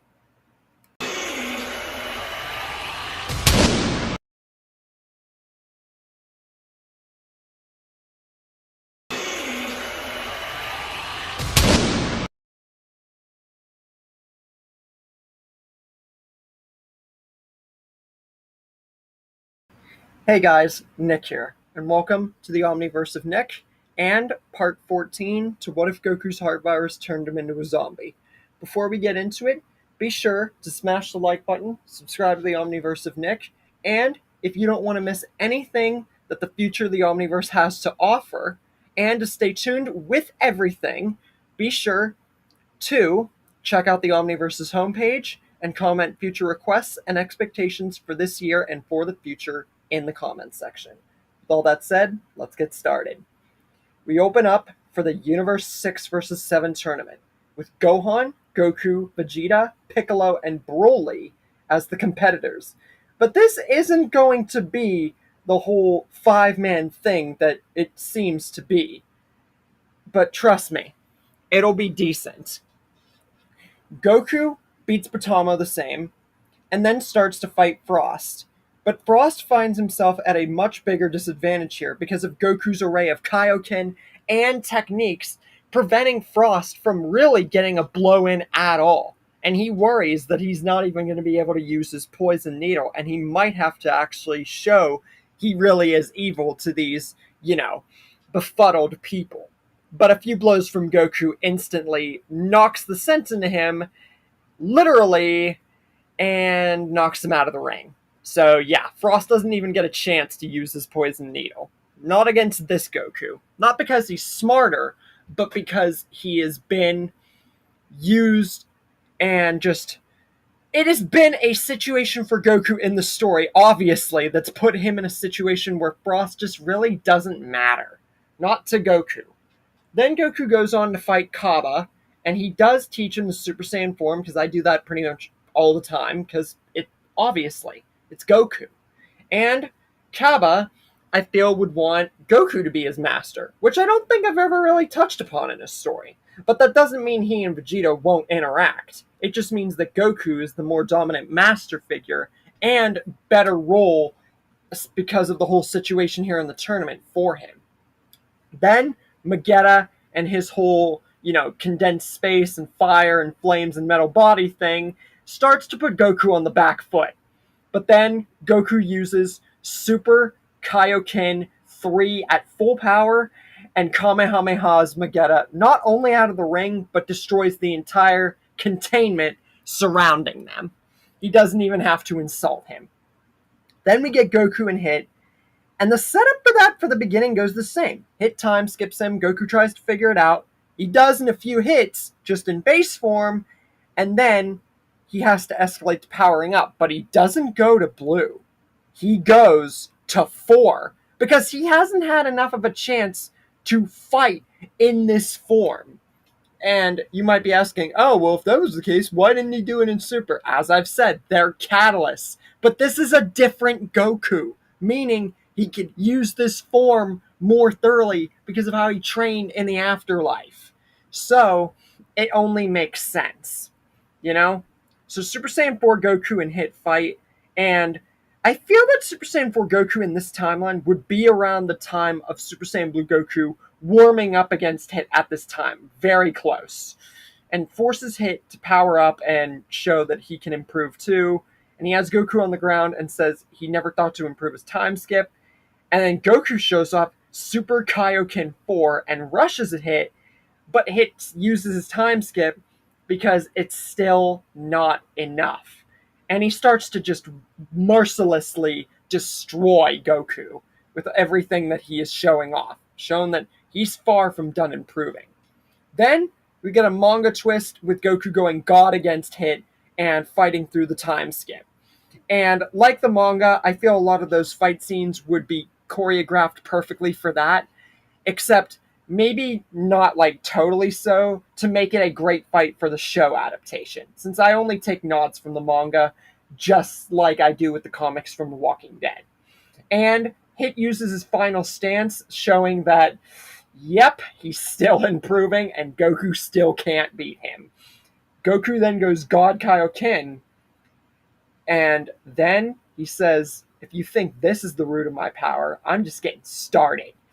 And he goes blue into Kaioken right after being in God Kaioken, so it's a very nice transition. It was always cool when he transitioned between God and blue, so same would apply here. And he instantly rushes a Hit, slamming his fist into his face, but then Hit tries to use his time skip, but Goku parries it like cannon, and goes Super Saiyan Blue Kaioken times 20. And the two go in for that very last punch before the end of their fight commenced in canon, except something different happens.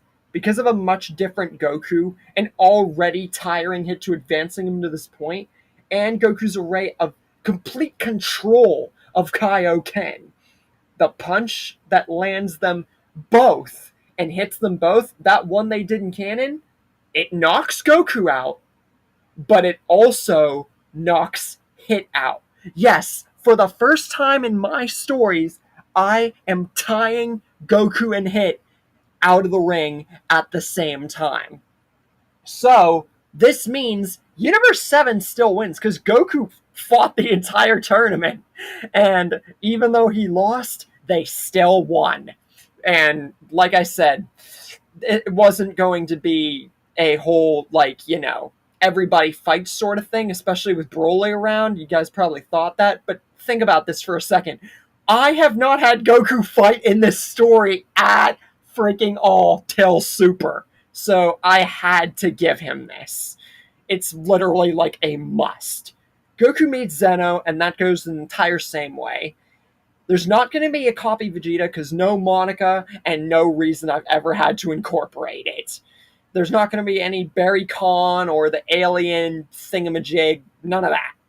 And there's also going to be no Zamasu, because no time travel. But, I am going to be doing something different with him. Every other time I've said, because of time travel, the stories that 9 times out of 10 for the stories I've done so far, has been Zamasu not choosing anybody's body because no time travel. But he is going to be involved. You're going to see. You're not going to see until the next episode and closing off the story, but just know he will be involved. But I'm not going to say how yet. So, Zeno and Grand Priest get to talking, and they come up with the Tournament of Power, and no exhibition because no future Zeno, so they get straight into it. So you guys might be wondering, in this era, this completely different, perplexing, amazing, overpowered, overbearing, weird and obnoxious timeline that you have conjured up in the story from a zombie virus, who is going to close off this story and be in the Tournament of Power for Universe 7? Well, Goku, obviously, Gohan, well, future Gohan, and because he's been the lead this entire story, Vegeta, without a doubt, because of his mastered Hell's ego, that's still going to put him in the Tournament of Power. Piccolo, because he's the next strongest with his Orange Piccolo and Namekian God powers. Broly to actually give him something, Tien, Tarble, and Trunks. Now, there's not going to be any Earthlings because their powers are just much too small, and really, with no need of them around anymore since Goku came back, there's really no need to include them. And there's just not a need. They're much too weak compared to everybody else who's actually trained for this event. And honestly, they don't even want to join. Krillin, Roshi, and Yamcha are fine without being in it at all. Whereas Tien, he's actually strong. Like, he's become strong to the point where he wants to join and everything, you know? He's much more on top than Krillin, Yamcha, and Roshi, who've kind of been laid back in this story after pretty much not even the Boo arc. And you could make the argument, well, Krillin came back. Well, there's also no Android 18. Yamcha wasn't in the original tournaments. I only put him in for one. And Roshi, he's just laid back. There's just no need to include them. There's also no Majin Buu and no Frieza. So this leaves the perplexing question: who are the last two members? And this isn't the first time you've done this, Nick. You included two guys before it to fill in the roster. But what happens now? Who are you going to include? Goku smiles because he knows exactly who to include. It's not the Earthlings. It's not Frieza. And it's not any one of the Majins or anything like that. Goku says that he met many people in Otherworld, two of which he knows are going to be perfect. And it will give them not only possibly a chance at life, depending on how this tournament goes, but it will give their team two very great warriors. So he uses his instant transmission and teleports to the Otherworld and talks to Olibu and Paikon. That's right, I'm including them in this story and canonizing them, since they already are canon. If you look at Dragon Ball Z Kai, which canonizes everything, Olibu and Paikon are there. It's just not the Otherworld tournament. They're not the relevant focus, which I think was meant for the best if they really wanted to save them for something for the future, which we still don't know yet. Yeah, as many twists, turns, fan-made stuff, and techniques and transformations they are, gotta admit, this is something well worth putting in this story. So Goku talks to fortune teller Baba about giving him a day to join the tournament, and Baba has no problem with this. It is two people, but I feel that they could work something out. And it's Goku, you know? He deserved this after being in heaven for so goddamn long and being a savior of Earth and everything.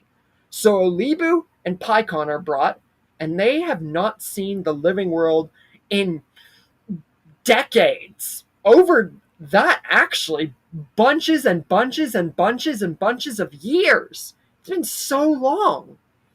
And it really throws them off. But they're given a deal. If they can win this tournament with the rest of them, they can be brought back to life. And Olibu and Paikon, they accept anyway because it's another tournament they're actually excited to participate in, and they really, really are thrilled at want to be brought back to life. At least Olibu. Paikon's like Piccolo, where he doesn't really show like, oh, giddy emotion, you know? But I think that's honestly what makes people like him, Vegeta, and Piccolo really good as characters, is certain levels of emotion that they show within themselves in the audience. Anyways, our team is set. Goku, Gohan, Vegeta, Piccolo, Broly, Paikon, Olibu, Trunks, Tien, and Tarble. All set for the Tournament of Power. And if you're wondering why I didn't include Paragus, he is just as weak as the Earthlings and not worth talking about. But he's around. But anyways, what is going to happen with the final stage set for the zombie story? Since the zombie virus after Super begins is really not a worry anymore. Will the team pull through for the Tournament of Power with this Universe 6 and 7 one being so easy? If Zamazu's involved, how dynamically dark will this turn if he is actually in the Tournament of Power and not just a spectator? And with Broly's rage seemingly quelled, will it somehow come back to bite with people like Kale involved? And with all these arrays of warriors, transformations, team tactics, and skills set for the end of the story, how will it close off? Find out in the semi-final part to the Goku Heart Virus zombie story.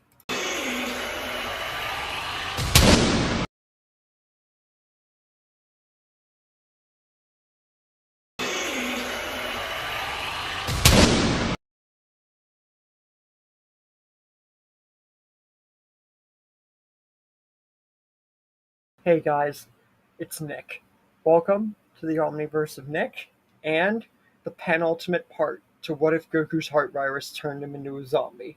Before we get into it, be sure to smash the like button, subscribe to the Omniverse of Nick, and stay tuned, hyped, and packed for the future by checking out the Omniverse's homepage and commenting future requests in the comment section. Let's get started. We have our team set for Universe 7. Goku, Gohan, Vegeta, Piccolo, Broly, Pikkon, Olibu, Trunks, Tien, and Tarble for Universe 7 and the entrance to the Tournament of Power. Goku tries to engage Hit, but Frost stops him, wanting revenge for the Universe 6 and 7 tournament. So he blasts at Goku and tells Hit to stay back and that this is business. Surely Hit can understand that. Hit just backs off, so Goku and Frost engage. Meanwhile, Hit and Basil attack Nari Rama, and Basil fights Lilabu and knocks her out, and then goes to knock Nappa out, who would originally have just blocked the attacks, and then Basil ran away.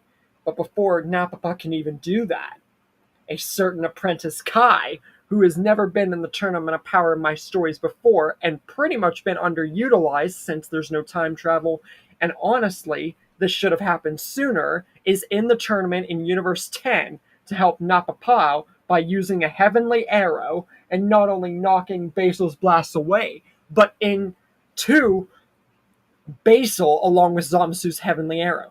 Basil tries to block, but it's too much for him, and he flips out of the way to avoid further damage and getting knocked out of the ring. Zamasu thinks this whole contest is barbaric, especially by the Omni King and the Great Priest. But if he really needs to protect his universe as Master Gosu and his own morals and code, then he will team with the mortals of his universe to make sure the other mortals fall before him. And this wolf guy, Basil, is his first target. And he goes for instant severance and prepares to strike, but Nink grabs him. Zamasu says to get your uncouth hands off of me, you Barkley mortal. And he actually unsheaths his key sword through Nink and then knocks him out of the ring, that is. Now, for a very less durable mortal, Nink, they would have died, but since Nink is unbearably durable from Goku's punches, we can infer that an impalement, he would be able to survive this. But this has now put Universe 4 and 9 on edge. So much so that the Universe 9 Kai Go says for Universe 9 to attack that Kai apprentice from Universe 10. And Cutella has an interesting idea when it comes to Universe 9 and his own universe, since his Nink was almost killed by that Kai. He proposes to Universe 9 an alliance. They're not going to be friends. Call this allies of convenience. Only one of their universes can survive. But if they team together to knock out Universe 10 and this apprentice Kai of that universe, then they cement a bigger role in gaining an advantage, and the two of them could possibly be the only two universes left and settle their differences after. So if anything, dealing with Universe 10 in tandem gives both their universes an advantage. And Sidra and Go agreed. This is a pretty straightforward plan that honestly can work. So they agree. So Universe 9, along with Universe 4, with the exception of Nink, team against Zamasu, who prepares to engage these mortals, but Universe 10, with Lilabu knocked out and Zamasu taking Dracul's spot, go to engage against Universe 9 and 4. So, if anything, Universe 10 is at a very big handicap, but you'll be surprised how much that handicap doesn't really mean anything. So first, Sorel knocks out Murasam. And if you guys don't know who these people are or the universe people, I'm not going to go through too much length in explaining which universe they're all from. So if you guys saw the pictures, know your lore, and just got the basic idea down, then saying the names is all I should have to do. So if you're confused why I'm doing that, that's why. Then Diem goes to attack the likes of Shosa and Majora, who juke Diem the entire time. But then Diem sees he's got help. Napapa engages, and with the two tandeming a great tag team attack, it's actually enough to knock out Shosa. Majora tries to put up a fight, but it's not enough. So even with Majora's blindness, he still gets knocked out. And with that, yeah, that's done. And even if he were to be able to survive, Darasim is able to knock him out appropriately. Then the likes of Murachim and Methiep knock out the likes of Sorel and Comfrey. Roselle tries to use his wings to juke the opponents, but this does not work in any way, shape, or form. And Diem manages to knock him out with his superior blasting, flying, and ability. Then Koei and Hop both engage and completely obliterate the Diem out of the ring, so that way they have no flying to worry about now, since basically, besides Universe 2's Vickle, Diem and Roselle were the only flyers. So yeah. Then Zamasu uses a gravity force-up push like a giant storm and forces both Hop and Koei up in the air, and then he goes in with his key sword. First Hop is knocked out, and then Koei is knocked out. Then Chapel goes in with his metal body and fire and goes to attack. But with Napapa and Murachim combined, Napapa also engaging a very good rapid fire tandem attack with Murachim, yeah, Chapel is knocked out. Then Dokori tries to use her illusion and her attacks that she used against Master Roshi, but it works on everybody. Kind of Zamasu, not really, but before Zamasu can even show if he can at least get out of this, someone else does. Albany of the 10th manages to see through this by using his powers, the split mirror kind of time-skipping illusion technique that he used against Gohan. And with forceful means of his power and powering up his skill, he manages to find the real Dokori and knock her out of the ring, showing that Albany's prowess, power, and experience are far more than Dokori's tricks. That's when Ganos from the 4th has had enough, and he transforms into his big bird, youthful, dinosaur-like form, the reptilian form, and he rushes forward and knocks out Murachim. And that's whenever Napapa and Methiep try to use their tag team attack, what they used against Caulifla and Kale, but Ganos' power is just far too strong, and he manages to knock them both out. Albany, Rubalt, and Zamasu looking on are the only ones left as Zamasu flares up his aura, knowing that these three are the last of the 10th. But the other two universes are getting down too. This, like I said, the handicap hasn't meant too much. It's been a really back and forth, awesome three-way tag team universe duel. Zamasu rushes forward with his Keyblade, and he manages to knock out Ganos. And with this, Dearest, the Universe 9 Triangle of Danger knocks out Darasim, who was hiding, by the way. Forgot to mention, he was hiding. There wasn't much relevance in putting him into another fight because he was knocked out in a simple move. So yeah, he gets knocked out along with Rubalt, and now Zamasu and Albany are the only two left. So Zamasu gets serious now with a ultimate serious pose and a much more forceful aura flare up and demeanor, and Albany flares up his technique, showing that now that they're the last two left, there's really almost nothing to lose and that they have to really get serious. Mona is knocked out.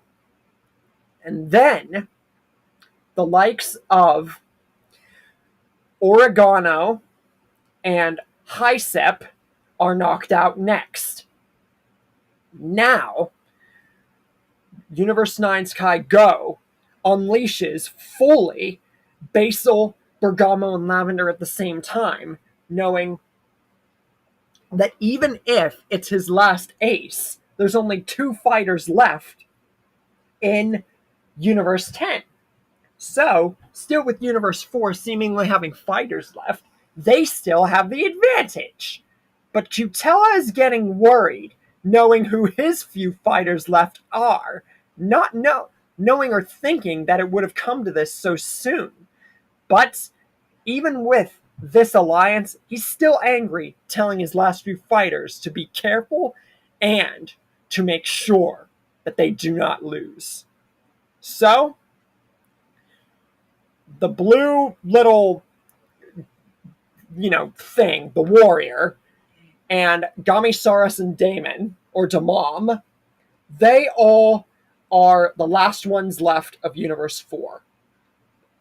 Universe 9's Trio of Danger, the three Wolfmen, use the Triangle Danger Beam, but Albany uses his technique and just straight up flares through it and punches Lavender out of the ring. Then Zamasu uses his Keyblade and a forceful gravity push and pushes Basil out of the ring. But Bergamo, he doesn't get scared, and he doesn't move. He just opens his arms, daring them to attack. And they do, both of them. But they just fell right into Bergamo's trap. With his wolf brothers gone, and no usage of it in the exhibition since there was nothing, and nothing else to lose, being the last guy, Bergamo has officially become full power giant Bergamo. With Zamasu and Albany going all out, his power has flared up to how it was in the exhibition. But they're not stopping like Goku. They give him even more power, not paying attention to the fact that how much bigger he's getting is making him slower. Zamasu and Albany don't care. He's the last one left. Desperate times call for desperate measures. So Bergamo gets even stronger, and stronger, and stronger. So much so, his aura flares so much that the entire Null Realm shakes from burning fire. And it's actually getting quite terrifying for the entire tournament team. And with one forceful shout and attack from his claws, his humongous claws, mind you, Albany's technique doesn't work. Albany is knocked out by Bergamo. Zamasu, he just smiles menacingly and says, "It would seem as though you and I are the last of our universes, and 4 seems to have abandoned the prospect, using 9 to the end. Seems like your alliance wasn't worth much, and neither was mine." And he throws back his arms, saying that now that all the uncouth mortals of my universe are out of the way, I can expend my own ideals and destroy you personally. You uncouth, barbaric, huge wolf-like mortal! And he powers a huge, huge purple ball of energy. But Bergamo powers up and uses a Wolfgang penetrator. But right when it goes towards Zamasu, Zamasu uses a furious slash with both of his arms to cut the Wolfgang penetrator in half. But Bergamo is so durable that the key slash doesn't cut him open or even graze him enough to make it fatal. He just powers through it and punches a furious punch at Zamasu, almost killing him and knocking him out of the ring. Zamasu cannot believe he was knocked out and humiliated by a mere mortal. And now he knows he really doesn't have anything to lose. And if his universe is going down, every universe is going down with him. That plan he had, that zero mortal plan. If he can't accomplish it without enough reason with his universe around, he'll make sure no mortal gets out of the way of him doing it right now. And he prepares to rush at all the mortals to kill them all. But he's instantly erased, just like Frost was, right as Universe 10 is getting erased as well. Bergamo is the last one left of Universe 9, and Universe 4's warriors have just all escaped. Universe 9's Kai Go cannot believe that they managed to succeed. And even if Universe 4's last warriors are gone, their alliance served its purpose. And he tells Bergamo, now that he's the last one left, he must hide, conceal, and utilize that power, shrinking down, obviously, and make sure he lasts till the end, and he can win. And Cutella tells his warriors that even if their alliance served its purpose, the tournament will still be Universe 4's to win. And the Universe 4 blue spiky man I can't remember the name of uses his powers to hide himself, Damam or Damon, and Gamisaras in a concealed vortex, illusion that he had the powers of, so that nobody can find him. Meanwhile, Hit takes out Nari Rama, just as Hit and Vegeta square and stare each other down, as we get into what will be the finale next time, with what if Goku's heart virus turned him into a zombie.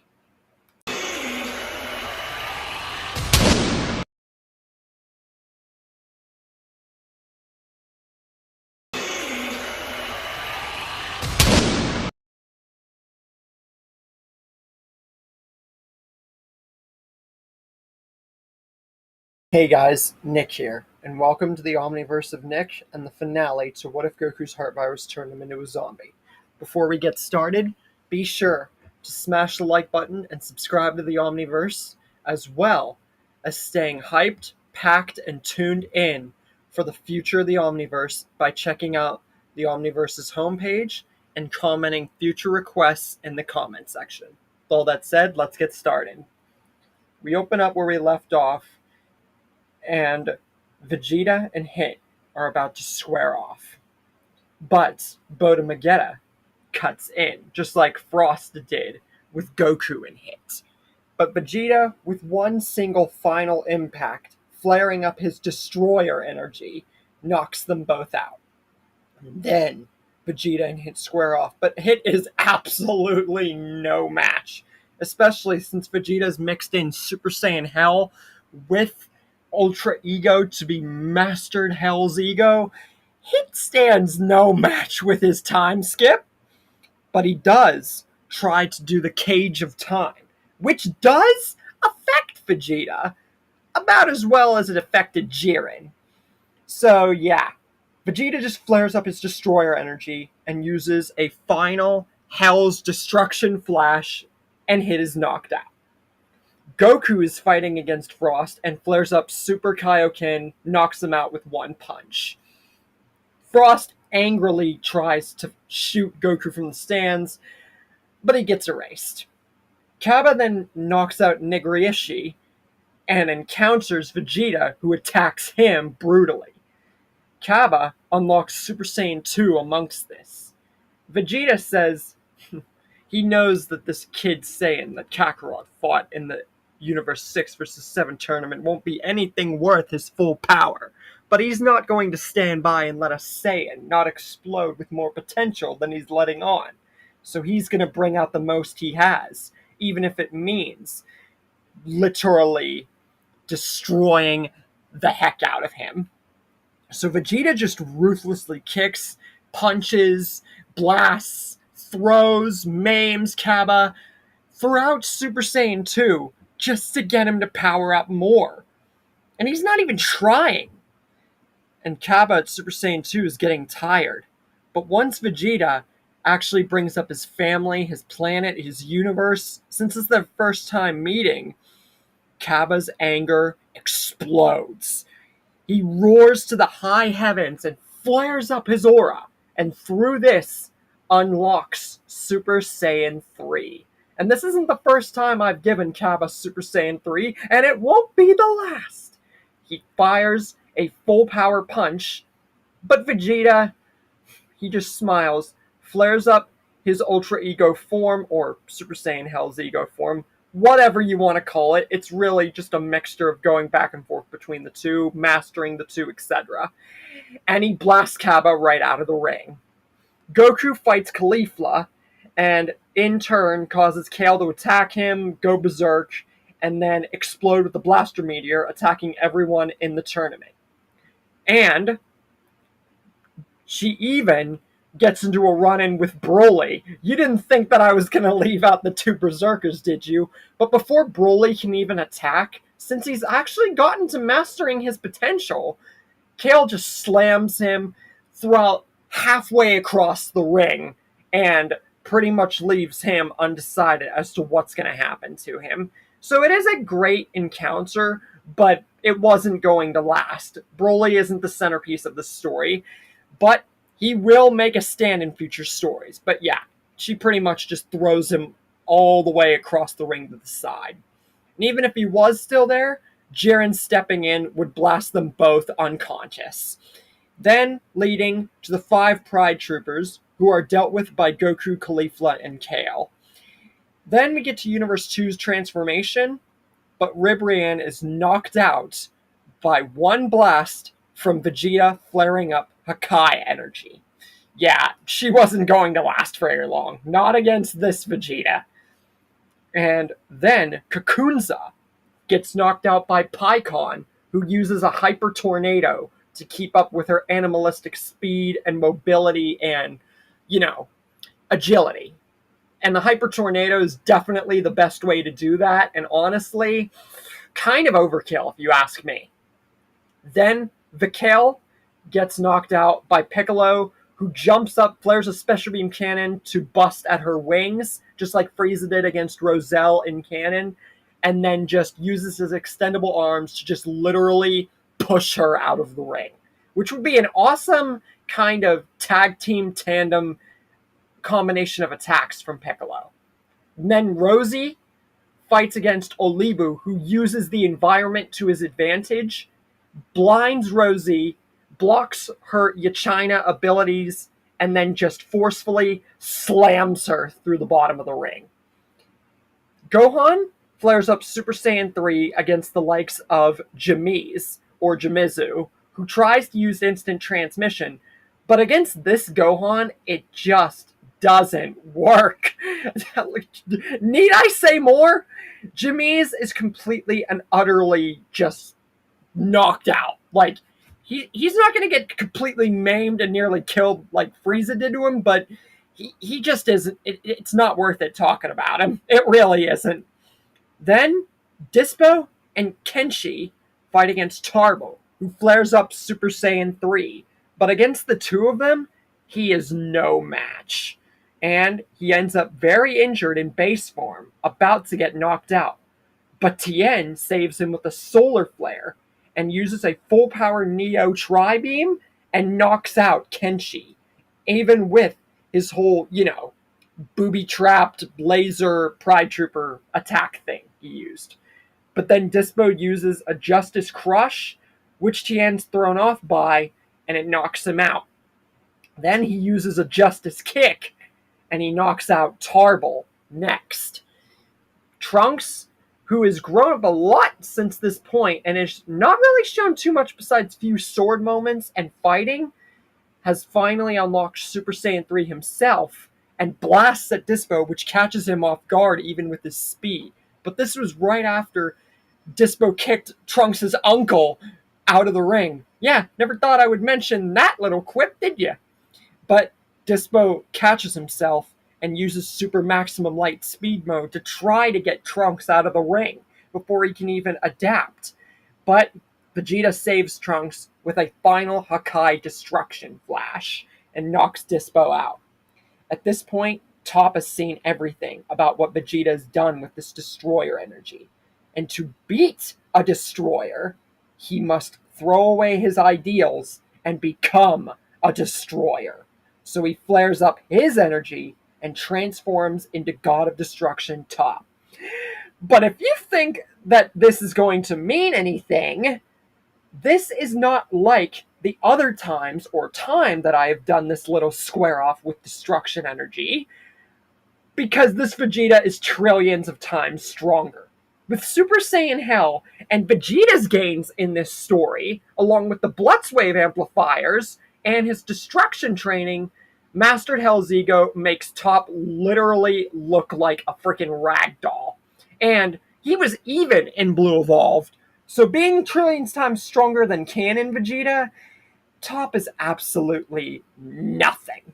And before he can even try to use his Hakai moves or adjust to Vegeta, he is thrown out of the ring in literally a few seconds. Yeah, decent square off, just a very low payoff. So then we get Hermilla and Prum trying to use their strategy, but Gohan, Goku, and Piccolo, in a nice father-son and master and pupil combination, managed to knock Hermilla and Prum out. And even if this weren't the case, along with Dr. Rhoda, Pikkon assists them by using his Hyper Tornado, Burning Shot, and all his other techniques. So yeah, Jiren then knocks out Majikaio, and then squares off with Goku.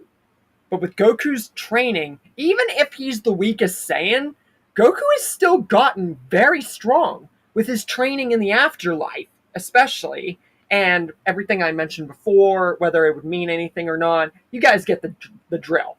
This forces Jiren to the same level of power he used whenever he fought Goku and Vegeta together in canon, when Goku used the traps and everything. So basically 50%, or something like that.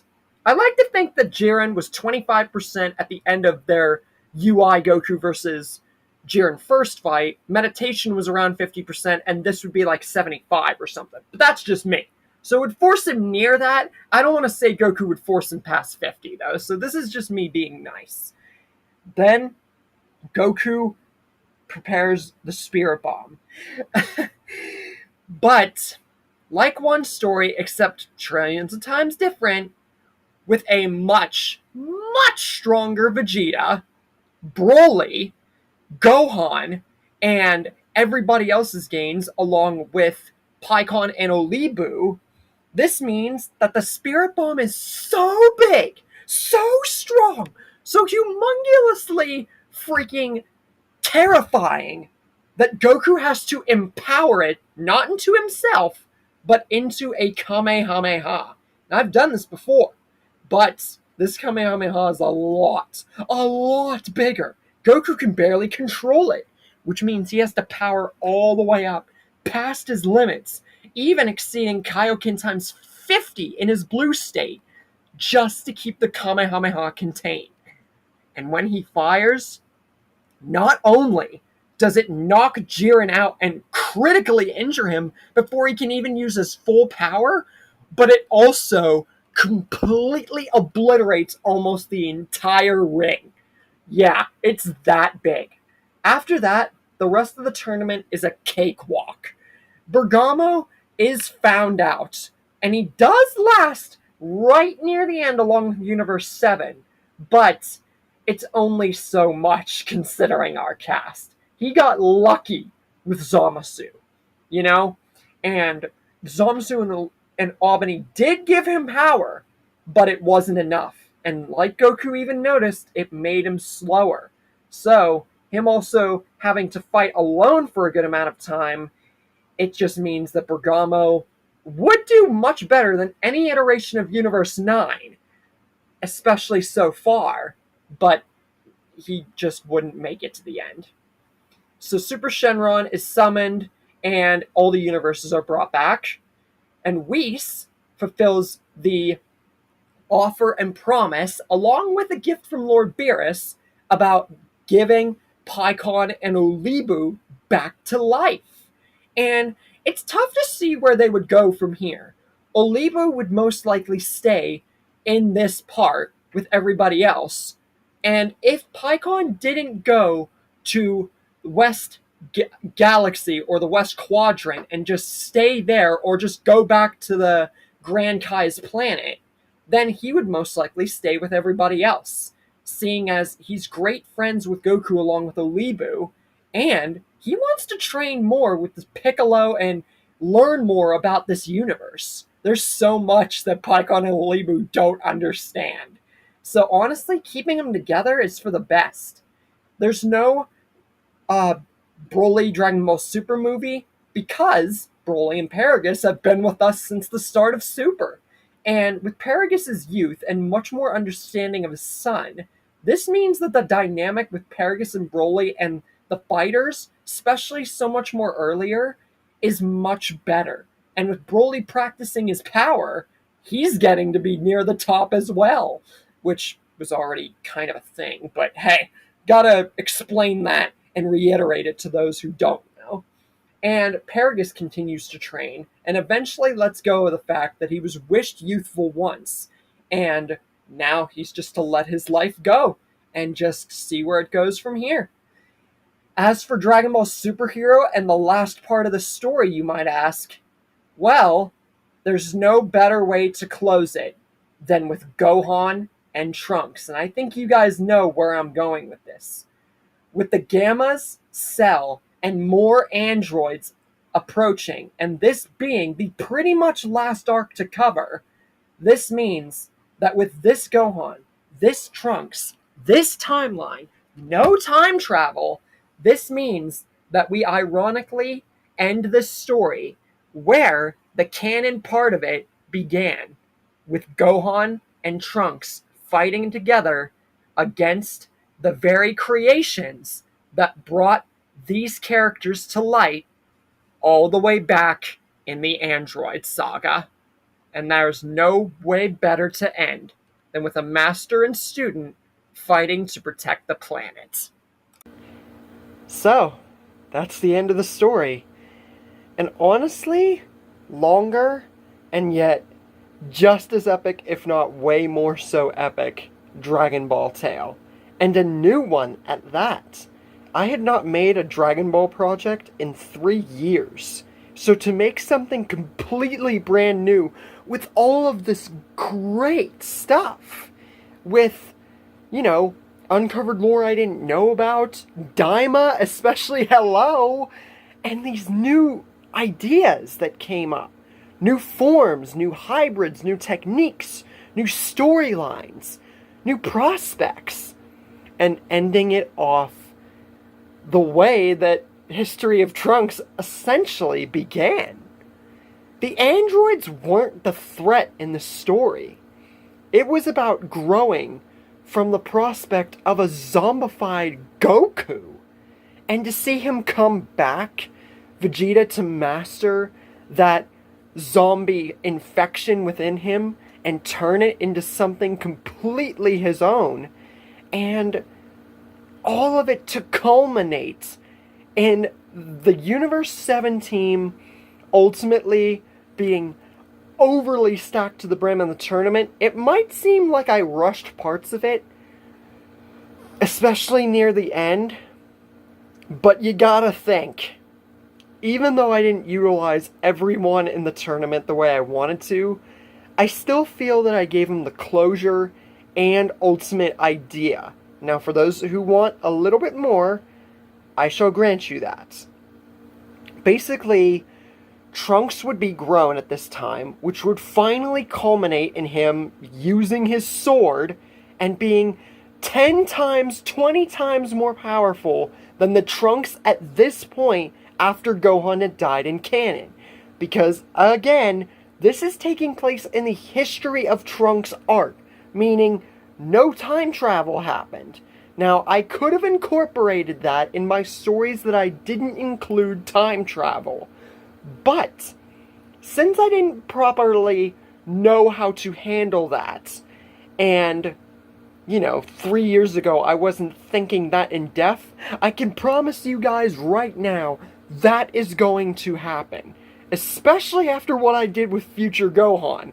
This is what they should have done with Gohan.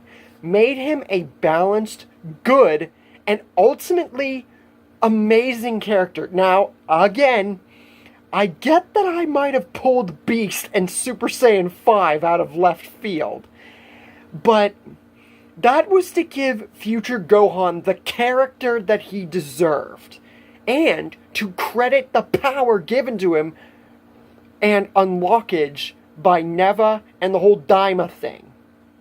That was to basically make a sort of comeback to the Dragon Ball stories on my perspective, since I had not touched one in a long time. And does this mean that I'm going to do this to future Gohan every single time? No, of course not. That would be ridiculous. But I can promise you guys right here and now, for the stories that do not include time travel, future Gohan is going to be included.